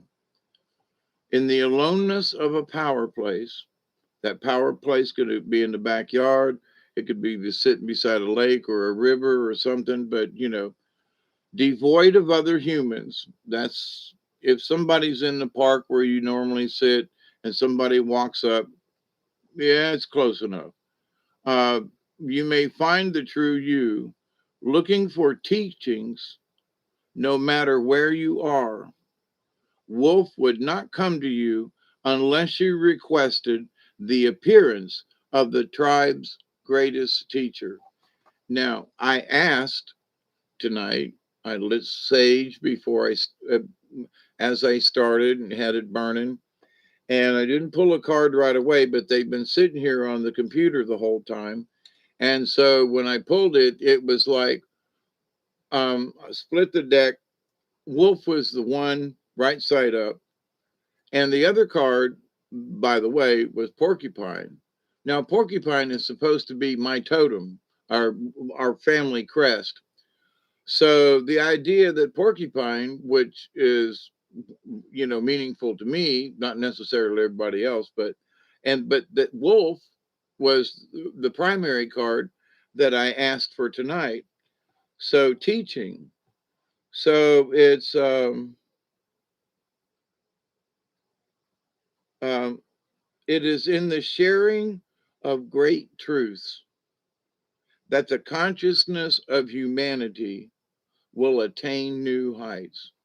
And I think in all of this confusion and chaos, it's prompting mankind to think differently, right?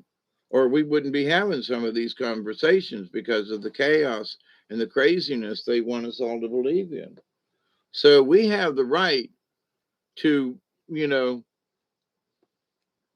As David Icke said last week in in a video, and I hadn't heard about anything from him in a while, but he said, and it's true, and other people have picked up whether they watched him or not, but whether or not we acquiesce. So if it's, the bump in the arm, Al is my spirit animal.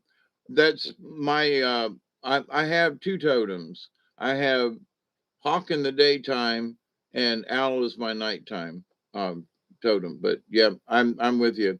And earlier I heard Owl, so Duggar's still outside. I have to remember that. I haven't heard him whine. But anyway, um, 3:45 a.m. Yes, it is. And I'm getting tired because it's been almost 5 hours that I was only going to do this for 2.5 hours, and here I am still here. But I love you all. Lone wolf, yeah. But see, lone wolves still like to get with the pack. And so there's this meaning in here where, I'm always for individuality, but there are things that the group needs, and let's all be on the same page with what the group needs. Y'all go do your stuff and be a good individual, but remember the basic needs of the tribe, the basic functions of the family, the basic, you know, very simple rules for the League of Like-Minded Beings, because their mantra is to do no harm, and that's the number one rule in the universe. So do no harm. That's our purpose, and to teach how to do no harm and how to get away from doing harm, and so that's what's the great mystery. Well, the great mystery is how we do our best not to hurt other folks. Drew Mons, I sense something strange in the skies of live, uh, and seems that Earth is trying to say something. I absolutely agree with you, Drew Mons. Absolutely. If you, I have made my predictions over, years ago, and have talked about them. And, the current scientist thing is like, we didn't think this thing would still be going. What's going on? So they're thinking maybe there's oil or gas deposits under that area or something that is fueling this thing or something. They're really confused, right? Because they haven't seen one really act like this for a while. Well, the Hawaiian volcano, it did some stuff, and they weren't, really expecting it. You know what I mean? Mother Nature does stuff her own way. And if anybody, I mean, I've been through a bunch of hurricanes. I've had tornadoes go over the house twice since I've lived here, plus other storms and stuff that I've been involved with. Then none of them are the same, but they're all storms, but none of them are the same. Some of them howl, some of them break trees down, but they're all storms, okay? But they're none of them are the same. They never come in the same direction. They may come in a certain area or a certain general direction or something. They come from over here instead of over there, but okay. Um, and the fact that there is repetition, especially since I've lived here and had two go over the house and destroy my neighbor's barn twice. I mean, seriously. So, what are the odds of that? Well, but you say, well, that can't happen. Tornadoes don't hit the same spot ever, right? It did here. It nailed my neighbor's barn twice. So, yeah. So how many times has it hit that spot up there on that hill when there wasn't a barn up there, and when there wasn't a house there, when it was just a hill? So this idea that simply because we haven't seen it or whatever, that it's never occurred before, or that nope, ow, stop it. So, but to the point of the volcano, though, I absolutely believe for myself, and there's some decent evidence out there that um,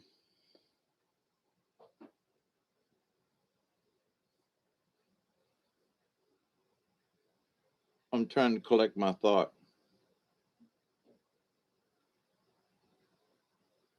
I don't believe the Earth has a solid core like they talk about. Okay. So this thing about inner Earth and whatever, I absolutely do believe that that's possible. Um, because there's too much anecdotal information, legends and stuff and things, and I just think there's something down inside the Earth. Okay. And so did Admiral Byrd and those folks that went. But what is happening is we're getting energy, and we were warned about this years ago from the center of the galaxy kind of thing. Well, the sun's acting up and doing a bunch of stuff, um, and we're getting a lot of cosmic energy, which is heating up the planet, okay, from the inside out. Hey, Isby, I got your message the other day and tried to call you back, and for whatever reason, I didn't. I forgot to plug the phone in was one deal, but it was fun you being here and hanging out. I hope you had I wished I could have been more hospitable, but we did the best we could, having you pull up in the middle of the night. But I loved your visit. It was good to meet you, and I hope we get it. I hope you get a chance to get back up here sometime. Um, And if you're serious, I know some other folks that was talking about doing a sweat lodge. So, but anyway, um,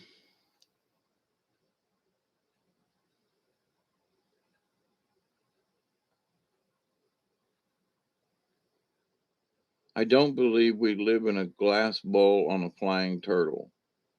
Not quite, but North America is called Turtle Island by the Native Americans, but it's not necessarily flying. Turtle Island was where turtle rose from the sea and had land. Well, you're a nice guy too, Idby. um, you know, and I was glad you called me and said that you got there safe, because in the back of my mind, I was like, I should have told Ken to call me when he got there, because in my family we used to do that. Hey, got home okay? All right, love you, bye, and that was that. So thank you for that. Makes me feel like family. Um, it's the consideration. Like, I got home, we made it, good for you, and I mean that, good for you. No problems, no issues. So that's always a good thing when long trips are made safely. But with all this other chaos and stuff going on with the volcano, I absolutely do believe that um, outside energies and sources, our magnetosphere has been going crazy. They crank CERN back up. Just saying. There's a lot of terra electron bolts that they use Earth as a ground, and whatever the hell they're doing, that big ass machine over there, that it's been off for a while and now it's cranked back up. So it's like, you think maybe that's got something to do with it? They want to open portals to other worlds and volcano won't quit. Oh man, there's no correlation. Seriously? You big ass dumb sons of bitches are trying to tell me it has zero effect on the planet? Okay. But they're scientists. They're supposed to know what they're doing, right? But I've always believed that there is a layer of molten gunk, lava. It's not lava till it comes out, magma.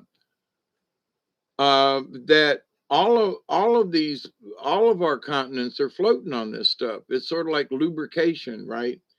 And the earth is expanding, and I think earth is going through a major kind of expansion joint here, and that as it has expanded with the extra gamma ray stuff, radiation that's going through the earth. Now you have to understand some of this stuff is literally passing right through the earth, but that as the earth expands, also this liquid magma lava stuff is coming out where there are cracks in the earth, and some places have had fractures and cracks that were just waiting to be burst open, right? And I think that's where we are. Is it the end of the world? I hope not. Is one volcano an indication that the planet's going to blow up? I hope not. But is it really a big deal? And is it still going on? And is it fantastic? All of the above. Have we ever witnessed something like well, not in our times, but back in the day, the ancients saw some of these volcanoes, and the stuff was going. And but as and there's a lot of information about Pangea and stuff, but that the Earth is expanding, and so the Earth is spinning. I've noticed, I talked about it when I came back in just a little bit ago, about it looks like the Earth is wobbled again because Orion's a little higher in the sky than it was a couple of nights ago from the same location. And I'm like, okay, so we've got this out of balance planet that's wobbling like this with the sun in the same direction. um and now that Pleiades and Orion erupt this time of year, I can better monitor, the Earth wobble as compared to, well, the summer we just had rain all the time. I couldn't check the sky.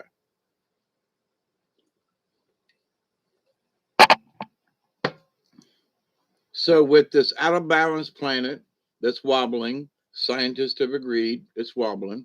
So, and as it's wobbling, it's creaking and groaning, and the magma, we've literally watched it move from the South Pacific, Vanuatu, Hawaii, and it's been traveling east. And, things have been going off, and this one here and there, and the volcano that went off down in Guatemala and killed all them people. So um, it seems to me that this mass of whatever heated stuff under the planet has been moving, you know, from the South Pacific underneath, and it got to Africa and La Palma. And so Dutch census talked about it, in that, there's magma flow and this and that. But for me, but I haven't listened to him recently, so this is maybe an untrue statement. I'm not trying to put him down. I think he's done some very good science and observation. I think he's right on with a lot of stuff. But in my understanding and my questions to the universe, or they're saying, hey, look, you see that going on? Yeah, that's weird. Well, the reason is, and I get this little picture, and the picture unfolds over the next couple of days as the magma is moving, the plates are shifting, and this magma has been moving for the last 2 years or so underneath North America, came through around the equator with the Guatemala and the earthquakes down around Panama and all, stuff like that. Um,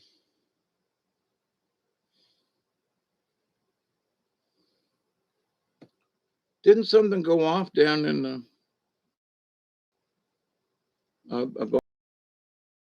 but to my point, it seems like whatever is under there moving has made it all the way to Africa. Okay, in the shifting in the earth, and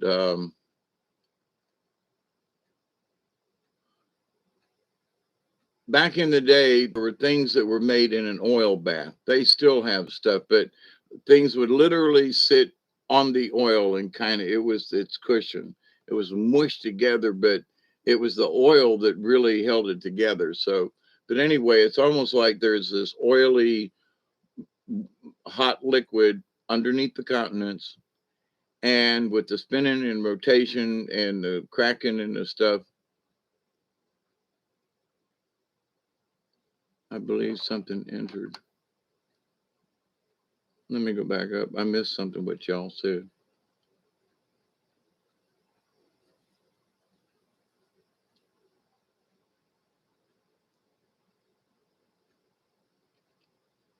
Oh, black holes are all of the above. Some of them go to different galaxies,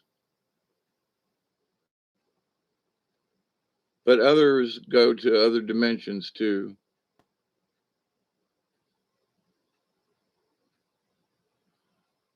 Oh, Tracy B, were you talking about CERN?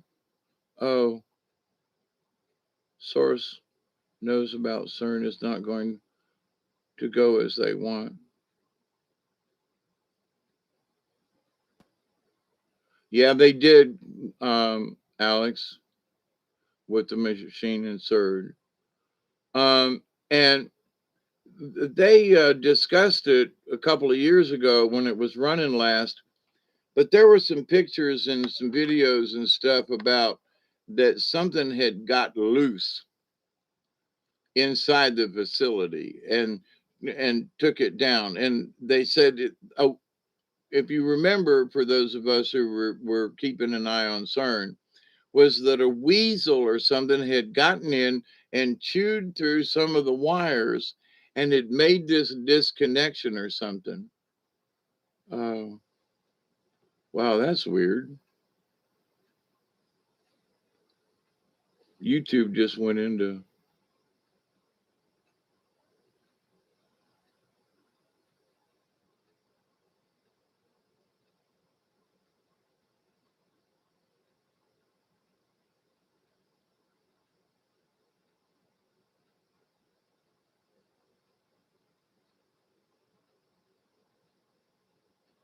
That was weird.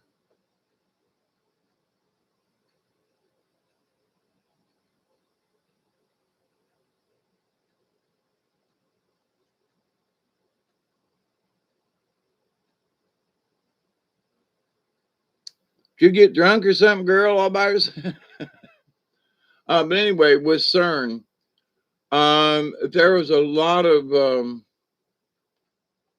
You remember the weasel incident? Yeah, there was some really strange video and things that came out back then, and that there was also some intervention by some intergalactic folks that said, "No, you ain't.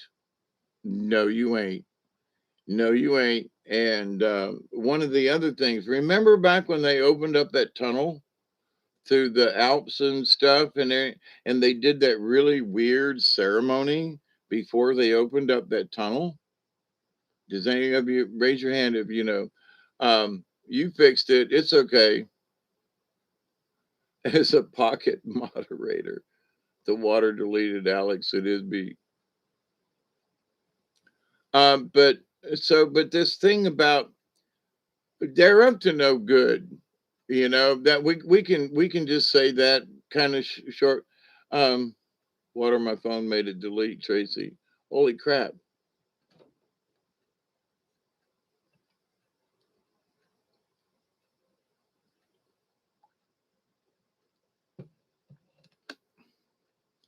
So, but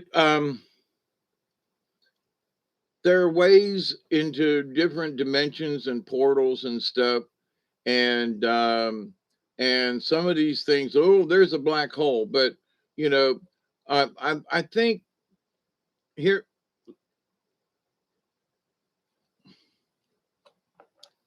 you want to hear this take about black holes. I believe that the universe, this idea of it expanding, I think our universe, as it is, as far as they've been able to map it or photo it or whatever, punch drunk, eh? So that they say we came from a starting point, and the planets are moving out and it's going like in this direction. So there was a theory years ago, and I was like, I kind of put it to the universe, and they were like, it's kind of sort of right. So you have this big balloon that is the known universe. Now, it's not this universe, it's the known universe in another spot.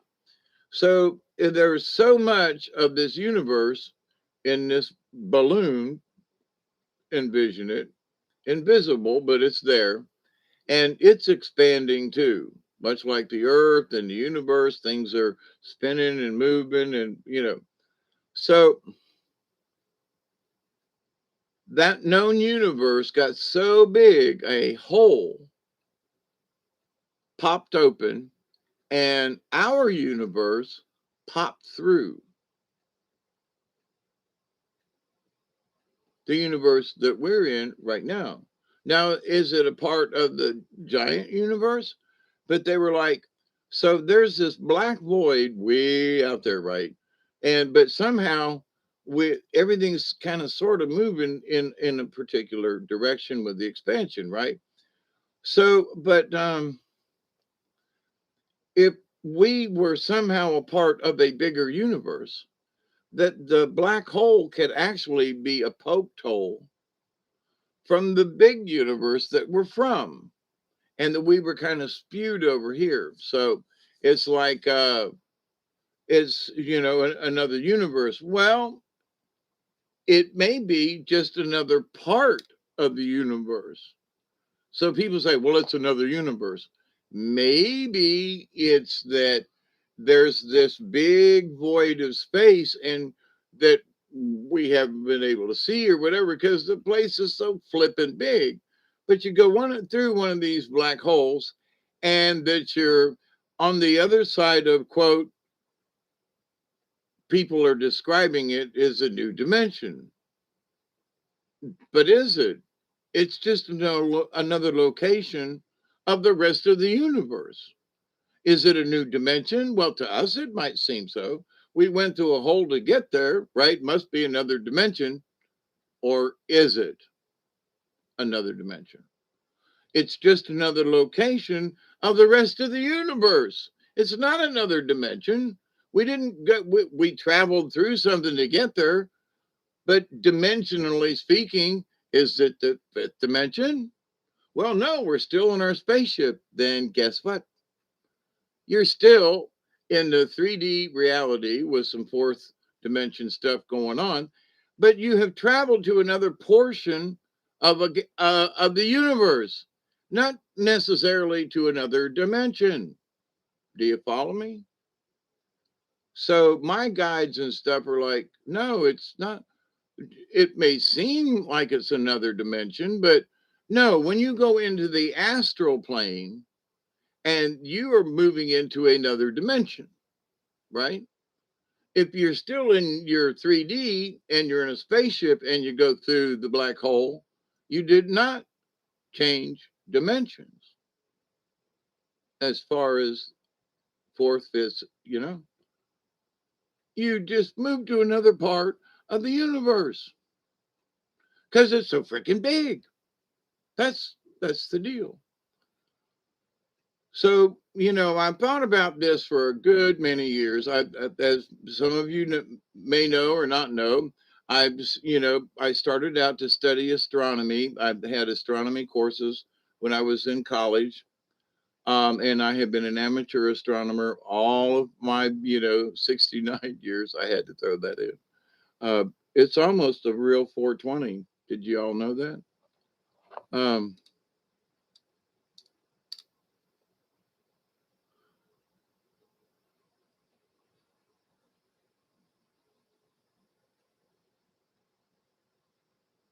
as explained, you can't come up and go like that. It's not that easy with ships to travel.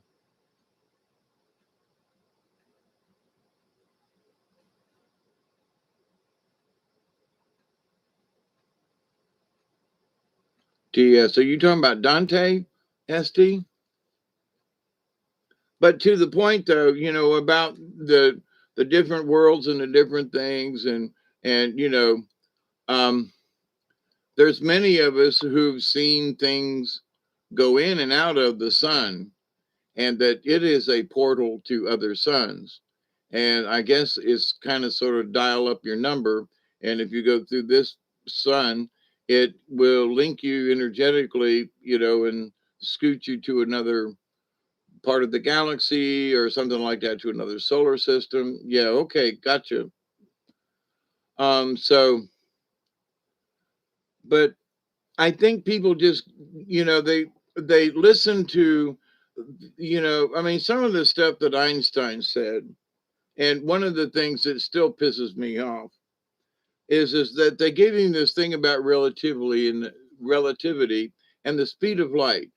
And in my research, and when you go in a little ways, you find out that the speed of light is not a constant. And they write it as a constant, E equals mc squared. So they're using this thing as a constant when it ain't. It's an average. So that, and they won't straighten it out for people. They keep selling the same bullshit. And it's like, fix this mess. Light is an average. Well, no, it's all. Now you guys came up with an average. And the fact that, well, now they've got FTL, right? Faster than light. So, they described it as bending space, right? That this warp drive warps the universe so that it can travel between it. And I had this, like, maybe the paper ain't warping. We're just exchanging places with another spot in the universe. Are we folding it? Well, you could describe it as that, but does space actually fold? Or do we just go from here to over here? Sort of like, so, I, the the Star Trek series Discovery, they've got what they call a spore drive, and they just like, they don't have to travel through space, they jump through space. They don't warp it. No, they just change places. And in my thinking about this, I'm like, that, regardless of what you called it, in the series, it's called a spore drive. But with watching space and things and science fiction over the years, they're still using rockets on even the new series and stuff. Everything has to fire up with rockets behind it. And, as Dante has shown, you know, ships just disappear. I've seen ships just disappear, and there was no rocket fuel or anything like that. They was gone. Uh, and they're hauling ass, when you watch them spaceships, the saucers or whatever from the ISS, and you can see them come up and they'll fly, and then all of a sudden they're just gone. So it's like, the technology we really don't understand. This magnetic, this and that. No, there's something else that we just trade spaces. Battlestar Galactica made jumps.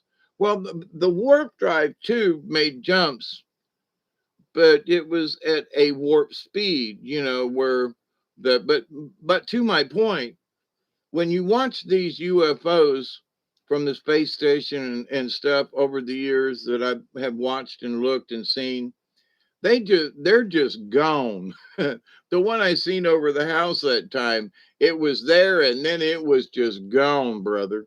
I mean, just what? It decloaked, did its thing, and cloaked back up, was gone. So they know stuff that we don't. And I think one of them is this idea of folding space. Now, there's a different trick to it. That this idea that the warp drive. Now, I think warp speed and this and everything. You can't just jump from star to star because shit moves. Okay, so if you're off by a fraction, you're going to land in somebody's backyard or in a sun or crash into a planet. Oh, did y'all see Jupiter got hit again? And SD, and to you Dante fans, they're saying that it's asteroids. Now, Dante has showed us proof of things that were going on, that Jupiter has been under attack by, the bad guys. And so is this another attack? So I'm curious. I'm going to send out the message to my angel brothers and sisters and go, hey, Dante, let us know about the Jupiter thing, the recent, because what happened before, they were under attack and it showed it as and he showed us. And so, but having seen these recent things with Jupiter, I'm curious, so I hope them folks on Jupiter are safe, and that whatever happened, it didn't hurt much, you know what I mean? um but for me, what I noticed was it was in a lower quadrant, which was the same kind of sort of lower quadrant area as the attacks that happened um before with Jupiter, the supposedly comet Levy Shoemaker thingy that was actually, so anyway, but whatever's happening now, um, can we say that there's a war going on in the solar system? The answer would be yes. Even at the center of,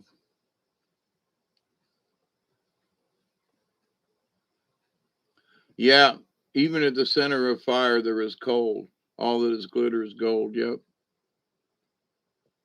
I saw a video of giant ships going into the sun and coming out too, and going up, and and refueling and stuff. So if I close my eyes and look at the sun through my, yeah, and it'll blind you too. Is be please don't do that. Not with this stuff that's coming from the sun now. When I was a kid, we used to do that, but man, shit's changed with the color of the sun. So please be careful. I know it. I know what you mean, but please be careful.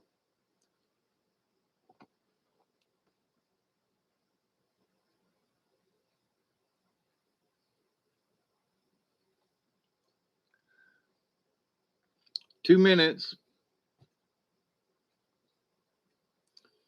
I've been watching too much sci-fi here lately, but it's sort of like my goal. There are times when I don't want to watch anything, and they'll go, "No, we got a movie for you. We want you to check in," and so there'll be something in there like the propulsion or something, or a critter, or something. But it's interesting that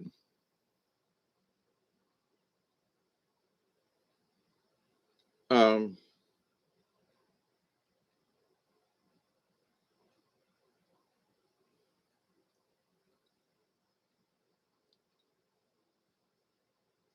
that we just really don't know about. Like the sun is talking to me through images.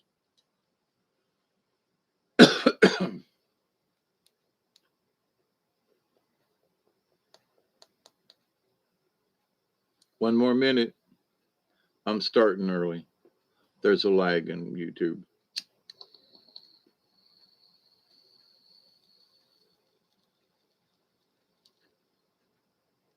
To the real 420. Cheers, everybody. Um,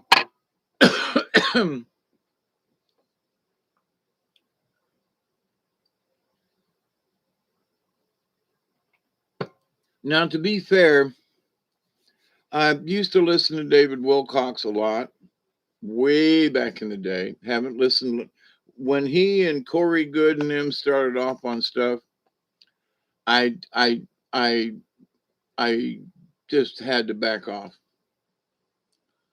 Stuff that was coming from my information through my spirit guides and stuff was like I was.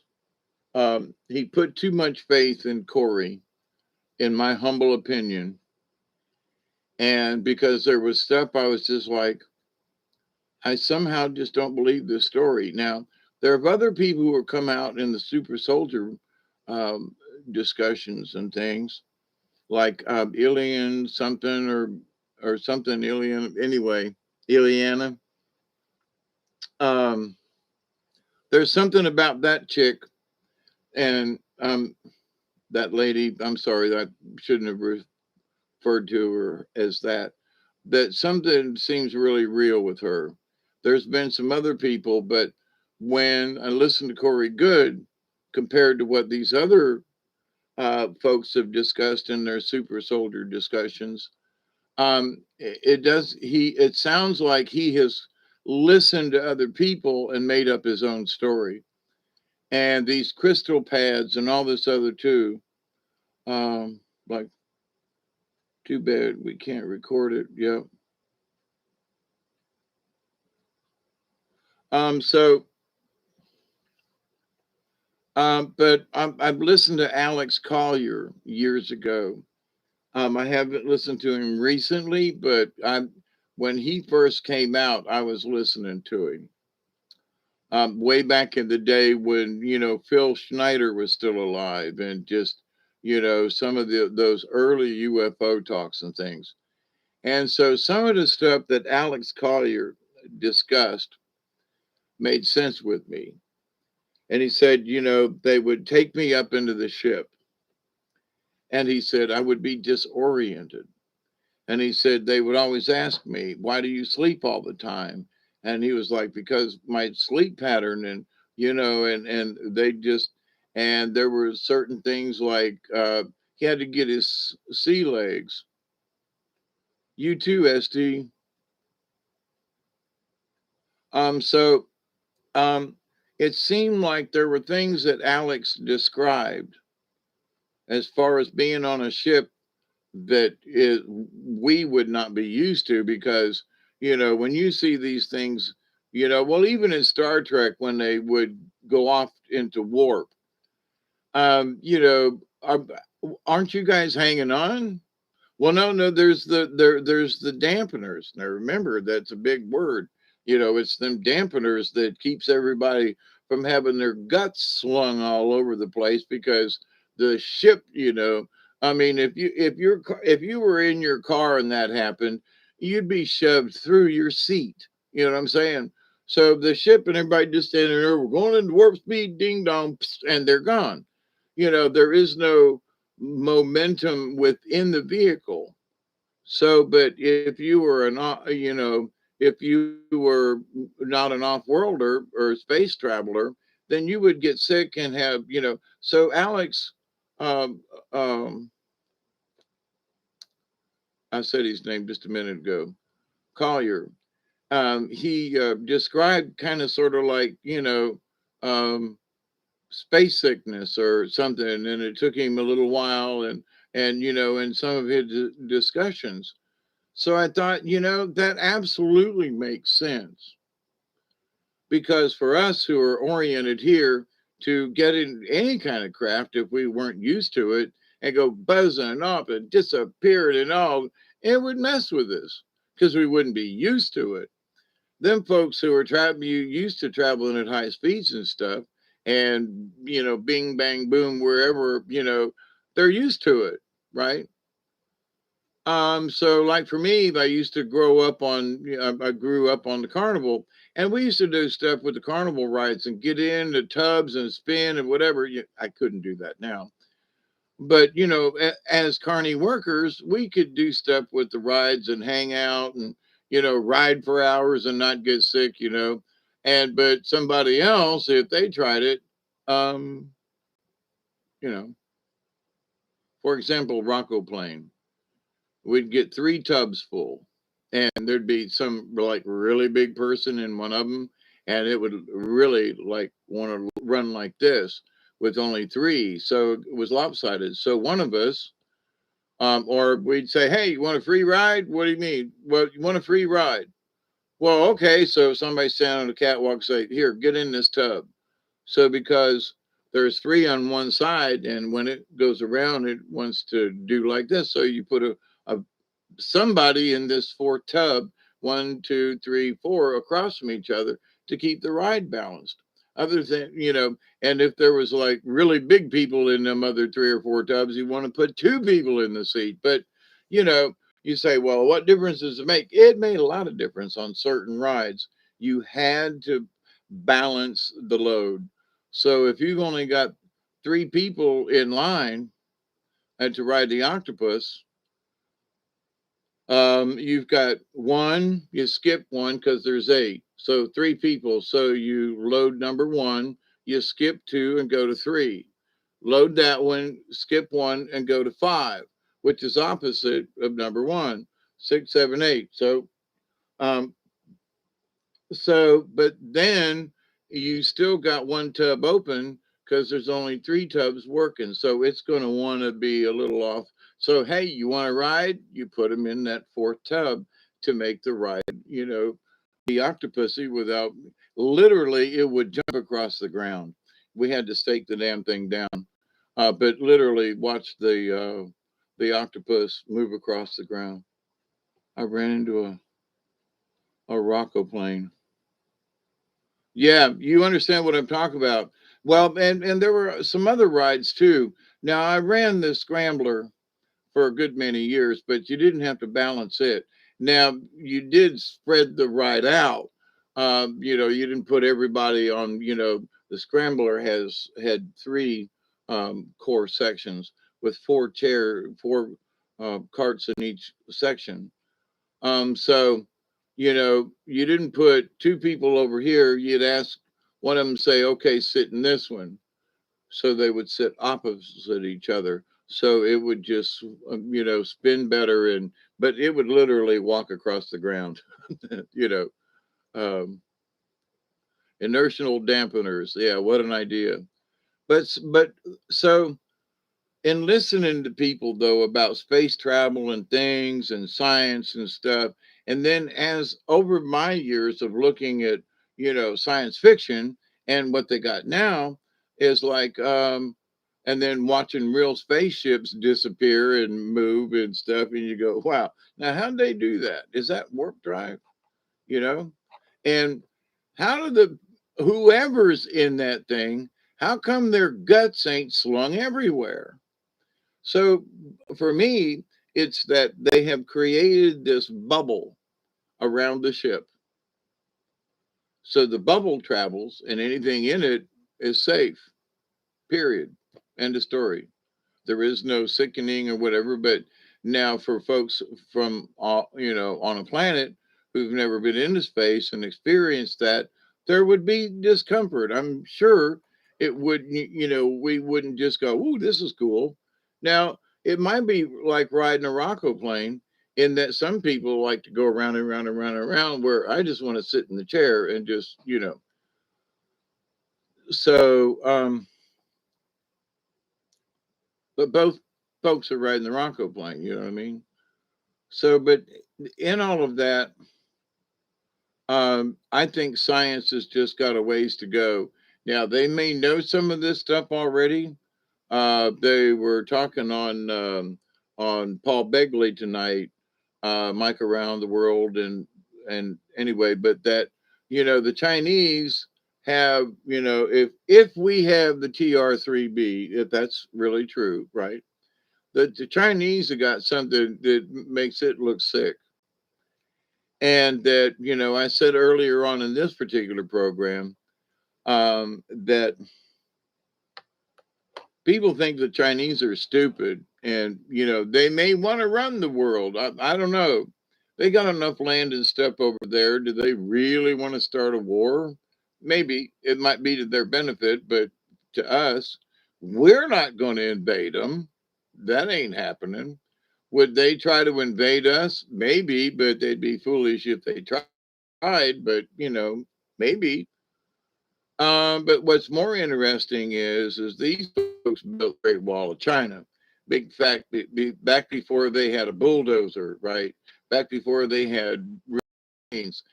These folks have been engineering stuff long before we were. Okay, they had rockets and fireworks and things. They knew about colors and burst patterns and all that stuff.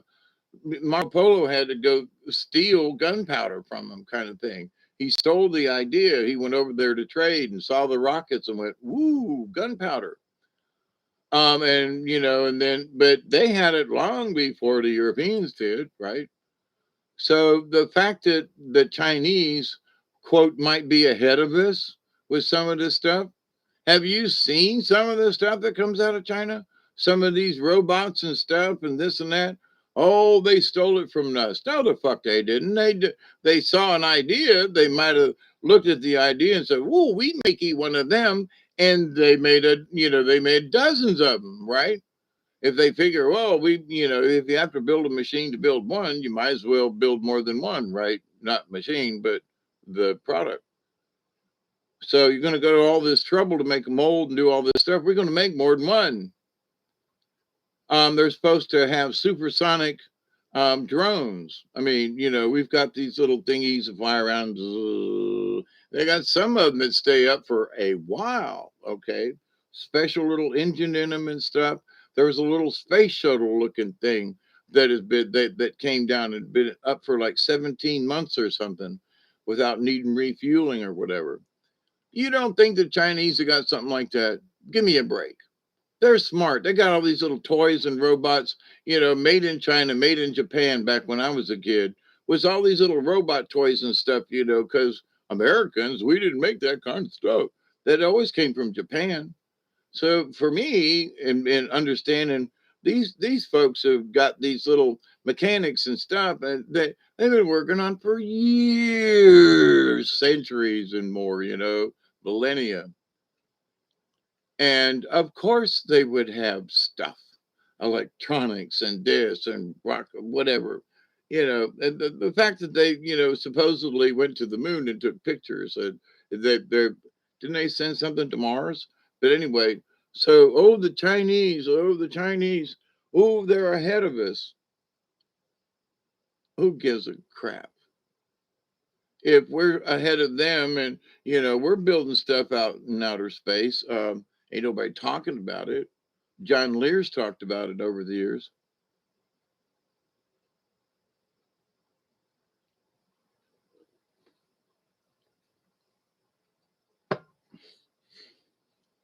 Hey, Regine. Barry, um, Japanese came up with robots first, didn't they? It depends on what you mean by a robot. Because Henry Ford and some of them guys way back in the day came up with machines that did stuff. He came up with the first assembly line. So they developed machines that would do certain tasks repetitively, like a bending machine, like a stamp, a die stamp.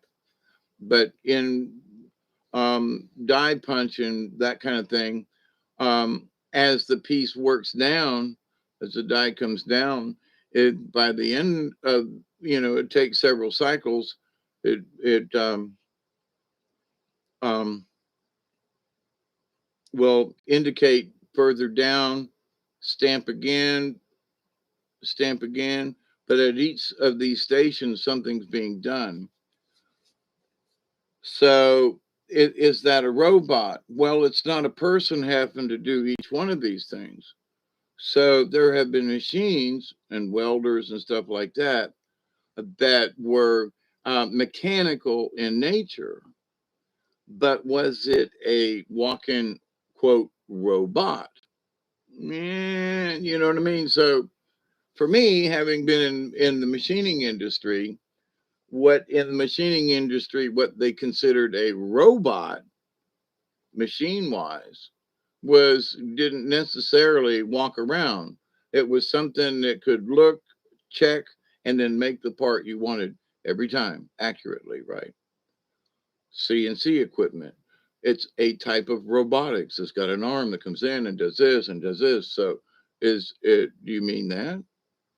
Or do you mean, um, yeah, work robots in a factory? Henry Ford had invented stuff.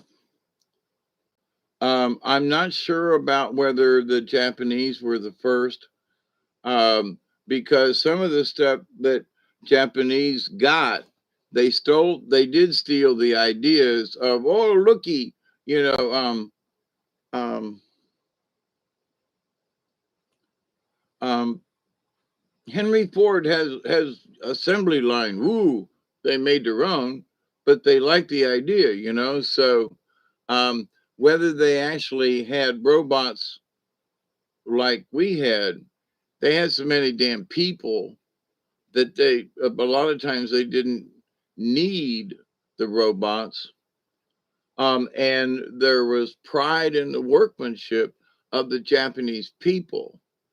The pride, we always thought it was junk, but to the people who worked, and still, there was pride in their work. So, but anyway, yeah, yeah. So, but right, but having worked in automated machinery and that kind of stuff, some of them looked like robots in the early days. They had an arm that came out and did this thing, and it was a robotic arm, but it was still for machining.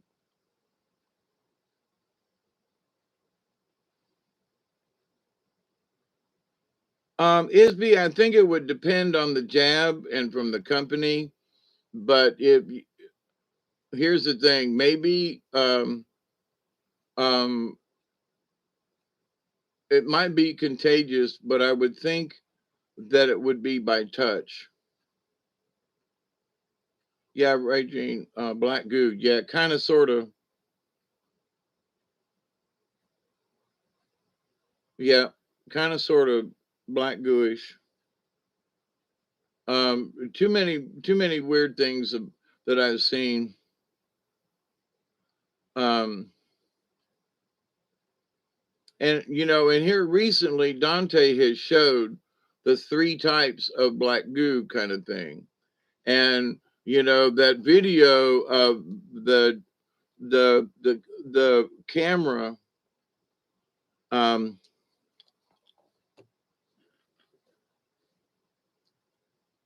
that street cam, and there's a car that goes around the corner of the bad guys, and there's this goo that comes out of the car and appears on the street, and the car coming around it misses it, but then you keep watching this black streak on the ground, and it actually starts moving. This black puddle on the video starts moving across the pavement towards another black spot on the pavement.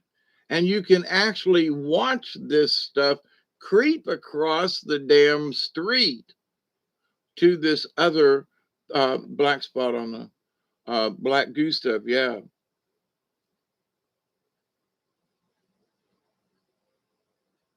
But to the point though, um,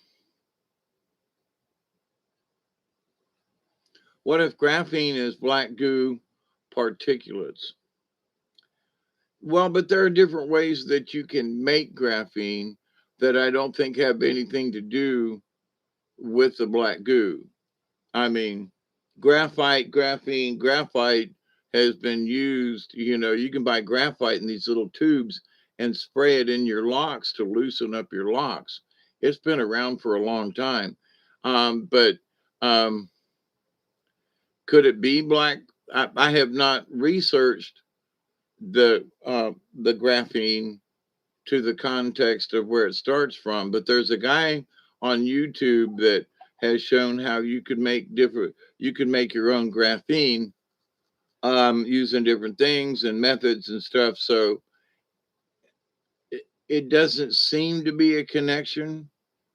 Now, could some be particulates?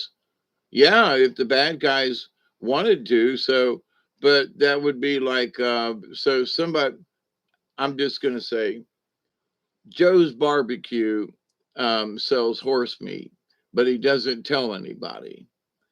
Joe's Barbecue, but people around the world love Joe's Barbecue. Right, in pencils, right. Have been for years, just saying. Um,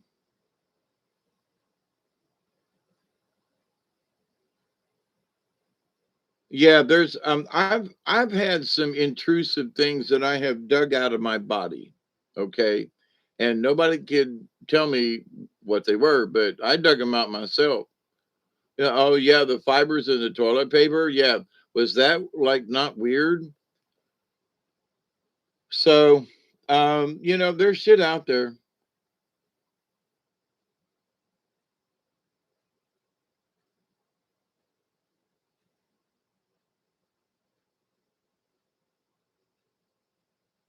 B vitamin upset your stomach. Are you taking your B vitamins? Um,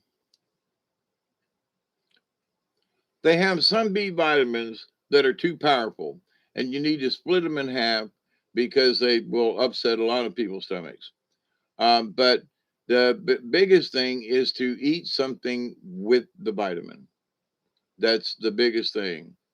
Um, and it might be that, for example, if you take your vitamins with coffee, the coffee and the caffeine might irritate your stomach enough with, so you might, if you drink milk, you might would drink the B vitamin with milk that would coat your stomach more versus something raw and acidic. So be careful in that because if I drink too much orange juice, my stomach will be, fried. And anything that comes after it will be kind of sort of fried too. So, check with how you're taking it.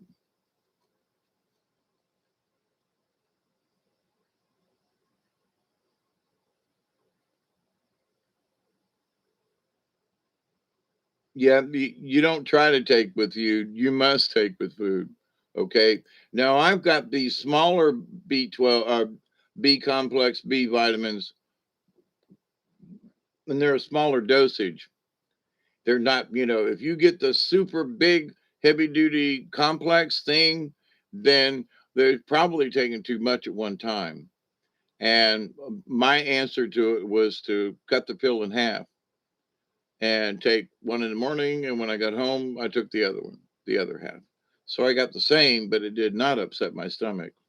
Okay. Best to take with meals, kind of thing.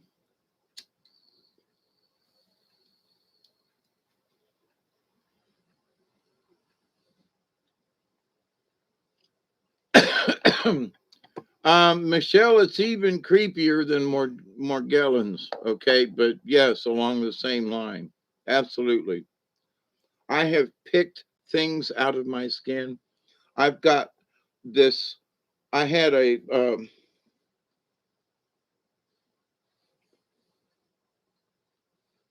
yeah, there it is.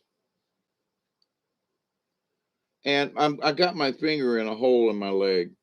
I got a hold of something years ago. I went to the doctor, and for 6 months, I had this hole in my leg that as big around as my little finger is there. It's still got a dent, and it was this deep in my leg.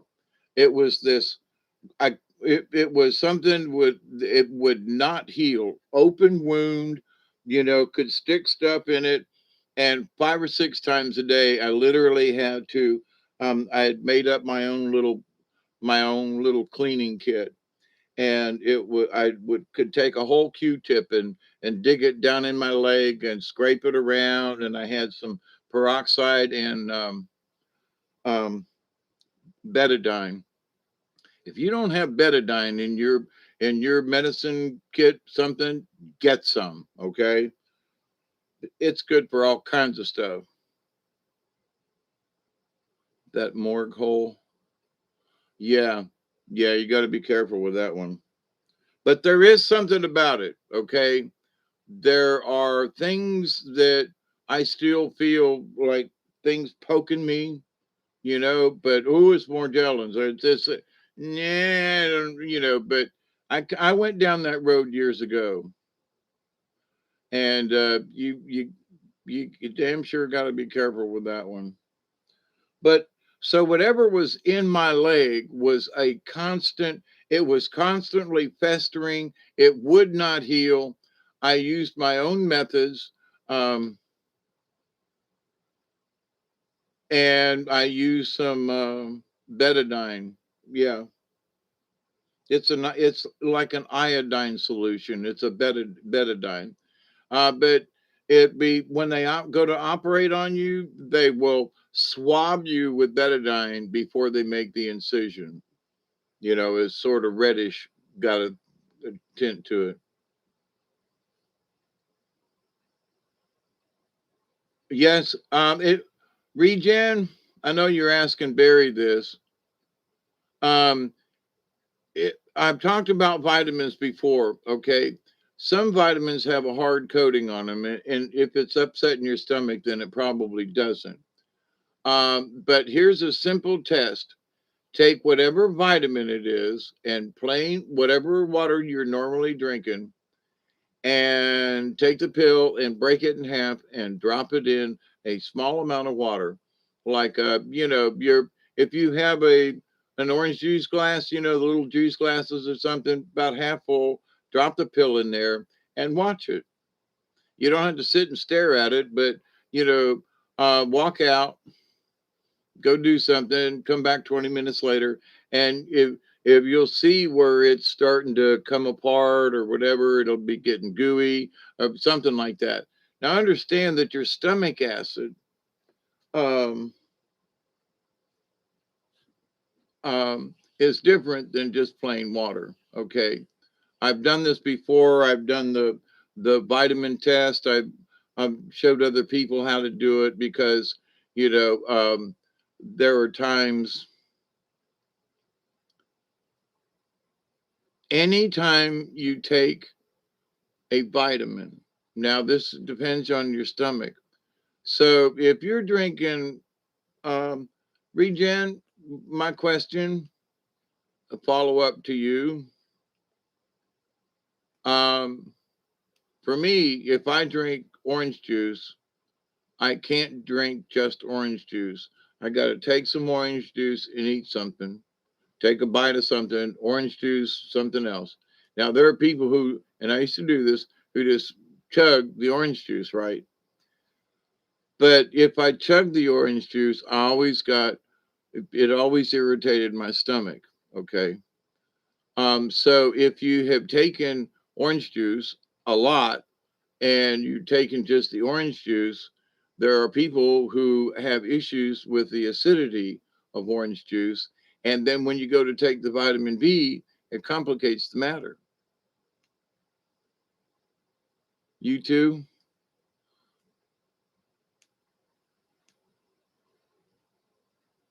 Oh, yeah. Then, yeah. Um, there were a lot of us that got, before we knew what an STD was, it was a cold sore, right?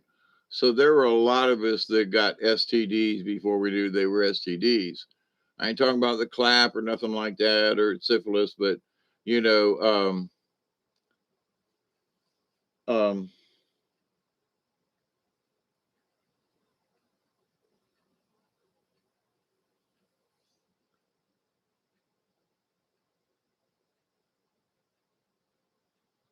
me too. Otherwise, my stomach gets that with tomatoes. Same thing, right?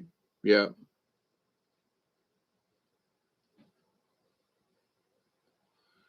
It's not necessarily how fast you do it.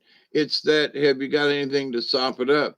I mean, you can take a piece of just take a bite of bread or a bite of toast or something, along with it, so that just not the juice is sitting on your stomach. Now, not everybody's like that, but for me, I got a tender stomach with certain things, and juices. And I used to drink a lot of juice. I grew up in Florida, for God's sakes, and there are orange trees in the neighbor's yard. My grandpa, he bought a place out in Sefner that had, grapefruit, orange trees, a couple of tangerine trees, So I noticed 3D come in, only take daily use wouldn't hurt. Daily use would hurt liver function. Yeah, it's all connected. Yeah. Um, but to the point, so uh, in anything that you take, anything, ask whatever it is, take something with it.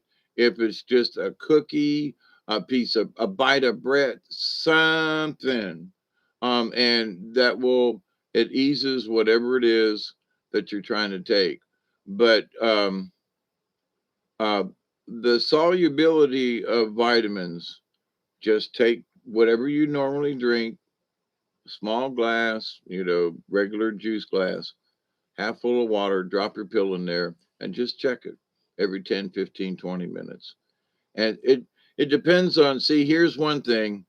They make some of the coatings on some of these pills so that they'll go past certain places in your stomach.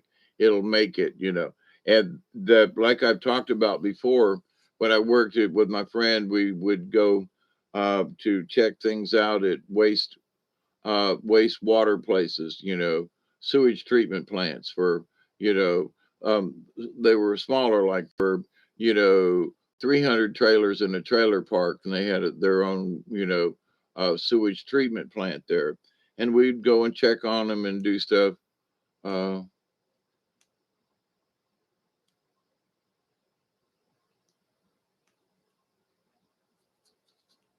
and so one of the first things he had told me about this years ago, but when I got there, I seen these things floating. They're big, big digesters, right? And they got these uh, rails that go around that keep the sludge and everything, and it aerates it, right? And so I'm seeing all these things, big paddles going around, and all this shit. And what are these things floating around? And they're Centrum vitamins. You can still see the name on the vitamin pass all the way through the stomach and through the intestines and everything, and come out the other end. And they were floating in there by the thousands. And I mean, I was, but certain multivitamins especially, but Centrum, and I can't remember the name of the other one, some of the um one a day multivitamins, but because they're so strong and would upset people's stomach, they put a coating on them. But the coating is so strong that you're not getting the vitamin. The vitamin passes all the way through your stomach and into your shit and ends up floating. That they still don't dissolve. I mean, these things are all these vitamins, a sea of vitamins on floating on top of the shit, and you go, no, and but another one goes by and you can read the name on the vitamin, and they've been floating around on top of this thing for days after they've been in somebody's stomach, into the sewer system, and they still have not dissolved. So if it's got a really hard coating, then break it in half, because it will come out the insides, but the coating will still be there after you've done the test. It's weird. The insides will kind of spiral out and and do this little dissolvey thing, right? But it'll leave the outside shell of the vitamin. And prove it to yourself, you know. But any hard shell, drop it in a glass of water. If after 30, 40 minutes or something, it still looks brand new, it needs to be broken open. If you put a vitamin in there and you can at least see the outside starting to dissolve a little bit and there's discoloration around it, yeah, watch it a little longer. If it takes too long, then it's probably going to pass right through you. It's not even going to affect you. Now, the other side of the coin is you might put that vitamin in there and it might literally dissolve like within 2 minutes. Well, that's what it's going to do to your stomach too. it's going to dissolve within 2 minutes. If possibly your stomach is raw, boom, there it is. So eat a cracker, a piece of bread, a little something, usually, like somebody say, well, I ate an apple with it. Yeah, but an apple ain't really the best thing to take with a vitamin because of, the possible acidity of the apple and the fruit itself, and maybe something else. Like, well, I had some grapefruit and had my vitamins. No, no, no, no. You're adding acid on that. No, don't do that. So find something simple, a bagel. Eat a bagel, half a bagel, take your vitamin, take a bite first and then take your vitamin, whatever it is. Always do a bite first and put something in your stomach before that vitamin gets there. I was treated for ulcers. I mean, was hospitalized. And so I had to learn how to deal with my stomach. And but everybody that I've talked to that's had issues like this, if they followed my simple little rules with the vitamins and things, it's improved the quality of them taking the vitamins. So anyway, I found some.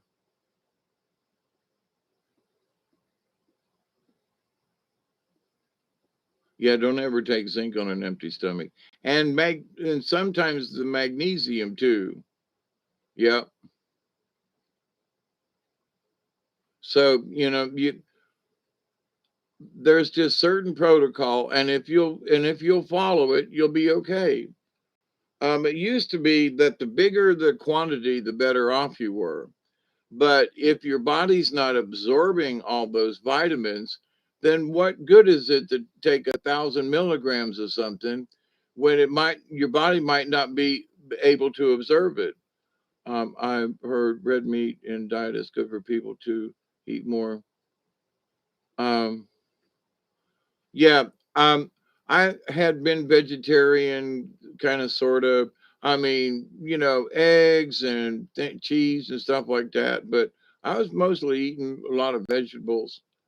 Um, and here in my older age, I have, because of my cooking and things and stuff, but, I have, m- much to my own dismay, okay, um, but I seem to be doing okay, which is, I'm, I'm watching it, you know what I mean?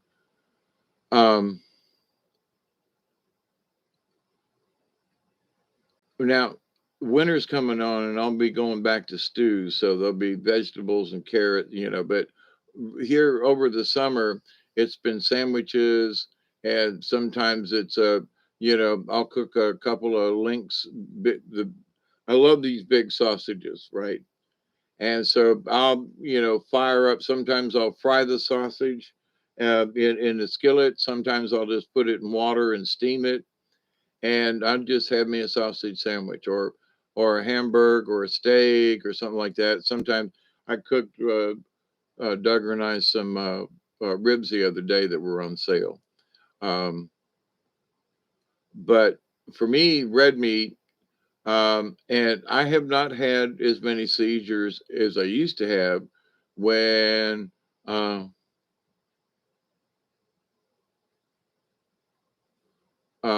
but I know there are people go, oh, I can't eat red meat. And the thing is, the more rare it is, the better off you are. Medium rare. If you're getting your steak well done, you're missing out. But there's a nesting eagle on my place. It pulls one now and drops it. Oh, feathers. Oh, man. Oh, dude. I want one.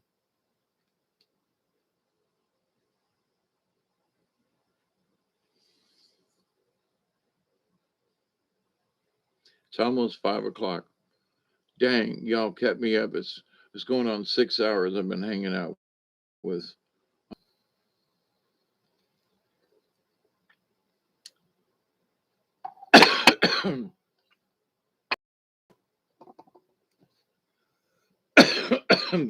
But folks, my dear friend who passed in February, she was a very strict vegetarian, but she did eat, love cheese and stuff like that, right? But she always had stomach issues. And oh, but she ate, fake meat, protein this. Now, I got to say that a couple of years ago, there was this one particular brand of soy hot dog that whatever they did to it, they must have put, Soylent Green in it or something. But anyway, they were really good hot dogs,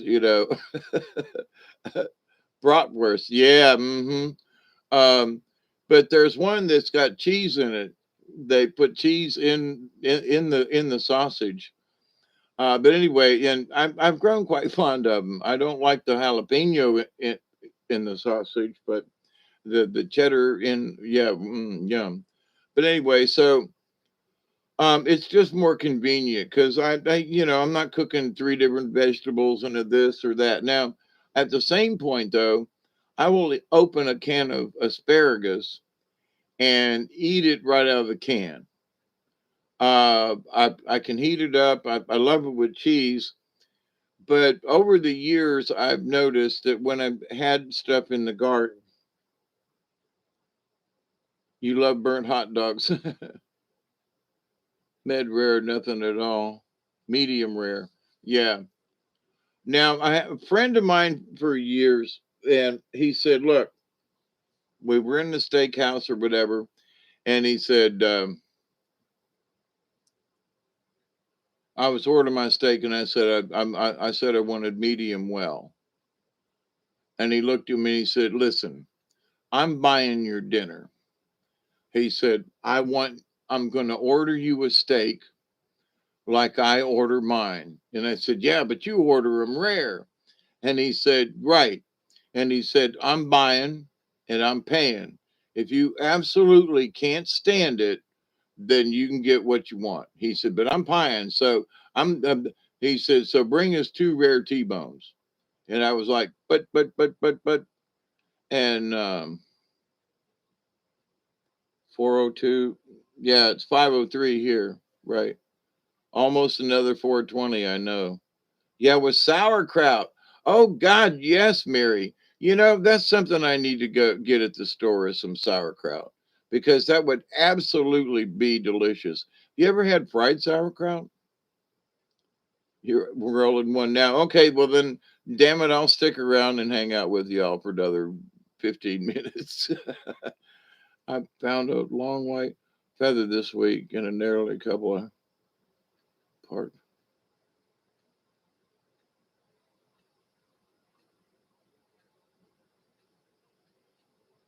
Owl feathers all around here lately.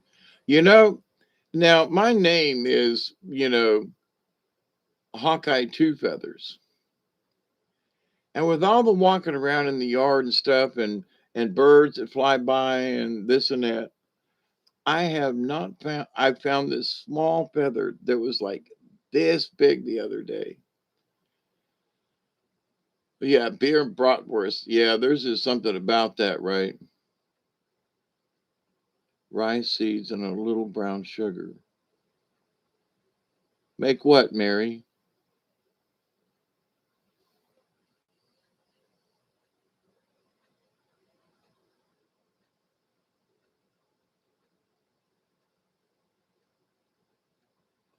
Oh, boiled brat. I got you. I got you. I got you.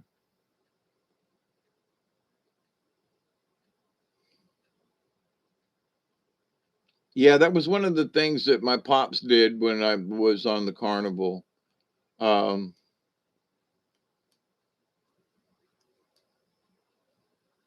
um,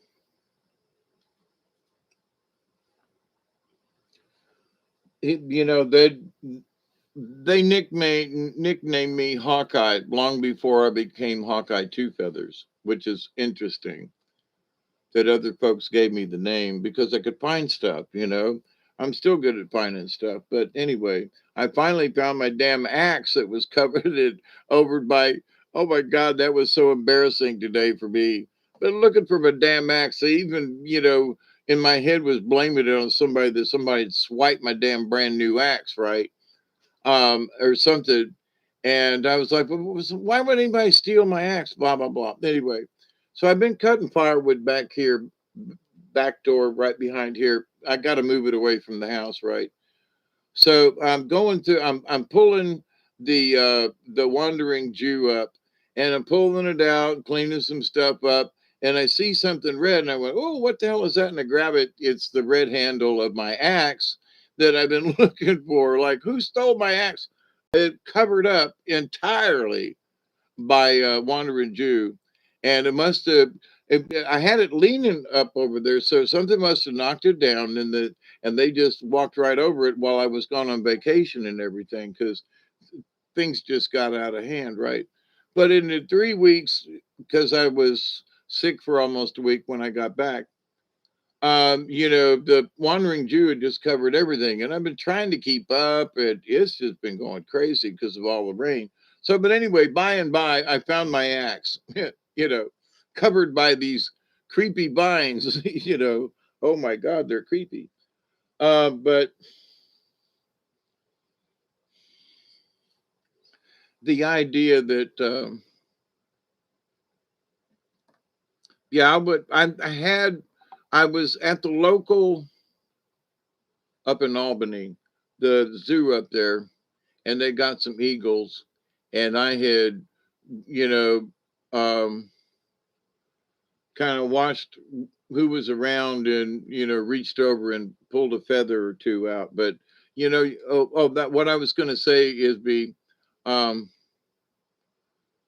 that the idea, if you swap feathers, if owl, I'm sorry, eagle feathers are against the law to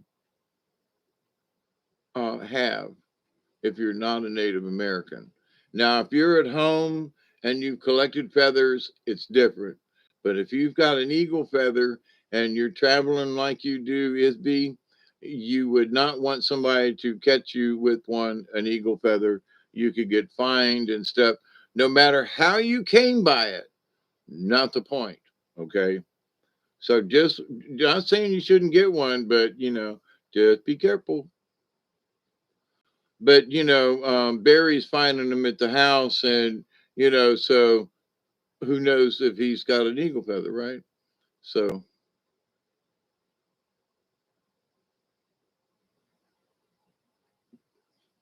um Isby, no, it's like losing hair. You comb your hair and you got, somehow these hairs are, yeah, check on it, Isby. So I mean, you could have one, but if you're traveling or something, it would be put up, you know what I mean?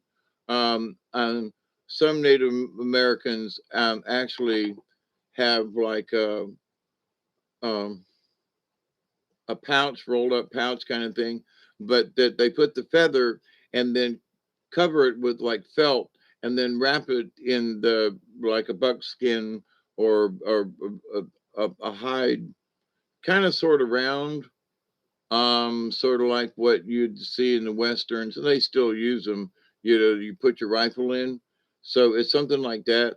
But they would keep their feathers, especially for special ceremonies.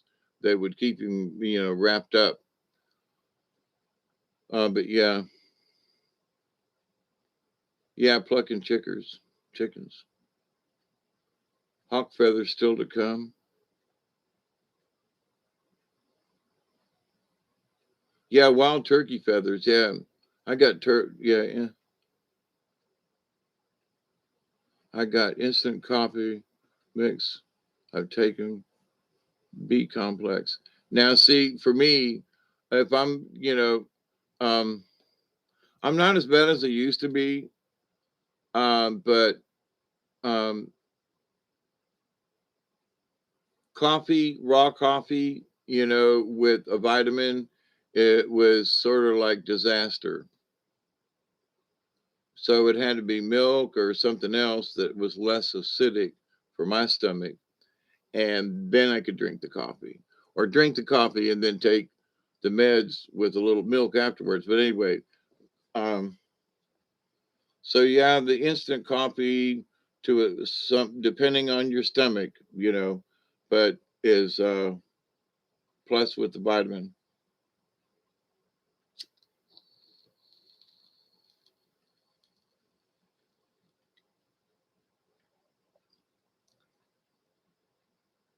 We got 10 more minutes. Okay, I'm going to reload. And then I'm probably going to pass out.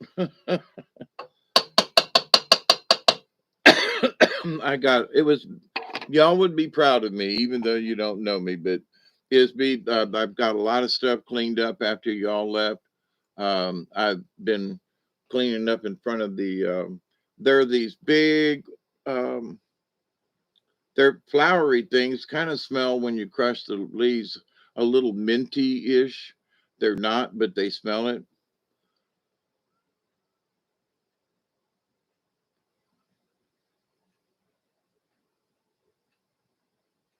Mossy Man's in the house.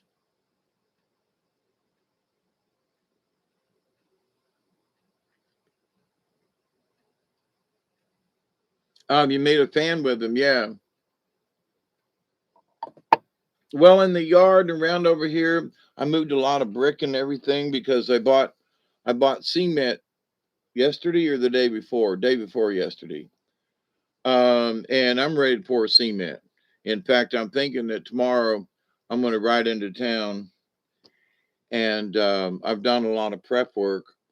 It's not going to rain for the next couple days, and I think I'm going to go get a couple more bags of cement for the simple reason that if I bought 2 bags of cement and 3 bags of mortar mix to finish the brickwork on the outside. And I realized that, um, if I go to starting pouring the cement, I might not have enough to, when I start mixing and pouring. And now that I've got that cement mixer sitting right there, I leveled it all out and checked it up there. And to pour I want to finish some more foundation work, and I need to put up some more concrete block to finish the wall further down there that, I think you noticed. And I did a lot of cleaning and excavating and digging and stuff. So I'm ready to put some more block down the foundation. But at the same time, I want to have enough to be able to finish the brick from the front door down to the corner and then all the way down that long side. So it's about 14 foot long, 3 brick high. So I don't think I got enough mortar mix. I think I'm going to have to get at least one more bag of mortar mix and a couple more bags of cement, so that I can um, finish my footer and the wall, because I'm ready. I'm ready. I'm ready. I'm ready. I'm ready. I'm ready. I'm ready. I'm so ready to have that porch done.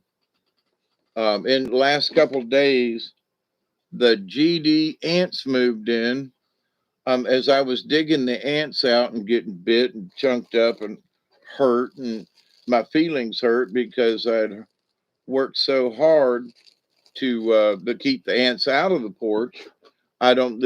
They're coming from way deep underneath somewhere. So I was pouring diesel fuel. Oh my God, I can't believe it. But it down along the footer next to the house. But I'm 8 feet from the house with the new footer, and there ain't no ants out there. I don't know where these ants are coming from.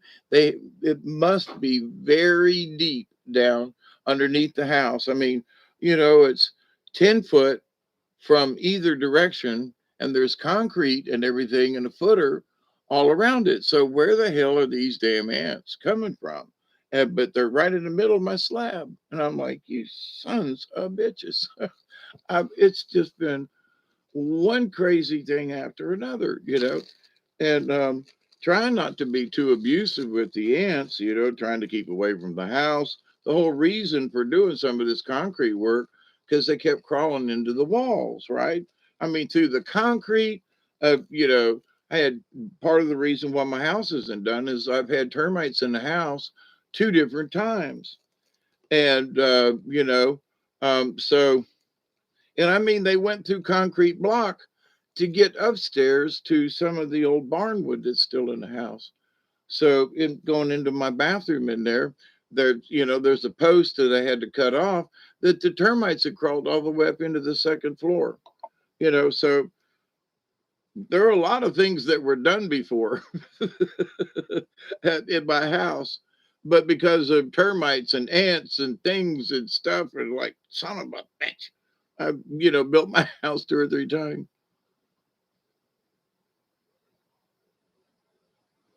Yeah, well, see, here's the thing. Here's the weird thing. Since you've been in my house, Isby, and we're just having a chat with 4 minutes left to go, um, that there have been beings that have walked through my house would walk up and down my stairs. Okay. There was never a house here, to my knowledge. All right. So there's the Indian burial grounds is actually up at the top of the hill. Next time you come, if you come back, I'll show you a couple of other places too. Maybe you won't be in quite so hurry. I can show you some other history, but no one lived here before. But there have been spirits that have gone up and down my stairs. I had motion detector lights, one at the top of the stairs and one over here upstairs.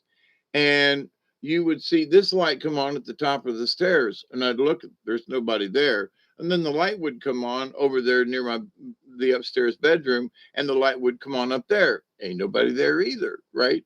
So, then the light would go off, and then a little later on, the one over near the bedroom would come on. You'd kind of like, okay, because I could see it from here, right? And then just a little bit later, this one at the top of the stairs would come on, and I turn around and there have been times when I literally have seen a person, the spirit of a person, and go, but there was never a house here. There was never an upstairs. I built this house. I'm the one that designed it and put the stairs in. There's nobody should be walking through my freaking house. No spirits, ghosties, or whatever. Nobody's died here, at least not to my knowledge. I'm the one that built. I'm still building the damn thing, right? Uh, the Queen is out of the hospital with Billy Gates. But anyway, so it's interesting in that there are energies here. I've seen the spirits, now, as I've discussed, down the road is Zion Grove Church. That's the name of the Zion Grove Church road that I live on, but there's a cemetery there. And then, but when you go my backyard and cross the river, the other side of the river is property that belongs to the church, the Baptist church up there. And they have a campgrounds behind the church, but between the campgrounds between me and the church. But the property actually goes all the way down to the river. So, um,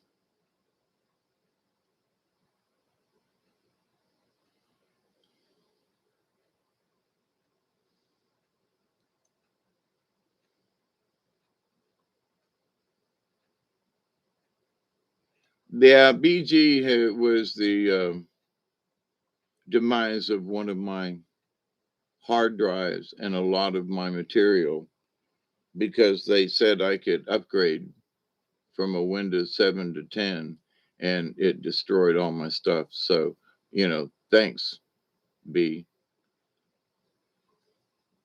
Anyway. Um,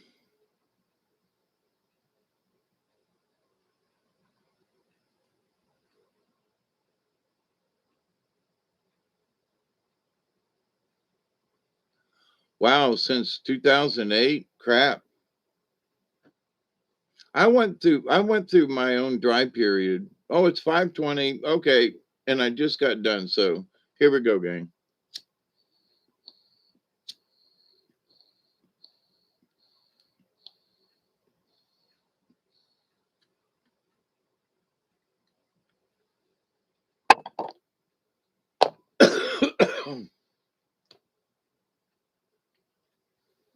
Yeah, I thought I had backups back then, SB, and um,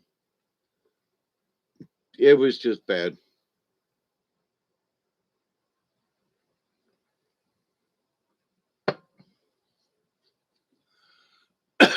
But back in the day, there were a bunch of us that if we could have got our hands on on Billy, we would have each taken turns strangling him to death.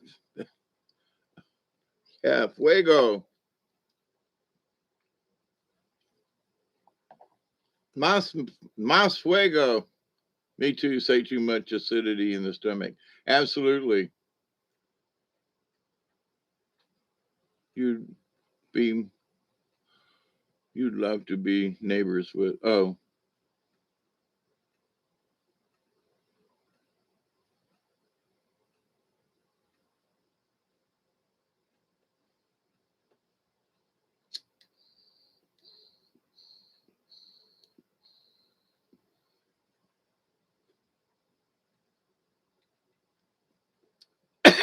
I could send you some Rice Krispies treats. Ooh, that was a different one. I wonder what that one was. Over the last several years, now I'm in a way I'm bragging. I won't say how much because that's too much to say. But I have, um, if I had some left over at the end of the month, an empty medicine bottle. I'll put it in an empty medicine bottle, right? And I'll empty the bag. I don't like plastic bags. I put it in something and so I can seal the lid, right? And so, and I've got them in different places, and I write on top of the lids in an ink pen or marker, you know, in my code what it is, right? So I was going through some stuff, and I found a couple of bottles, and I was like, well, wait a minute, what's this? And open it up and went, whoa, So there's some in this one, and there's some in that one, and there's a little bottle over there with some in it over there, and there was a little bit over there. And so every month I put whatever I've got left in a bottle. So over the last 2 years, that's how many months in a year, times two. So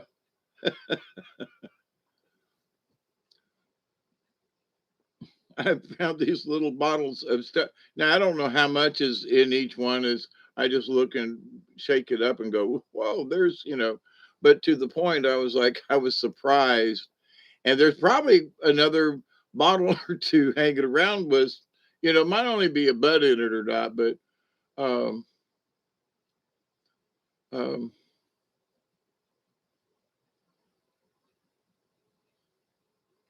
well, come back, Isby, and help me clean it up some more. It'll be even more cool when after the whole backyard. You haven't been to the back where, but anyway. Oh, and now that I got the cement mixer, oh, uh, but I have collected a lot of brick over the years, and when I get finished out here in front of the house, it's going to be a brick like patio next to the house, but it's more the reason is to keep the rainwater from flooding in and so forth.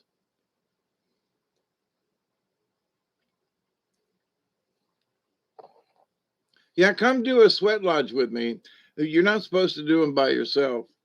And now that the weather's cooling down, it's fun making a fire and sitting out, watching the stars, heating up the rocks.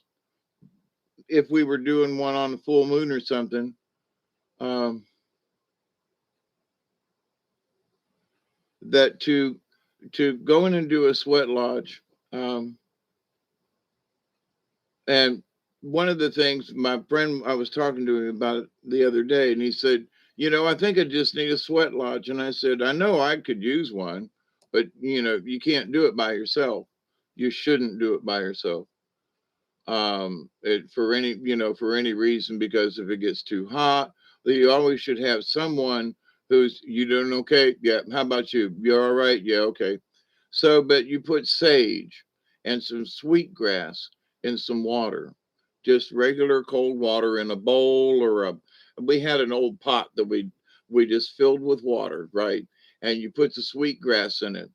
And so, depending on who is doing the sweat, um, you would take strands of sweetgrass and or you can use this broom sage that's down here, and you tie it together, and then you dip it in the sage water.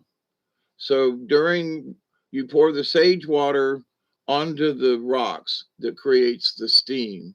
So you're breathing it, you're feeling it, and then if it gets a little too warm on you, you take some of that sage water with your grass and you put it on your back. You don't whip yourself with it, but you kind of sling it on you, and like you kind of pat yourself with it, right?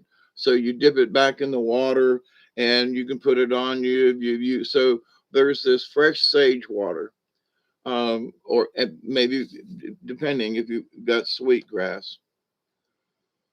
And so the heat, the smell, and the breathing in of the steam with the sage and the sweet grass in it, and then the sweat in it and of itself. There's just something about it, you know.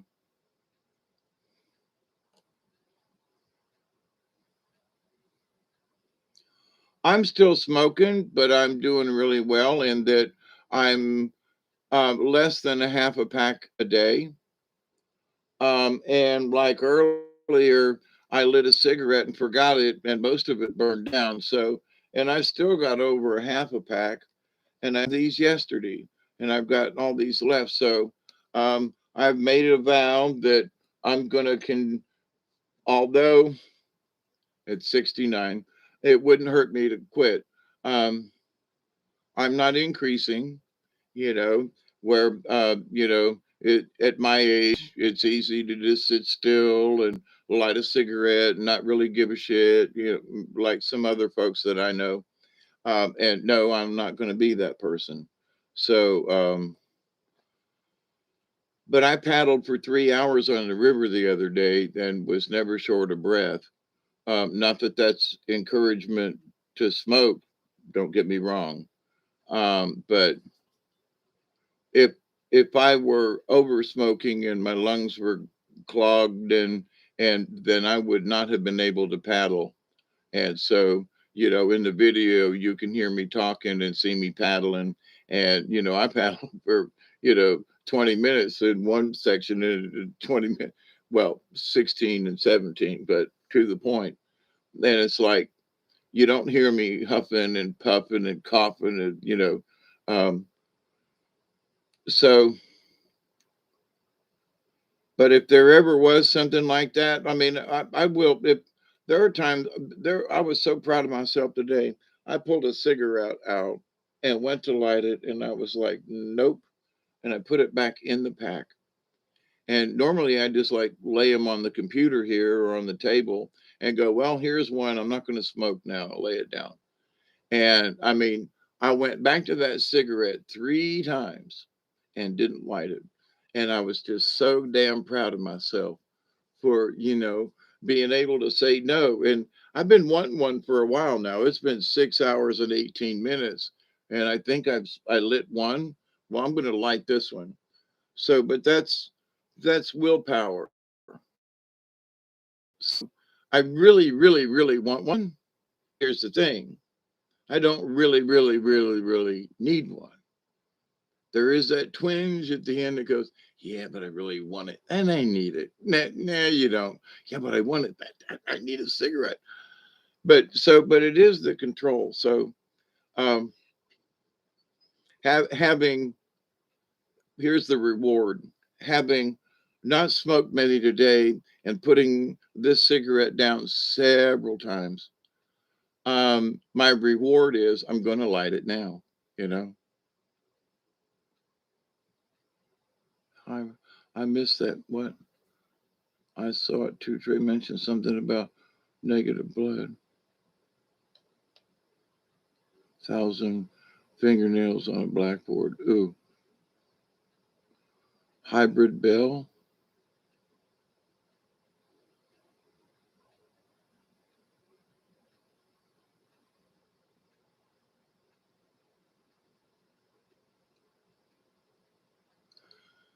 I usually, because I have Roku, there are Roku channels that I watch. But as far as watching, like CBS, ABC, now there are shows on some of those channels that I will watch, but not as a whole. I'm interested in a program. Like I was watching Evil. That first season of Evil, there's so much stuff in that that is absolutely right on about the Catholic Church. They hit that some bitch out of the ballpark, okay? Stuff I've known from the 70s, early, late 60s, 70s, and since they hit it on the nose.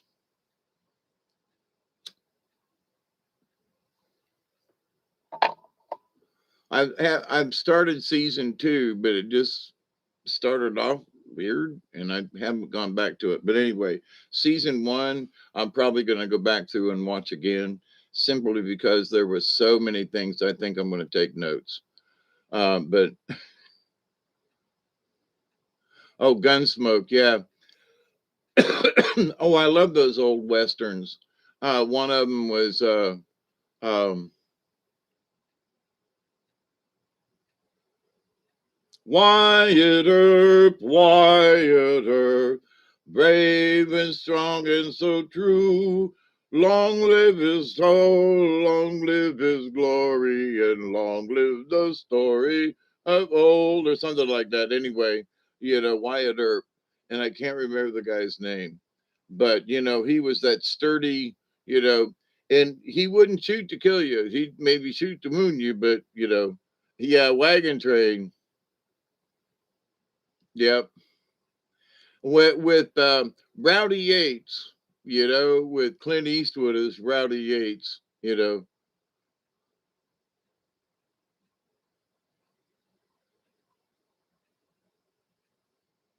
Yeah. Yeah, and there's been some attempts of people here recently, the last, I'll just say 5 years, to make westerns, and they suck. They suck. They suck. They suck. They suck. The only thing about them is that they're filmed out west, but they suck. The dialogue is choppy and slow, and even the for me, even the worst western, going back to the 30s and Hopalong Cassidy and the early John Wayne flicks were better than some of these that they're putting out here recently, and I'm going, you consider that a western? That just what? Have you ever watched it? I'm sorry, I have to use the F word, but there have been times when I'm watching some of these quote recent westerns, and I'm like, you can see that they tried but failed. Have you not ever watched Hopalong Cassidy back in the day? Have you not ever watched like classic westerns? Because it appears that you've never watched one and you tried to make a western without ever really watching westerns. And I just want to curse them, billions of brains watched. Yeah, Rifleman. Yeah, not so much my favorite, but not bad. I met Chuck Connors at when they had a place in Florida way back in the day called Six Gun Territory. And he was there one time. Not that I talked to him, but he was out on the street and they did a shoot up and he signed posters and all that because we used to go to Six Gun Territory all the time. But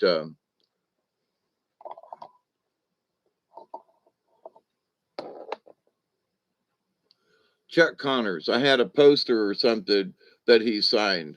And what is the big fella? Man, he was a brute as far as size and wore the buckskin. I can't think of his name. A handsome man, I'm here to tell you. Uh, and talk like this, black hair, and uh, Clint Walker, maybe, I think. But oh, spaghetti westerns are better than the westerns that some of these folks have put out. Like, here's a classic western, to blah blah blah. Like, it sucks. You know, your shots, the dialogue, and I look at some of these folks and go, even the silent movie ones were better than this because they mouthed the words and at least it looked like it. The dialogue was better. I'm just ashamed, that folks these days, can't make a decent western. But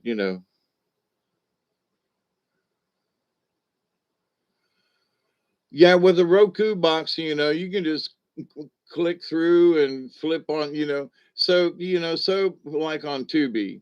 So you watch a couple of commercials, but they're really short commercials. They tell you when they're coming. They tell you how many commercials there's going to be in that spot. And it's never very bad or long, but there's such a selection of old TV and stuff like the old versions for me. I like westerns too, but um, uh, the old sci-fi, because I've just been a sci-fi freak forever. I think it's because I was abducted by the Palladians, but that's another story. But you know, um, watching One Step Beyond from the 1950s, and what they talk about, some of the subjects are absolutely fascinating to look back and go, what? We knew that when? you know, you guys were talking about what? Plasma drives in the 50s? You were talking, and, very interesting, very interesting. So,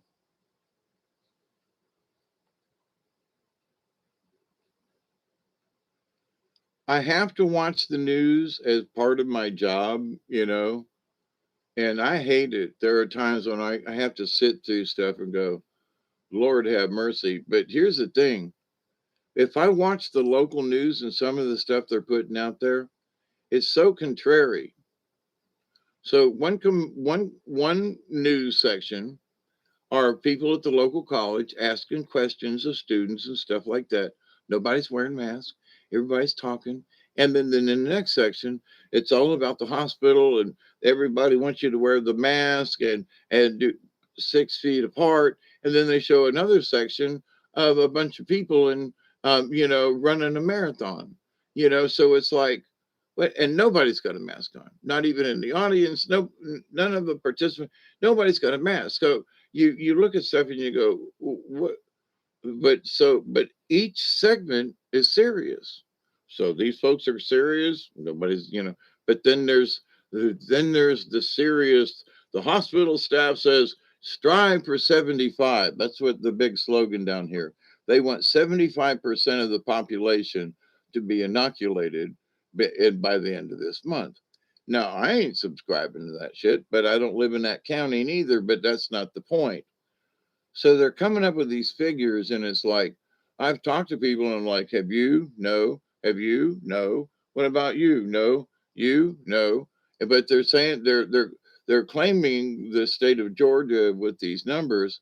We're all scratching our head going, do you know it? Well, he did. What about them? They did.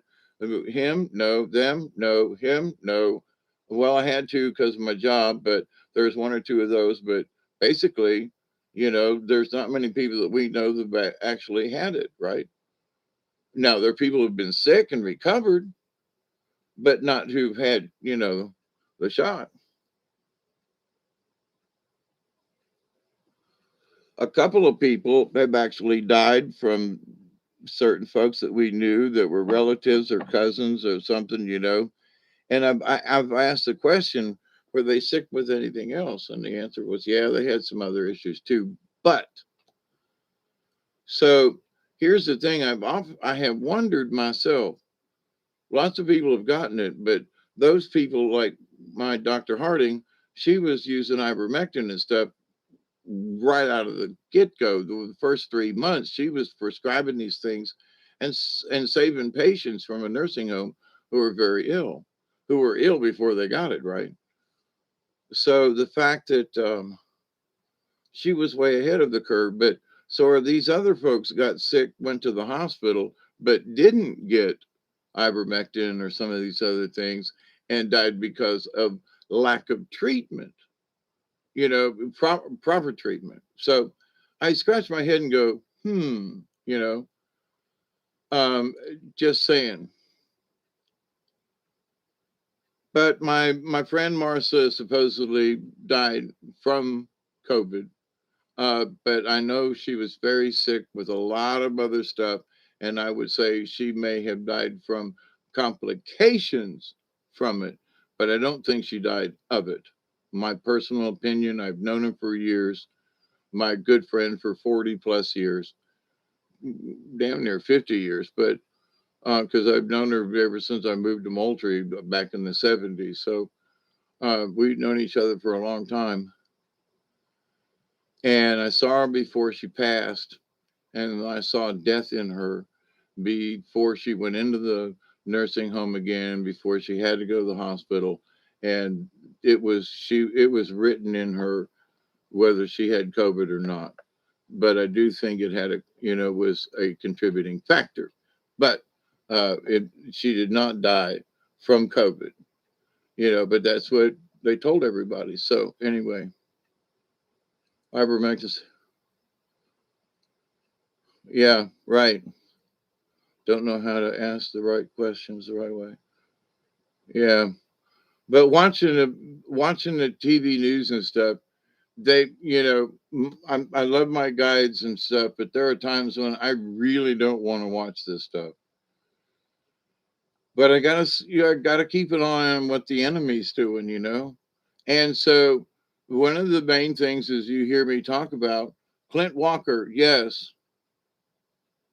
Oh, thank you. You were checking up on me, Roddy, for me, Barry. Bodie, was that his name? I can't remember that, but Clint Walker, I met him too up there at Six Gun Territory.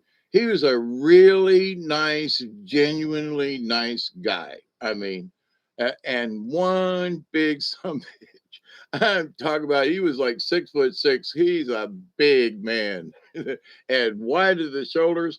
But to me, he was a good actor too. But I like Clint Walker. Yeah. Cheyenne Bodie, that was his name. Okay. Yeah. Them are the good old days. I still like watching Wyatt Earp. Brave and strong and true. Long may his honor, long may his glory, and long may the story be told. Yeah, that's how it goes. Anyway, the guys that sing, the harmony and some of them old songs. Yeah. But watching Wagon Train and watching Ratty Yates, Clint Eastwood. Here's something. Um, there was a bit part that Clint Eastwood played, and I don't know if many of you remember, but there was the creature from the Black Lagoon, and then there was the return of the creature from the Black Lagoon or something. There was a sequel, and Clint Eastwood was a diver or something in the second one. And when I saw it, I was like, that's Rowdy Yates. I couldn't think of Clint Eastwood. I was like, that's Rowdy Yates. Wait, that's Clint Eastwood. Yeah, it's almost sunrise here, and I still let the dog out like 2 hours ago. I let my dog out. Hoo, hoo, hoo, hoo, hoo. Uh, yeah, you've got vitamin E. I have learned to be careful with vitamin E. and I've had other folks tell me, so it's okay, but vitamin E can build up in you quick if for so be careful with vitamin E. You don't hear me talk much about other vitamins, but vitamin E, yeah, and be careful. Now, here's something that some folks don't use: selenium. You just, oh my God, you put it out there, Mary. Oh my God, talk about synchronicity, son of a bitch. I had just said selenium, and Mary Wins popped it up. Holy crap! You go, girl. Talk about now that was synchronicity right there because I wasn't really paying attention. I don't have my glasses on, so but I was like, so I was thinking of the vitamins in my cabinet in there, right? And another one, let's see if you got that one, is L-lysine, and was stated along with ivermectin to take L-lysine and so forth. So one of the things that I learned years ago was that L-lysine, if you use it, will kind of help. It helped with my seizures in that whatever it does for the brain and stuff, and it kind of leveled things out. Um, L-lysine, Mary, or selenium? But to the point, a lot of people don't take L-lysine, and it was stated that because of its effectiveness, yeah, because of its effectiveness, they weren't going to produce anymore. So I bought up like 4 or 5 bottles of it because there are some days I just forget and skip a day, but it's right on there. And also, if you've had any type of um,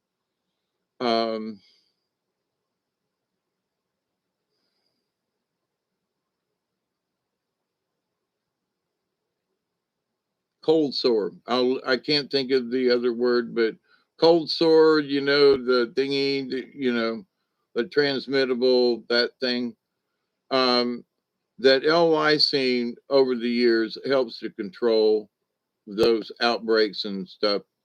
Um, and so L-lysine, there's whatever the one of the neurologists that I had seen had mentioned that L-lysine was good for, stabilizing like kids with hyperactivity kind of thing. That you could tell that they would give them L-lysine, and it just kind of naturally kind of calmed them down some. Yeah, L-lysine for the brain. Yeah,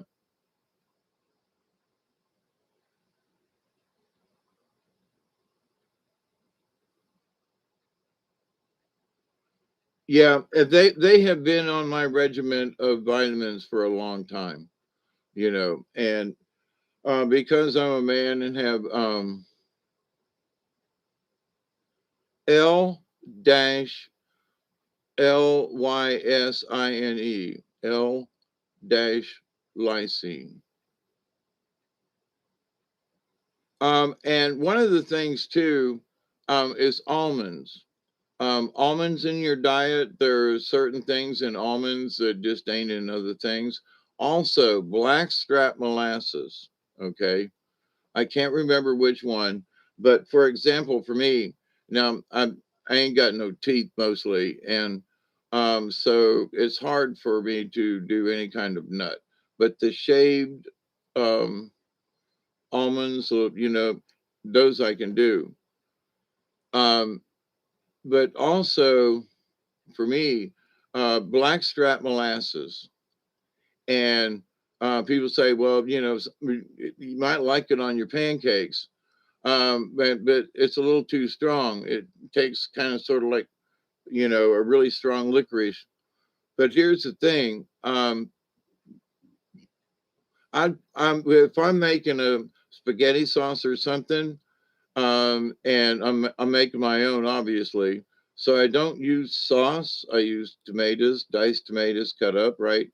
and I thicken it. And one of the things I use is blackstrap molasses. And people go, "Wow, your spaghetti sauce is so different. What's the secret ingredient?" Well, that's one of them, you know. And the other is usually some honey. Some I have used pancake syrup, in just a little bit of syrup in with the tomato sauce. It takes. I've learned from a chef in Tampa. He worked at a top-notch um, restaurant cafeteria thing in Tampa years ago. I can't remember the name of it. But anyway, it was downtown. He was well known for, but so he helped us one time at the Catholic Youth Club thing. Um, and we had spaghetti dinner and everything, and he agreed to come, and we bought the ingredients, and he did the cooking for us and showed us how. So so he said, you know, he was the father of a good friend of mine that at Tampa Catholic. So um, his name was Raul. And so Mr. Raul, I said, um, I was like, so what do you do that makes your sauce so special? Because he just made, I'd had some of his sauce before being at his house. And he said, you have to add sugar in proportion to the amount of sauce or tomato because the tomato is bitter and you have to offset it. So he would take, now these were big pots because we're serving a bunch of people, right? And so he would take like a teaspoon full of sugar and take that ain't much sugar in a big pot, right? So he'd stir it up and he'd do a little taste and he'd dip that down in that sugar and he'd spread it around on top and stir it in a little bit more. And after about four of them, now these are big pots, right? He was like, that's getting close to it. And he had me taste every time he did it. So now I was only like 15, 16 years old, but I remember that trick. So over the years, there are things, and I have experimented. I made pork chops with gravy sauce using grape jelly. And you say, Hawkeye, that sounds crazy. You should try it. You know, grapes are very healthy for you, and they make a really good base. And you know, just try it. But anyway, but yeah, I use honey too. But there are times, but there's something about I, I put the blackstrap molasses in because it's good for me and there's vitamins in it. And it does add to the flavor. I don't use a lot, but it's in there. So, same thing with the honey. It's not a lot, but it's in there because I don't like anything too sweet. But, is to counterbalance that bitterness from the tomatoes. I love my spaghetti sauce. And other people will go, wow, man, that's really good. Grape jelly. Yeah.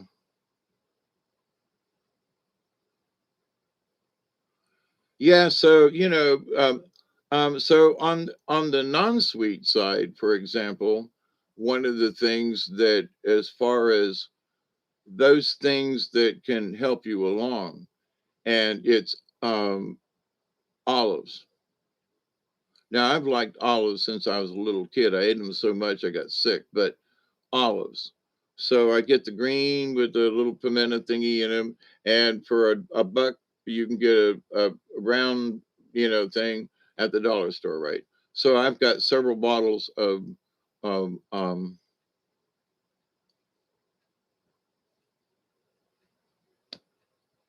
olives. There's something now, black olives, seedless, or you can get them in the, but there's something about olives and just not olive oil. I've been using olive oil, almost strictly olive oil for the last several years. And people say olive oil, blah, all that stuff about olive oil. Listen, I'm in better shape than I was a couple of years ago. I'm in, doing all these other things. So this idea that for me, I'm cooking stuff that olive oil is bullshit is like, I don't see it. I don't use bacon grease or anything like that or lard is, my grease of choice is olive oil. Now I do have, if I'm going to fry something, deep fry something, then I've got peanut oil because it's the best for high temperatures and for frying stuff. So, um, I used to use sunflower oil and all these other things. And over the years, I've done a lot of testing. And, so I've got regular and extra light in the olive oil. But, um, you know, so for whatever it is, it hasn't made me sicker, you know what I mean? So these are the things in my diet that I have done and changed and that I'm consistent with. And if I was to have a salad and have vinegar and oil, I would want to use a nice light olive oil, right? So, but anyway, so it's helpful in a lot of things. And there, there are people who say, "Oh, this olive oil stuff is bullshit." Okay, black olives are good health food. Yeah. I can't find those like I can find the green olives, but I have been eating the green olives since I was a little kid. So, but here's the deal. If you just take a couple as something to munch on during the day, so eat a couple olives, and I like it screw lid. They don't go bad. It's hard for olives to go bad if you put the lid right back on, and I keep them in the refrigerator. But so there's a couple of other things like that. So olives, green or the black, but they both help you benefit. And it's like vitamins. You eat a couple of the almond thing. Yeah, eat a couple of slivers of almond. Eat at different time. Pop a couple of olives in your mouth and chew on them. And so you're getting vitamins naturally with these things that are kind of chock full of vitamins. So why, and you can't get some of the things that are with olives in the natural state and other things and almonds that you could get in a multivitamin. It just doesn't work. So my trick has been, you know, um, I have bought these dried fruits, and the dried pineapple was my favorite, but they've been out of those for a while. But so mangoes, cherries. So um, and regardless of how old you are, plums. Prunes. Well, prunes are plums.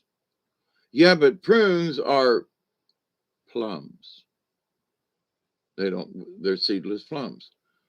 So eat a couple.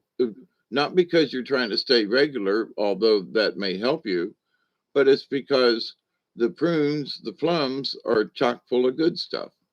So eat a couple of prunes, you know, as and don't think of them as prunes. They're plums, okay? They're dried plums in such a way they're prunish, right? So, but those will help keep you regular. Just your system, not just your bowels or whatever. It's not like a laxative.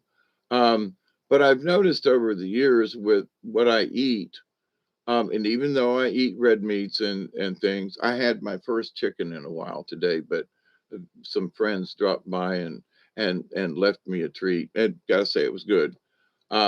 Cajun chicken. So shared it with Duggar. Now I want pancakes and bacon. Red plum jelly. Yeah, yeah. The green olives are gone. Pimento stuff. Do you see them anymore? Yeah, I've got several. I get them at the dollar store, the Dollar General.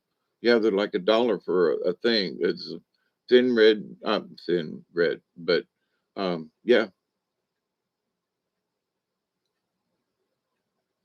antioxidants and K elevates mood. But anyway, so as far as staying healthy and that kind of thing, if you want to be sure that you're getting your vitamins, then just take some of these things, and the honey mixed in with something, and I cooked a steak the other day. They have this deal at the local store, a couple of steaks, and so I was cooking the steak, and I add a little teriyaki sauce. I love teriyaki, and a little bit of sage on top and a little this. And right next to the sage is my little jar of honey squeezy bottle. And I said, "What the hell's?" And squeezed a little bit on top of the steak, mixed in with the teriyaki sauce, and then put it in my new little toaster oven and broiled it for 10 minutes. Oh my God, it was so good. And there was just enough honey on it to give it a little sweeter taste, but it was almost like a glaze. But anyway, I got to go let my dog in. Okay, y'all hang out for a minute. We're talking food. I'm getting hungry now. I'm ready to go cooking.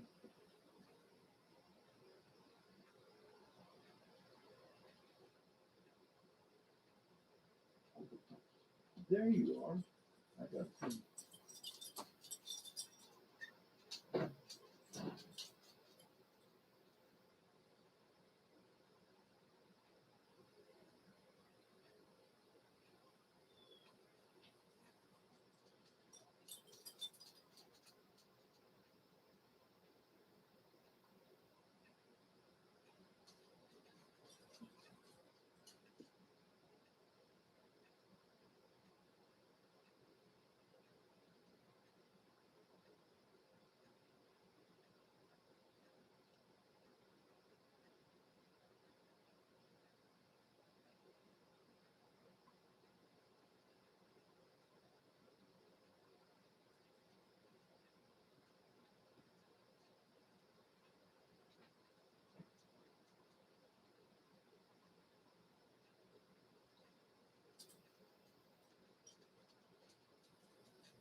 Doug is so glad to come in. I think one of the things I meant by my diet and some of the things I'm steak soy sauce. See, I like soy sauce, but it's a little too salty or something. But I love you too, baby. Haven't seen him at all. No dollar store.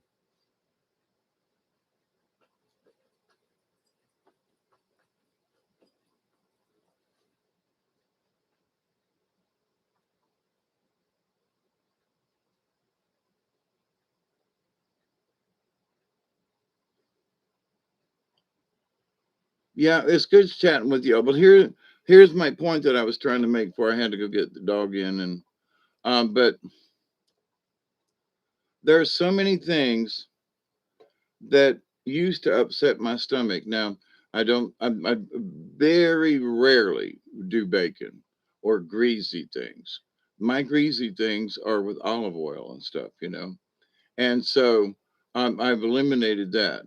So my stomach issues and man, I was always having problems. And so when I started sticking to certain things and making sure that some olives and this and that was included in my diet, now maybe not every day, but during the week, at some point, these things, olives are easy. I can just get a couple and put the jar back. Um,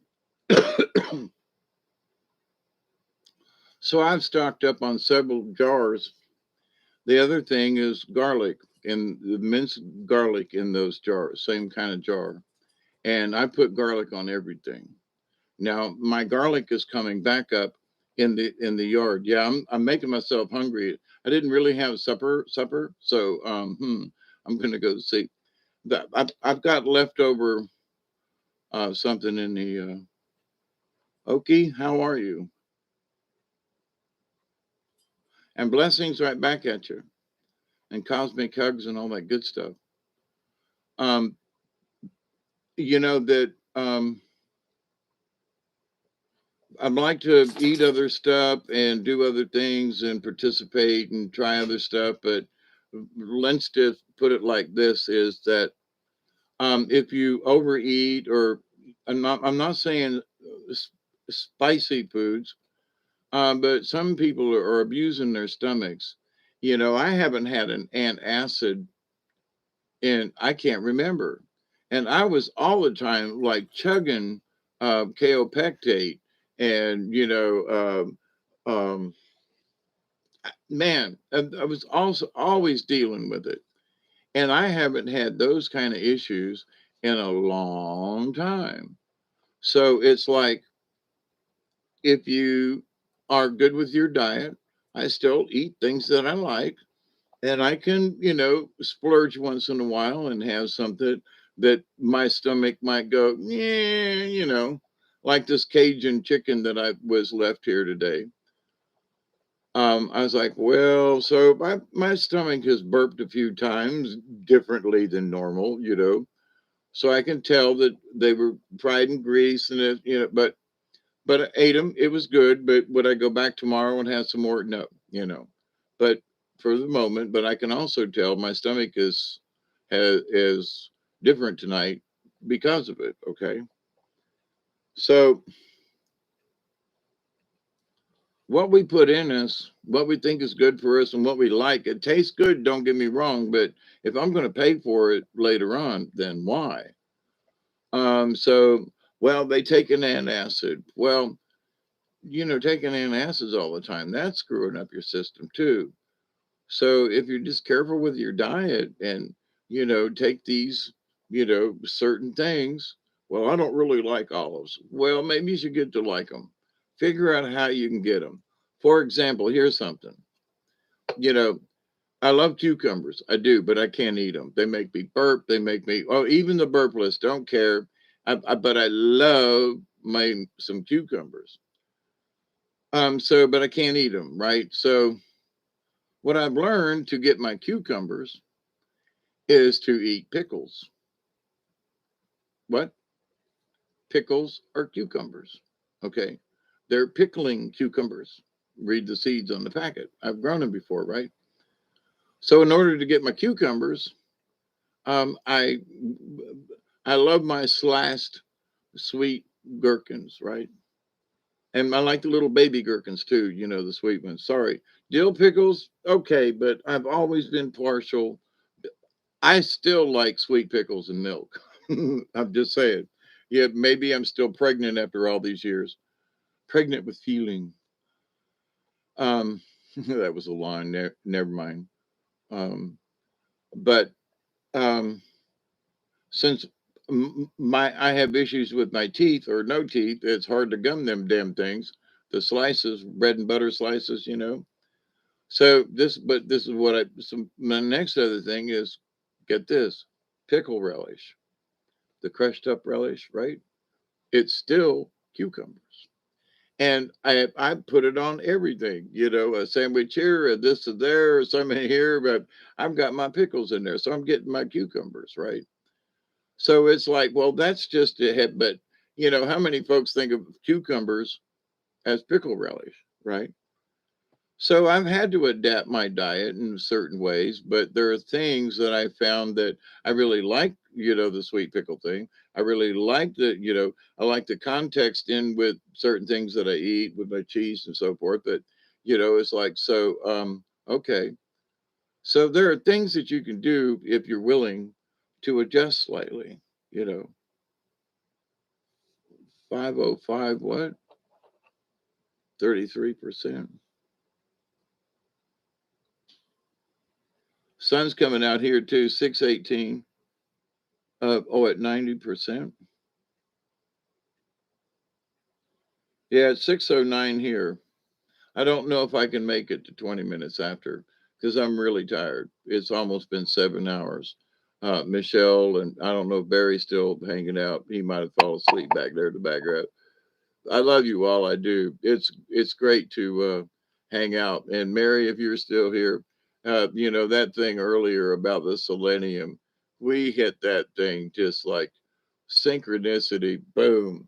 So for those of you folks who watch and listen and hang out with us, you witness some synchronicity in real time. you know, uh, Typing has become too much for me. It's go ahead. I'm getting out of here too because I got a sore neck.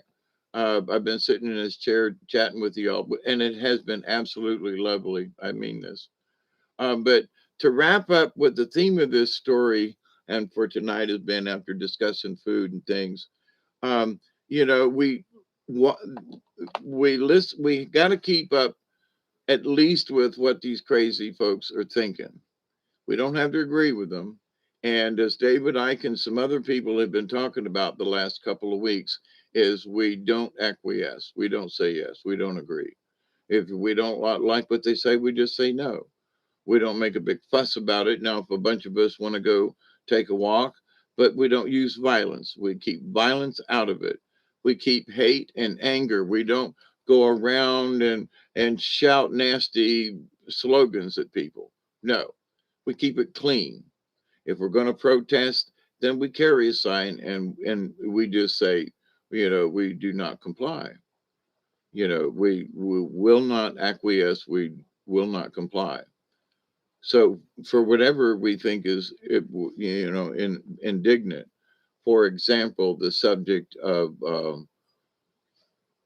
and I did a video on it about teaching the history thingy and the equal blah, blah, blah, don't even want to talk about it, but, it keeps popping up in the news. So thank you, Isby. Let me know if you're coming up again. Be nice to hang out with you. I don't get the opportunity to hang out with too many folks anymore. So, and especially to hang out with like-minded folk. So, you're welcome to come back up and maybe we'll set up a tent or something. You won't have to sleep in the car or, that we'll figure something out. I got a little camper trailer out here. You probably saw it, right? With a little fix it up. You can stay in that if you come up here. But anyway, so, yeah, between us, we could fix something up and make it decent enough. So, and that goes for anybody else who wants to go by. But anyway, so be safe, everybody. I am going to close before I get to the 20 mark. Okay. And remember the wolf. But to wrap this thing up about the fear, we're the ones that are in control of our lives. We got to keep an eye on these crazy people. But when it comes time for us to say no, let's be strong and brave enough and have the courage to say, no, I'm sorry, I'm not going to go along with this. And some people have already made that decision. And to them, maybe with great peril, but they're sticking to their guns. And I think the human race needs this. I think the people in America need this. I know the people in Australia have been, uh, beaten up and everything. Oh, baby, baby, it's a wild world. It's hard to get by with you, even for a smile, girl. Dum, dum. Da da da da da da da dum dum. Why there something new? Been bad, girl. Da da da da bum. Okay, so I continue to pray. We'll get together soon. I'm going to do cards for everybody. Thank you, Alex and Barry. Rest well yourself. Tracy V, it's good to see you. Michelle, I love you. I love you. I love you. Mary Wins. Anyone like sweet apple? Sweet apple isn't what? I like apple, like sweet, but I don't know what sweet apple is. Tell me quick. Oh, it's almost 20. What the hell? I'll stick around in 7 hours. I know. How about that, Okie? And I was just in here for a little chat, and you know, I'm always here to give encouragement to folks because I look around with all the things that I check on, all the channels that I monitor and things, which are quite a few. And I'm scanning and looking and watching trends, and sometimes I go into chat rooms and watch and see what people are talking about, their reactions, and it's very interesting and how things have evolved, in the last year than the Trump Biden, with the thingy and the Washington and the whole 9 yards and up to now, right? And it's amazing where some people's opinions and attitudes have changed drastically in the last 6 months. 7 months, right? Well, actually, I guess it's been more than that, 10 months. But with that said, though, there are folks who are starting to pay attention, um, and not necessarily falling for the lies, but they're catching them. Ah, you saw that too, Okie. Yeah, it's a bumpy apple. I don't know, Mary. Yeah, knowledge do leads to faith. You've been watching Dante. And if you haven't, there's just another synchronicity. I never knew it was someone's giving them away. Oh, you've been watching. Well, it's good to have you around. I've been kind of prompted here lately, and there's sometimes so many times that I have been thinking about something, and the next day or so, Dante's done a video and he talks about certain things, and I'm like, damn, I really don't know. There are sometimes I just like I I feel like I'm connected somehow, but I don't know.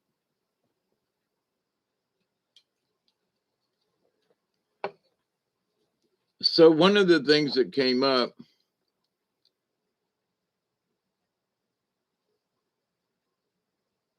knowledge makes man unfit to be a slave. There you go. But so one of the things that I seem to be prompted to do is I haven't done a silent 72 plus in a while. And I was looking at certain things and watching trends, and it's like, um, because as far as I know, I don't know Dante personally. I don't know anyone within the cause, but there are things in my heart, and sometimes, and I call them my Mother Mary messages. And it was like, do you need to call out to these folks? And, give them encouragement, because with all the crazy stuff, and then, to think, and then Dante does the thing about, think about this. And I'm like, yeah. So it's like he backs up some of the stuff that I want to talk about. So I feel I don't want to put any kind of that I know any more information than anyone else. But there are times when my higher self and I get these particular messages from the Mother Mary essence. It's an email with like perfume on it, and I know it's from her. It's a really strange, thing. But the message is make sure that people are sticking, to stay in love and to have faith, and it's like that's regardless of your understand about the cause at all, or a 72 or none of that. But for those of us who are still working for the good of mankind, it's important that somebody we tell each other, good job, we're learning, we're still gaining knowledge. And with the knowledge, we gain more faith. And so I think to myself here these last few years, um, and it came when Dante reposted one of my videos, and where I begged him, please don't, give up on us. There are too many of us out here that really want to help.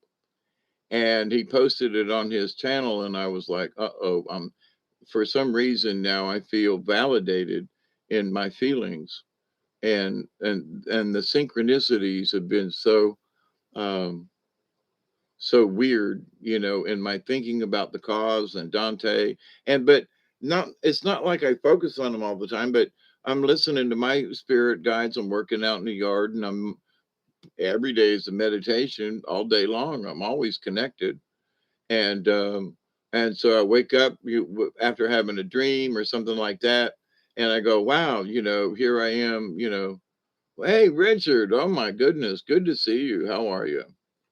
Um, and I think to myself, well, But then I get these certain messages that I've had over the years, and I know where it's coming from. And it's like, Hawkeye, you need to give encouragement. You need to be able to, and in the title, you need to say this.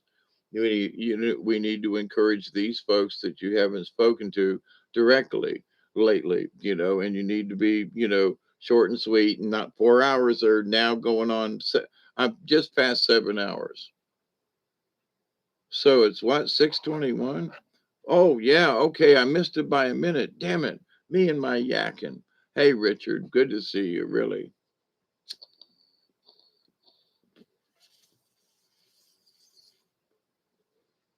For those of you who know me, for years I have since I was a little kid, I've known a name for the mother. I have no idea from where the name is.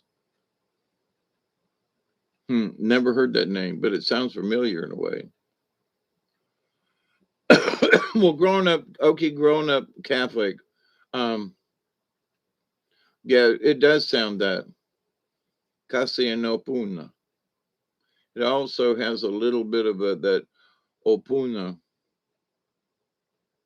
unless it was punya with that little tilde on top.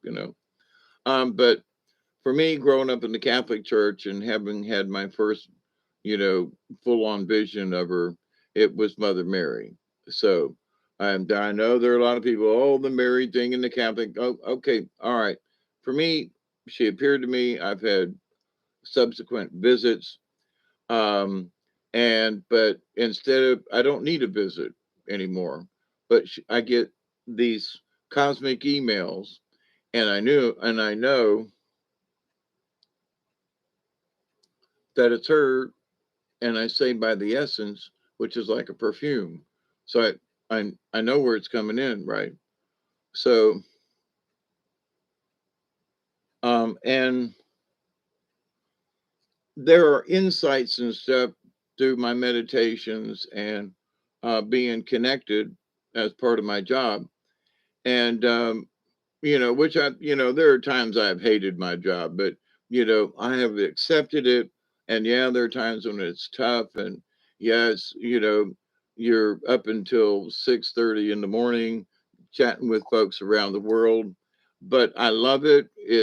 Regardless, I'm staying in touch with people and making sure that despite all the anguish and everything, my job is to, especially this last little, it was just an encouragement, right?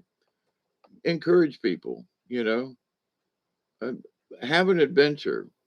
Um, take the risk and get out of your comfort zone, but be safe about it. Now, if you've always wanted to do rock climbing, well, make sure you do it with folks that know how to do this stuff. Maybe you should do an indoor place and practice on them. But okay, but go out of your comfort zone and push yourself a little bit, because these last couple of years, within the chaos, they have been pushing complacency. Go online, they deliver it to your door. DoorDash this, these people that, free delivery. Join us now, and you'll never have to touch or be around another person ever. Right? They now you must wipe your house down once a day because of germs. You must use these special wipes and go through your house and doorknobs. And every time you touch it, it puts more germs down. And we've got to do this cleaning and obsessiveness and the Swiffer, Sweepy, Walker, thingy. Oh my God. Okay. I mean, I sweep my floors, dug her, sheds, and I'm sweeping up here. We both track in sand and dirt. Oh my God, when he rolls in the yard and then comes in here, I find piles of dirt laid on the floor. But but to the point though, that some of this stuff is just nuts, and they're turning people into germaphobes. They probably were already. You've heard me yip and yap about Febreze, and now they got this stuff. You spray it on the carpet, and when you come home hours later, when you walk through it, it reactivates the smell of Febreze. And I'm like, what is this stuff doing to people? It's on your carpet. You spray it on your couch. You go wipe your hand down it, and it comes back in. Now you can plug it in different rooms in the house, and for 30 to 55 days, and it will warn you when it goes out, so you can put more in the machine. So it all smells so Febreze. It's fresh. Well, my dear friend Marcia, now speaking of her, because everything she had was Febreze, and Febreze dryer, and she'd come in the door over there, which is, I don't know, 20 feet away, and I could smell it from here, like a bad aftershave. And I mean, I just hated that. I do not like that smell. So the fact that people are spraying this all over their house, and they're on the couch and they're reactivating it, I'm like, are we turning people into mush? First off, you got to wipe all the germs all over the house with these special little rags, okay? And then you have to scrub with this, and you got to do that. And now you spray the house with that gives back the odor that you so lovingly have become used to. So if you smell anything but Febreze now, your house is not fresh. It's not clean. And I'm like, but chemical war. I'm from Israel. Oh, are you really, Okie? Well, pleased to know you.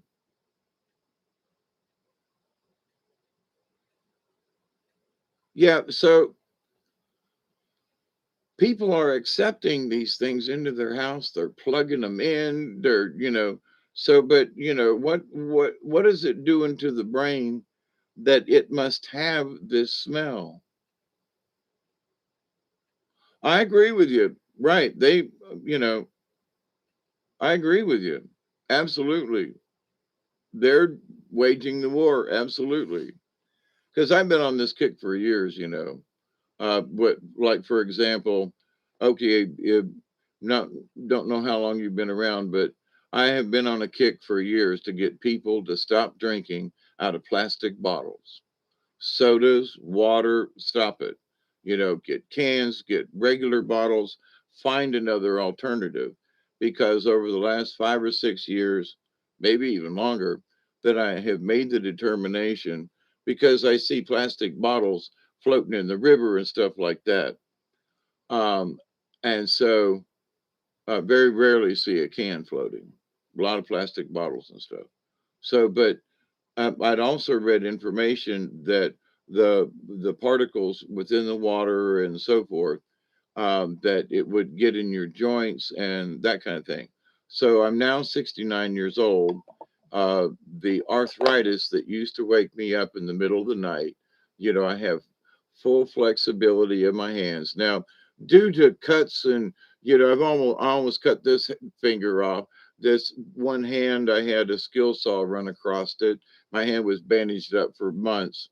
Um, so in the fact that I've had microsurgery on, oh, it was this knuckle right here when I was in prison. I cut it on a meat saw, and they had to sew the tendon back together. And I was in handcuffs like this and tied to the, bed, but I got to watch the whole thing. But the fact that I have motion in my joints that I didn't have several years ago, and other people who have agreed with me, they've stopped drinking out of plastic bottles, especially water, all the time. Milk jugs are okay. It's the type of plastic that off gases into the water and into the liquid. And I'm seriously considering a digital to check products for nanoparticles. That would be interesting. Let me know how that goes. I'm not blocking my senses like that. I can hardly wait to smell the carnival coming soon. Oh my God. Manufacturing of plastic must stop if we want to be healthy. Depends on the plastic.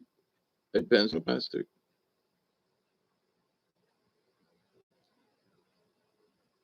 Yeah. So, but for me, and I think it was Max Vision, but a couple of other people have tried it. But since I've stopped drinking out of plastic bottles, especially water now, the milk jug type of plastic is different.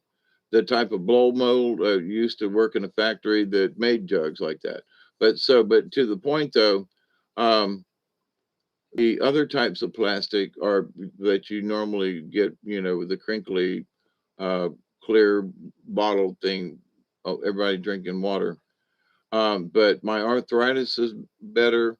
There's other things, and it has been stated. Now, this was scientific research I read years ago that was made years ago. I went back in it and did some more research, and it was that, these nanoparticles, that these little polymers from the plastic was leaching into the liquids.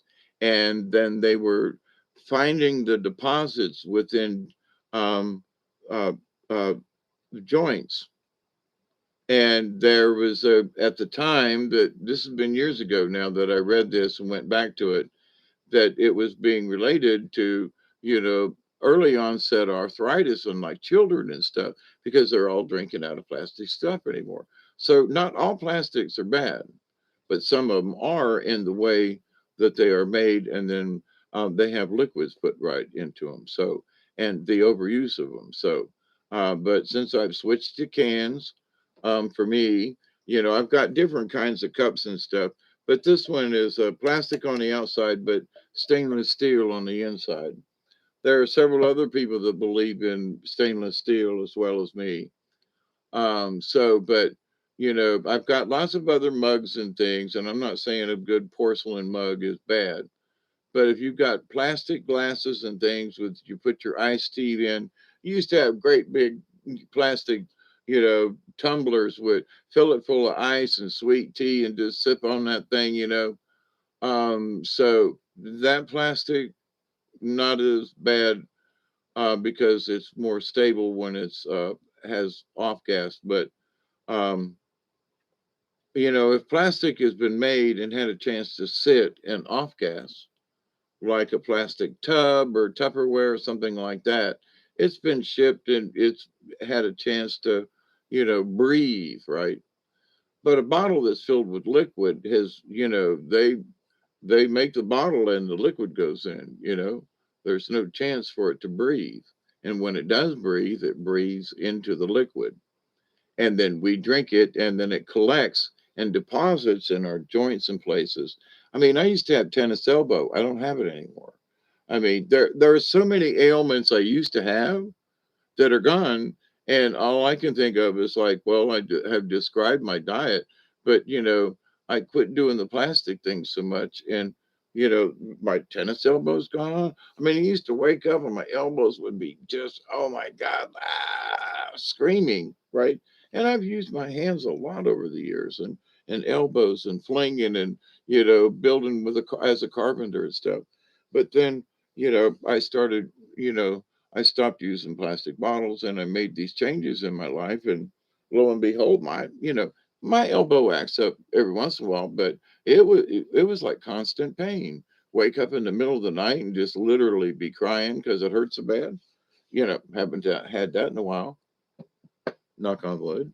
But my friends, um, it's been 7 hours and 22 minutes. So I'm going to hit this one more time and leave the planet. Right when it, yeah.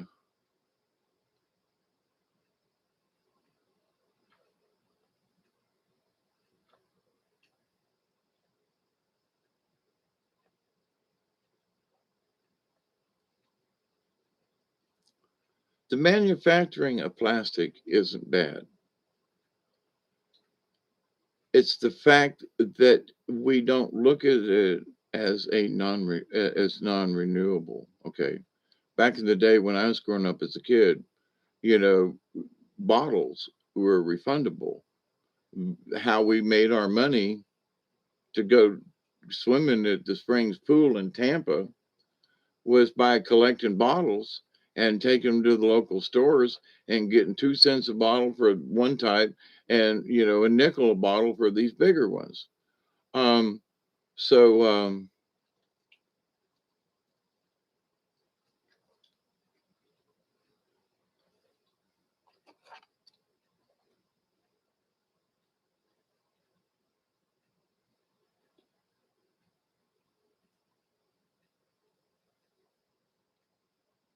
as a name given to the planet, parasites and Russian betas. Oh my goodness. But so not all plastics have that characteristic. And if we're going to have plastics, the issue is that everything gets thrown away. So it's not the plastic's fault because those plastics can be recycled, can be reused, so they don't end up in the oceans where people just throw things out. So it's not the plastic's fault. Plastic does have a value, but the way certain things are made and how they're done is impractical and should be studied more, especially for those of us. I'm at least 5 years into this no plastic bottle thing, and in so many ways I feel great. So, but to blame it on the plastic is an inert uh, form basically, but like we used to recycle bottles, glass bottles back in the day, people need to be more conscious of what they're doing. And so, but plastic manufacturers need to say, like at a store, for example, if Coca-Cola is going to sell a bunch of plastic bottles, then Coca-Cola should also have a recycling thing at the store. So if somebody drinks their Coke, instead of throwing it in the garbage, it should go in a Coca-Cola because they made the damn thing. They should be responsible. Pepsi, same thing. I love Mountain Dew, but Mountain Dew bottles floating in the swamp, just saying. So make the people who make the bottles, their product, responsible for the fact that they don't provide a recycling. That'd be an incentive. So if we as a population and society simply change what we're doing and how we do it and make people responsible for it and go, wait, that plastic bottle you got right there is worth a nickel. And there are some places that do that. And so it's not that, but you know, Coke, all these bottling companies that make the really crinkly kind of water, which is the worst of the group of bottles, one of the worst of the groups of bottles for off gassing. Make them responsible. You know, you tell your people, you better recycle this bottle that you're getting, otherwise, you're going to go to jail. You know, we need people just need to be aware, right? So more awareness of the floating plastics in places. That's like as I go down back in onto the river, I will take my camera again, and there are places where these bottles and stuff collect, and I'm always checking, right? So I'll be videotaping what I find down in the swamps. But there have been giant mountains of plastic and garbage and stuff that collects in the swamp when they get stuck in the trees and limbs and things, and then that creates a whole new habitat.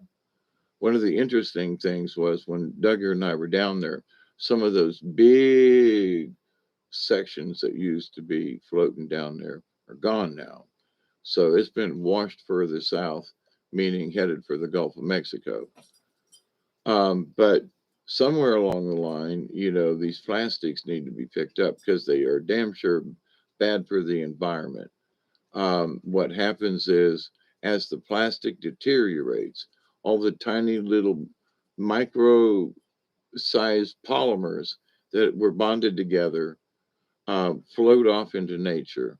They've had polymers that are caught in fishes' gills, and so it clogs up the membranes. They're so small they don't go away. That's why they collect in the joints of your fingers and stuff.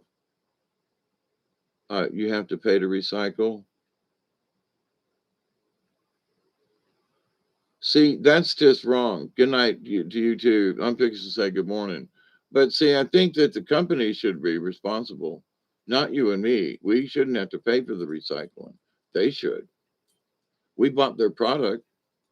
I mean, back in the day, Coke wanted their bottles back so they could wash them and recycle them and put more Coke in them. So why can't Coke be, and all these big companies that have billions of dollars, why can't they be held responsible?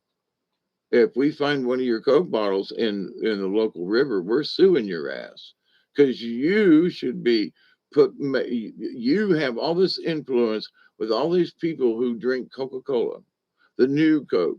Remember, recycle your bottles, or we're going to go to jail. Something that they have the power to change people's minds, and they don't do it. But if they were made to be held responsible, it's your bottles that are in. We find more Coke bottles than anybody else's bottles. Why shouldn't you be held responsible? You made the damn things. You sold them to the public, and you did not encourage recycling. It's obvious you don't give a shit about the planet or the people. You're only out for money. So why not make them responsible?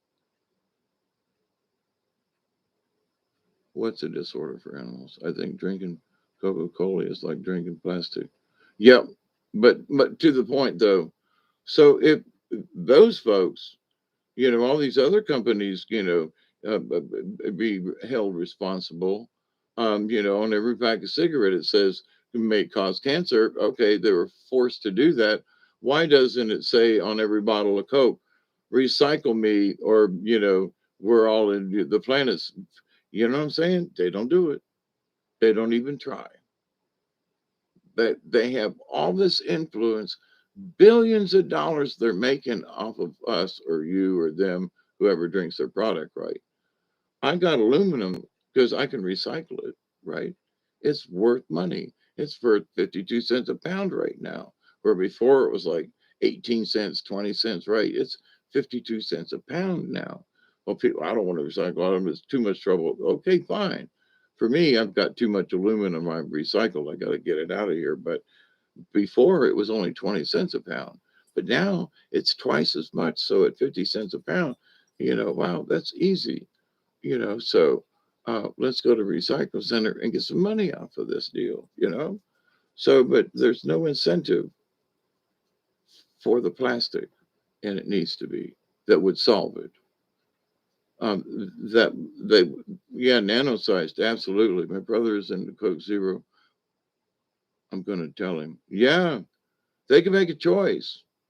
And all these bottles and all these things in the swamp and in the rivers and in the bays and everything, the companies making it should be held more responsible for their cleanup. If you don't give a shit, then for every one of those that bottles that are sold, then money should go into a pot to fund people to go get the stuff out of the waterways. And okay, you then so much money of Coke, Pepsi, and it would be good PR for them anyway, but be like paying for a commercial.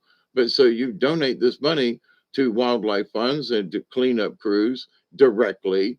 Coke can sponsor it, and that they're going upriver with people who are cleaning up the rivers from any of their product that was left on the shores. You know what I mean? Make people aware. So you heard it from me first, but if they change the marketing of their product, there'd be a lot less stuff anywhere. Off the side of the road, off a mountain, off in a desert, people would pay more attention, you know. And remember the commercial years ago with the Indian with the tear right there, you know, show that again.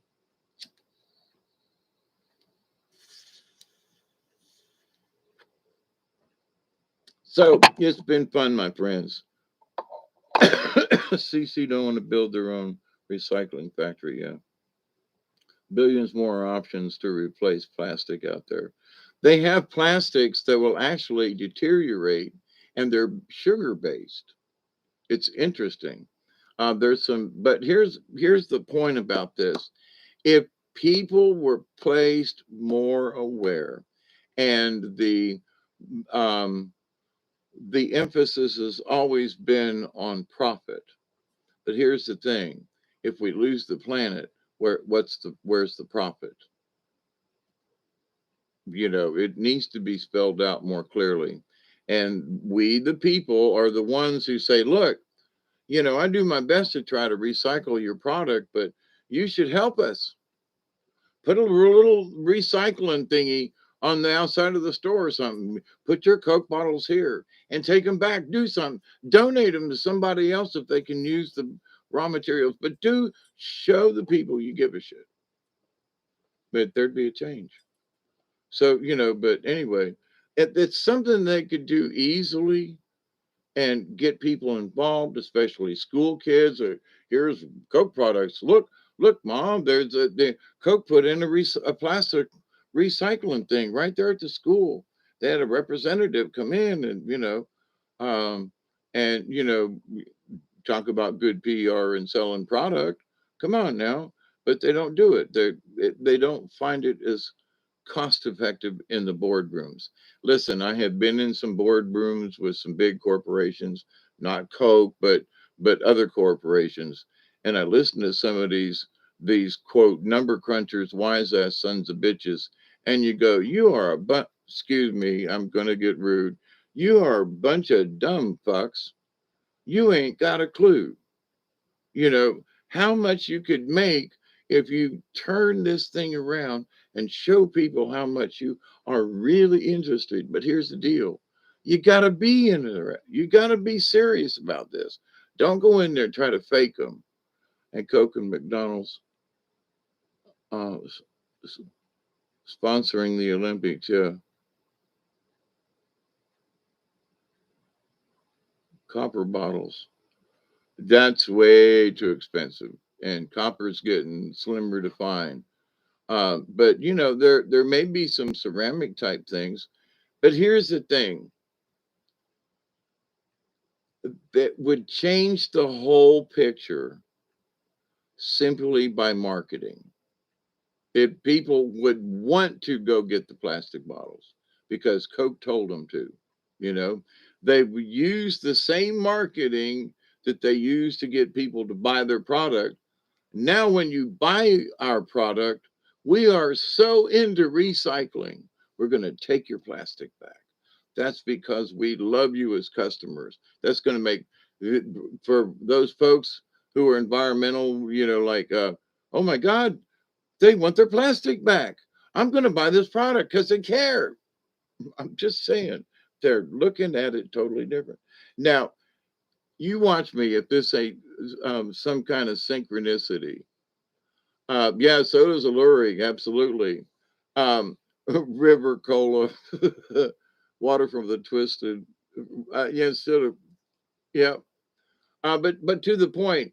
So y'all heard it here, live and in color on October the 22nd. Yeah, 2021. If in the near future one of these companies starts this program about something, you heard it from me first, but you talk about marketing, everybody would want to buy from this company because they cared about the planet. But they actually did. The CEO would go, they've got these river crews now with these ingenious devices that help to bring in the plastic and deposit it on barges. So they go up the rivers, they go into bays, they go into estuaries, and they pick this stuff up, right? So they buy some of these things and put their logo on the side and hire people to go out and operate these little barges and pick up the garbage. And so you're driving down the road and there's this barge out there that says Pepsi Cola on it, and they're operating this cleanup barge. Oh my God. All the people in man, look, hey, I'm going to buy Pepsi, and they're also promoting, you know, um, maybe you say bottle caps or something. There's a special bottle cap. If you recycle your bottles, we're going to put prizes under it. Whatever the hell it is, they've got marketing gimmicks. If somebody comes up with this soon, it's a synchronicity. But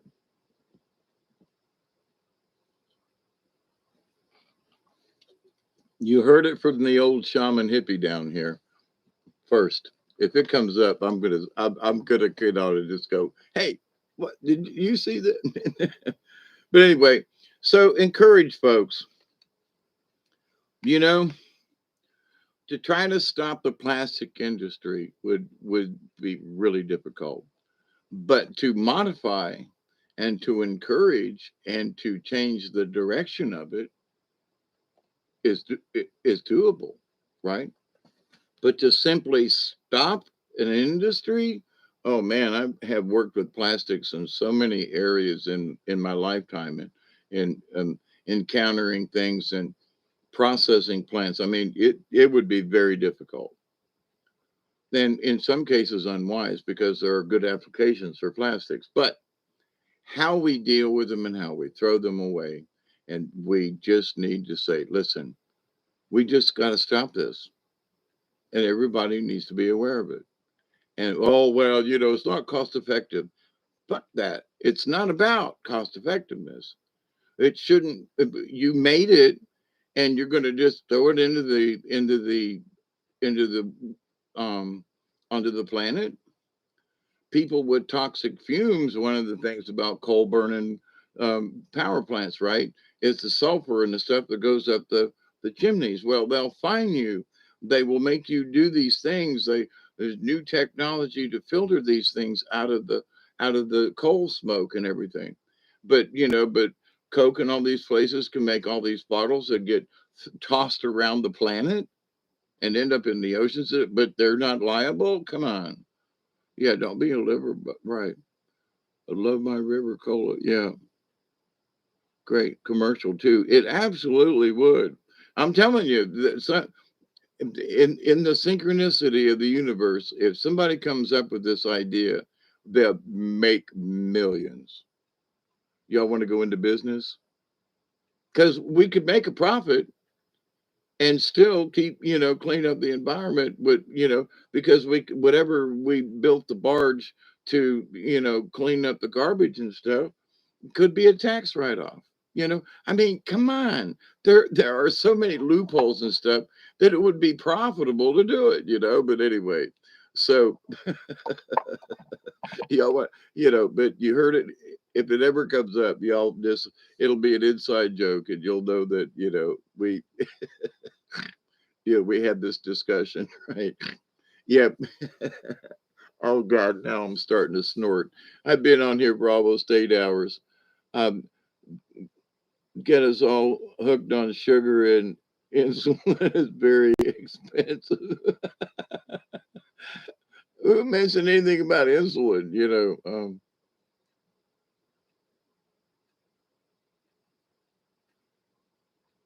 Ration, rational of corpse, nation of corpse. What? Get us.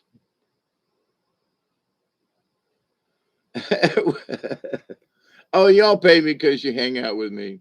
You know, I'm. I told my friends the other day. I said, they said, you still doing your YouTube videos, and I said, yeah. I did a 7 hour one the other day or something. Now I get to say I did an 8 hour one, and it was like, well, wasn't that what you wanted to do? You were going to retire and do all night radio and talk show kind of thing. And I was like, yeah, I always wanted to do that, even as a kid.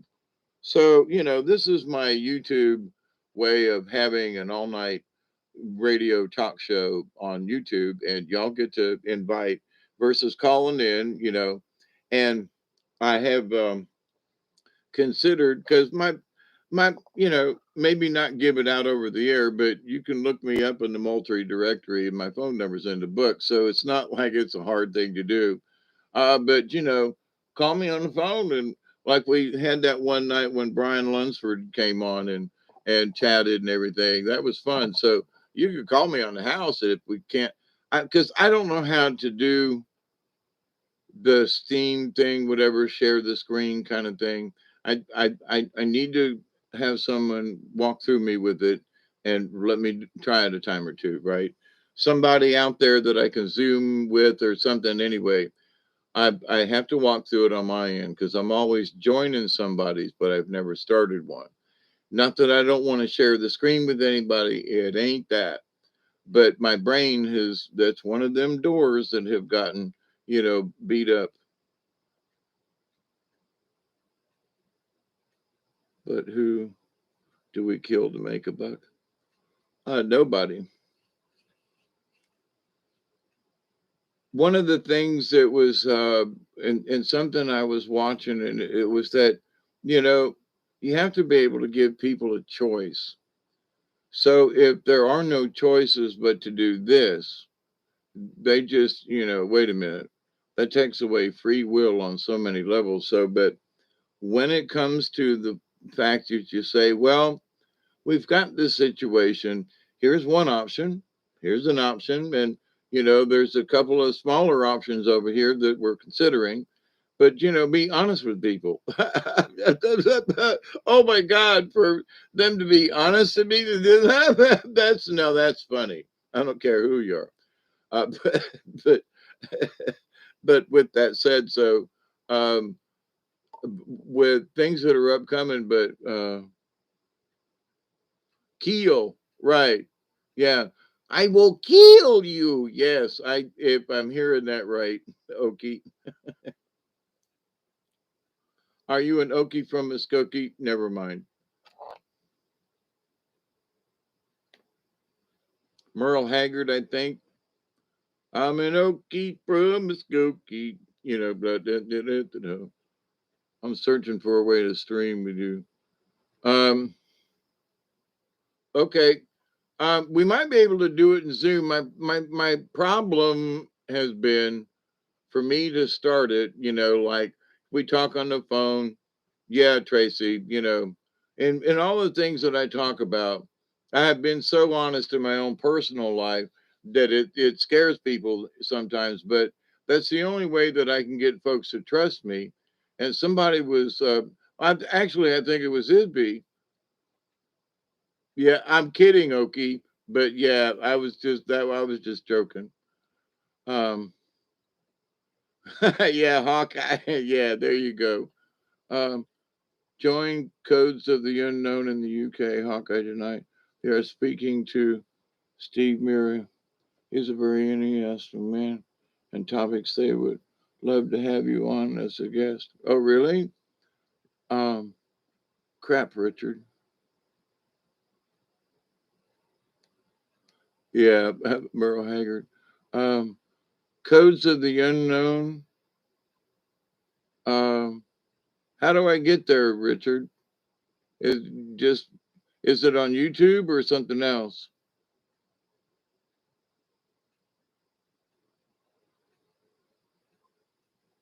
Codes of the Unknown.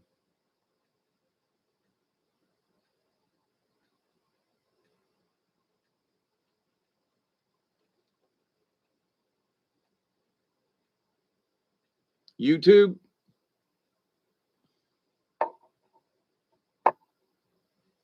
Crap, it went by. I'm tired and sort of stoned. Um, Codes of the Unknown. Um, Hang on a sec. I'm going to go to another screen and type that before, because sometimes I can't get back to the chat. Um,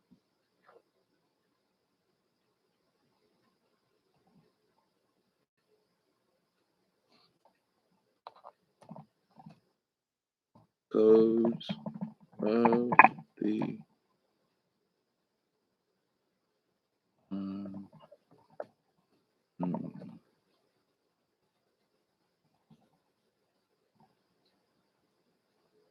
Huh.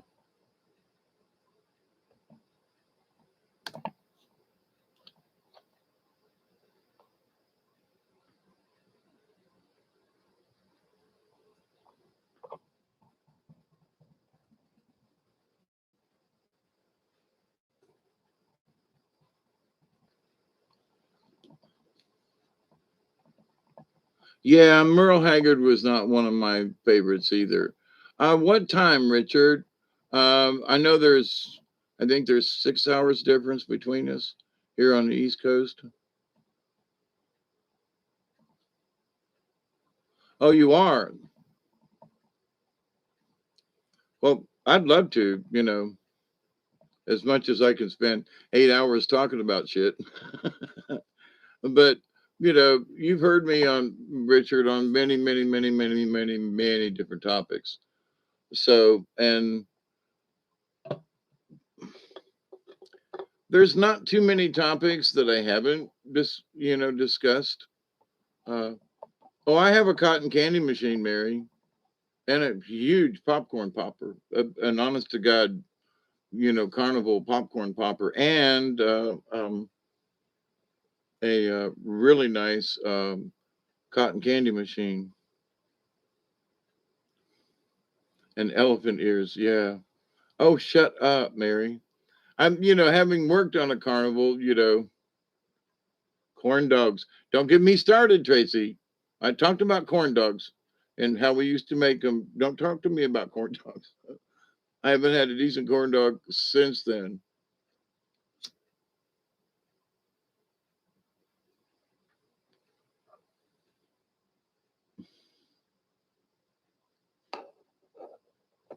Oh yeah, we run a cookhouse for like 12, 13 years, and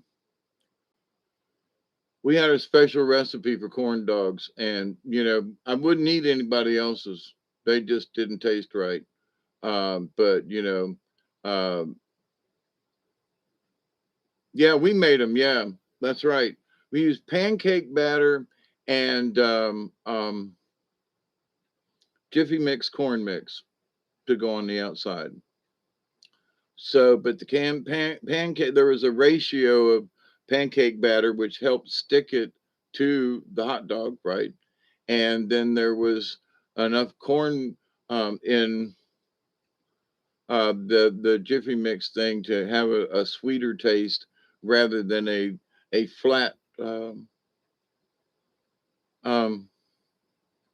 Mary, I'm kind of giving it to you that if you started out with a small batch, right? But you started out with like half and half of pancake batter and the Jiffy Mix cornbread mix that you get in the package, mix them together and stir them up good. I haven't hit 8 hours yet, but I am getting tired. I'm telling you. But you stir them up good and let it sit. You got to let it kind of set, like you would make bread dough, and not for long, but just let it set and put it in the refrigerator for 20, 30 minutes, and then when you dip your hot dogs, it's got to stick to the dog. It can't be falling off. So just enough water, milk mix, whatever it is, so that it's like glue. You dip it down in there and give it a twist and pull it out and see how it's set and see if it tries to drip down the dog. But the trick is to have uh, good hot oil, and the oil's got to be good. We used peanut oil. We're back in the day before there were so many people who were allergic to peanut oil because it would take a higher temperature without burning the oil. Because so many corn dogs, we'd get from carnivals and stuff, they'd leave them in the oil so long. So what we did was we pre-cooked the corn dogs. So you dip them, and yeah, peanut oil has a higher. You could. It's hard to burn peanut oil. Okay, where other oils, they have it's the viscosity of the oils, like if you were in a car engine, but like um, um, sunflower oil is very light and used for those kinds of things, but a heavy oil and deep fryer, to try to cook in that. Uh, but now for a carnival, we got the thing on for hours, the deep fryer, right? But if you're going to be cooking these at the house or whatever, and not for commercial use per se, use sunflower oil or something like that would be okay. All right. But, for us, it was the peanut oil. And so, but to the flavor of it, it added to the flavor of the corn dog. So, and after you dipped it, kept an eye on it, it's not dripping, so the consistency's right. Then drop it down into the oil just long enough to put a crust on it, and then take it out. And then we stored them on wax paper, and we'd let them sit. And now this is to get ready for that night, right? So we would pre-cook them long enough to just get that batter to hold on. Now, folks would dip and put them in the batter and then keep frying to cook them and then give it to the customer. That don't work. So we would pre-cook them minute or two in the grease, and yank them out. And just so there was a hard enough crust on them, the inside still be a little gooey, but then put it on wax paper. They wouldn't stick, right? And we could stack them up, yay high in the window. And then when it came time to do the corn dogs, and sure enough, be passing them out the window, then we'd be taking them off, stacked in the window, already pre-cooked, and drop them back in the oil, and they'd sink, right? But as they get done, they'll float up towards the top, and you'll know when they're done, and you take them out. Don't overcook them, because then it makes the crust hard. But about a 50-50, I would try first and see what you think. One of the things I hated about corn dogs is some would use a corn meal mix versus a corn bread kind of mix. And the corn meal on the outside was like really different, kind of coarse and chunky in a way.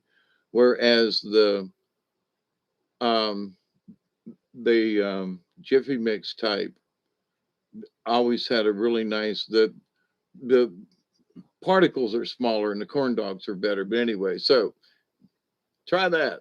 It's not really hard, you know. You're making notes.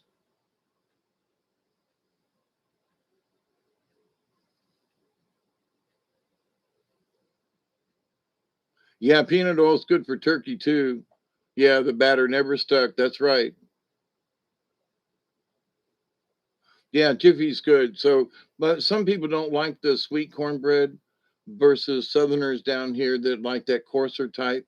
It's okay, but I'm saying for the corn dog, the Jiffy Mix type. I always remember her getting Jiffy Mix and opening them up and mixing them in a big bowl. I mean, we'd sell 400 or 500 corn dogs in a night. No problem.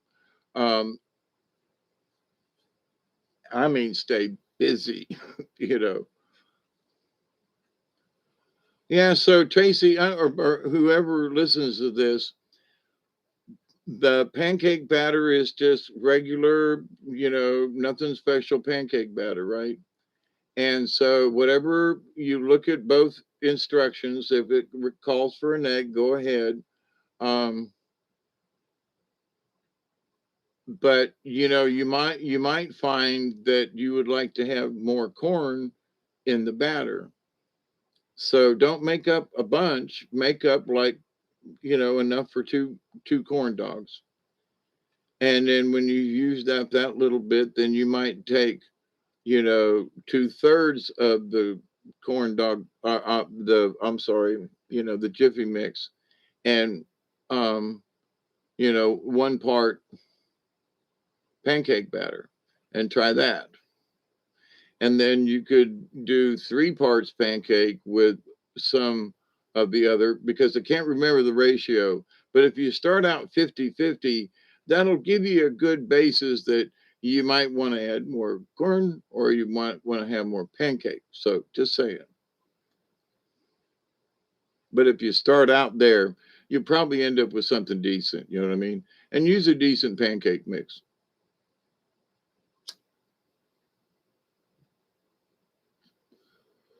Now I'm trying to remember. I know there are some mixes that require, oil within the mix and or milk or water or whatever. There was always milk in the refrigerator in the cookhouse, but I can't tell you if she used milk versus water to do the mixing. So I don't remember that part. So, but to make it a little richer, a little bit of milk to mix them together. Not necessarily, in my opinion, is such a bad thing. You're going to make some today. Well, Mary, you let me know how they go, okay? Because I'd be, hey, Richard, um, you, will you write down my email? And can you send me an email, maybe with a link? Because I would like to hang out with you all, even if it was just to check out what your show's about and topics and stuff. Okay, all lowercase. It's really simple. DWNULL52. Wait, I'll type it in the thing. Hang on.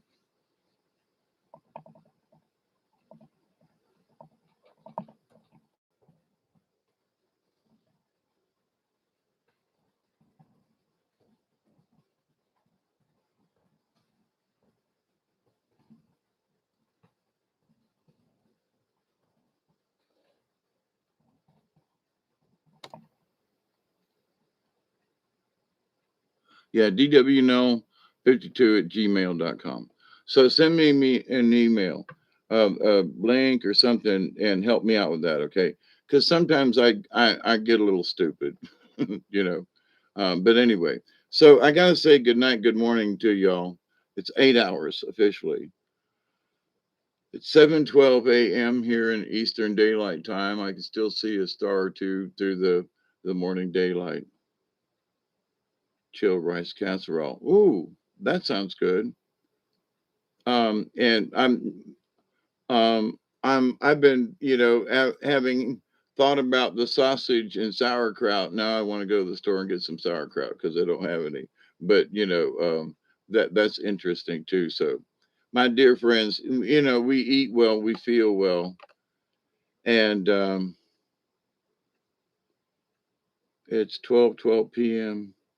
here, nearly lunchtime. So, what time is the show, Richard? Good night, Mary. Good luck with the. Let's have a carnival. Yeah, I got cotton candy and um, you know. Good night, Okie. Good to see you. Honestly, 8 p.m. your time. What time would that be here? Let's see. It's 12.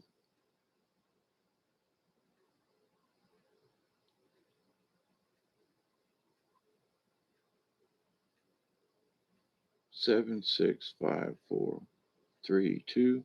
Be 2 o'clock my time. Richard, would that be right? It's 6 hours difference, or is it 5? UK time. So it'd be like 5 o'clock this afternoon, my time ish, 5 or 6, right? Okay.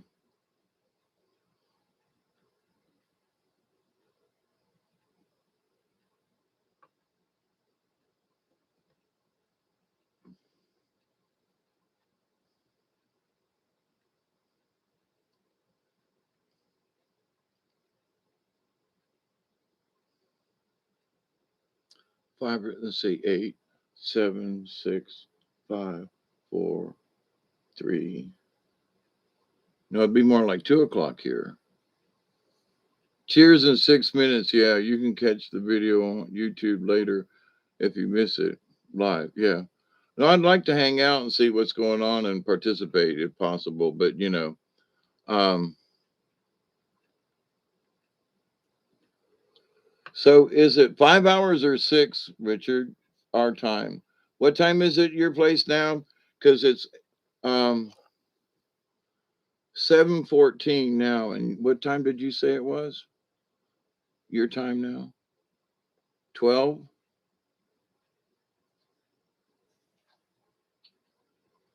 7:15. You said it was 12. 8, 9, 10, 11, 12. 5 hours. Okay. Good. So there's 5 hours difference. You said it was 12 lunchtime? Okay, right. 7:15. So 8, 9, 10, 11, 12. So that's 5 hours difference between us. Okay. All righty. That's cool.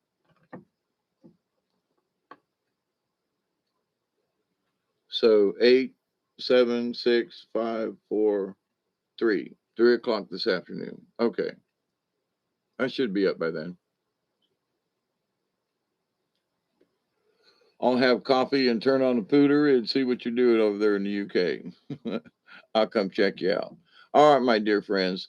It's 7:15 going on 20. Um, I'm starting early. Then I'm going to go outside and see if I can see any deer.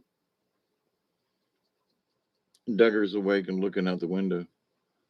Yeah, you go to work, Tracy. We love you. Thanks for hanging out.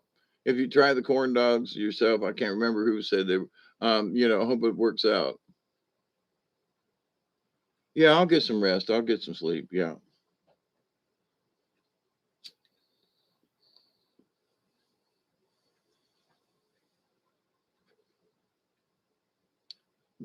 This has become more of a normal um, routine for me. I used to stay up all night anyway, way back in the day. So this was not uncommon for me. But the fact that I did 8 hours, that's uncommon. But it's been a great time hanging out with y'all. So thank you, my dear friends. Please be safe.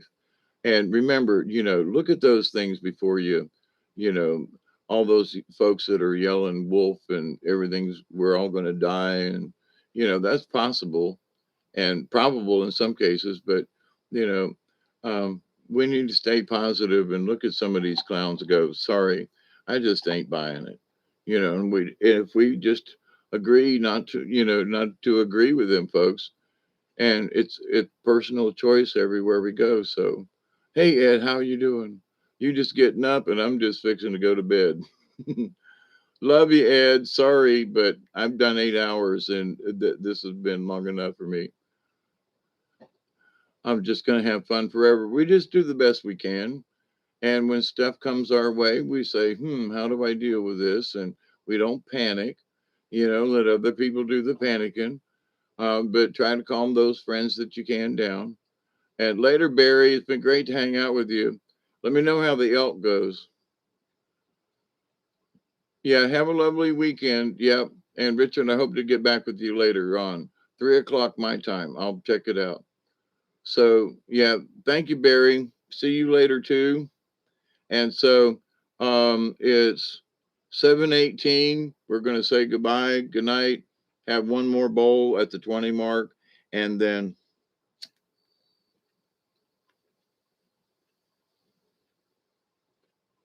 I do continue to pray that each and every day, that each and every one of you will continue to learn to accept and receive the knowledge, the healing, the wisdom, and the many blessings from the universe. Each and every day when Duggar and I go outside to chase the cats around the yard, I continue to pray that each and every day that you and your friends, your family, and all you may come in contact with will learn how to accept and receive the knowledge, the healing, the wisdom, and the many blessings from the universe. And in that law of three, which is really important to me, I do continue to pray that each and every day, each and every one of you will continue to accept and receive the knowledge, the healing, the wisdom, and the blessings from the universe. And, I continue to pray that you all will continue to reject the nonsense that comes into your life that creates chaos. And with that, it is 7:20 a.m. Eastern Daylight Time right now. Hope I missed it. Yeah. Just tell the universe, it doesn't require prayers or anything. Just say, I accept. That's it. And do it. So y'all sleep well and rest well. Man, that's a long minute, ain't it? I'm waiting, Alex. But there's 7:20. Okay, so here it is. So it's been a good 8 hours and 8 minutes. I love you all. Be safe.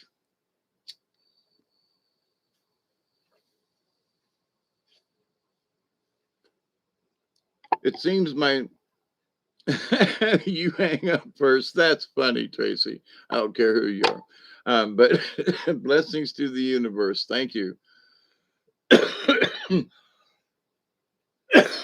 But I promise I feel better in wanting to do a card reading for everybody. So look for card reading sometime in the near future. Good to see you, Oki. Alex, as always, Tracy and Mary and those folks in the background. And Michelle, if you're still there, we love you. And Barry, I know you're going to sleep, but we love you. Stay safe. Have a great day and a great weekend if I don't see you before. So, y'all be safe. And, it's time for us all to holler, Ween! Thank you, Richard. You would like a card reading? Okay, soon. I promise. I'm in the mood. So anyway, I love you all. Good morning, good night, good evening, wherever you may be. Till next time, TTFN from South Georgia, Hawkeye Two Feathers and Company, saying good night, good morning, wherever you are. Have a great day. And Ween, everybody, thank you. Bob, the AI, thank you all out there. And just, remember, everybody, just say thank you to the universe. It doesn't have to be to God or to Gaia or anything. Just look up at the sky and just say thank you. Adios, my friend. You too, Tracy. And Richard, till later. All y'all. Bye.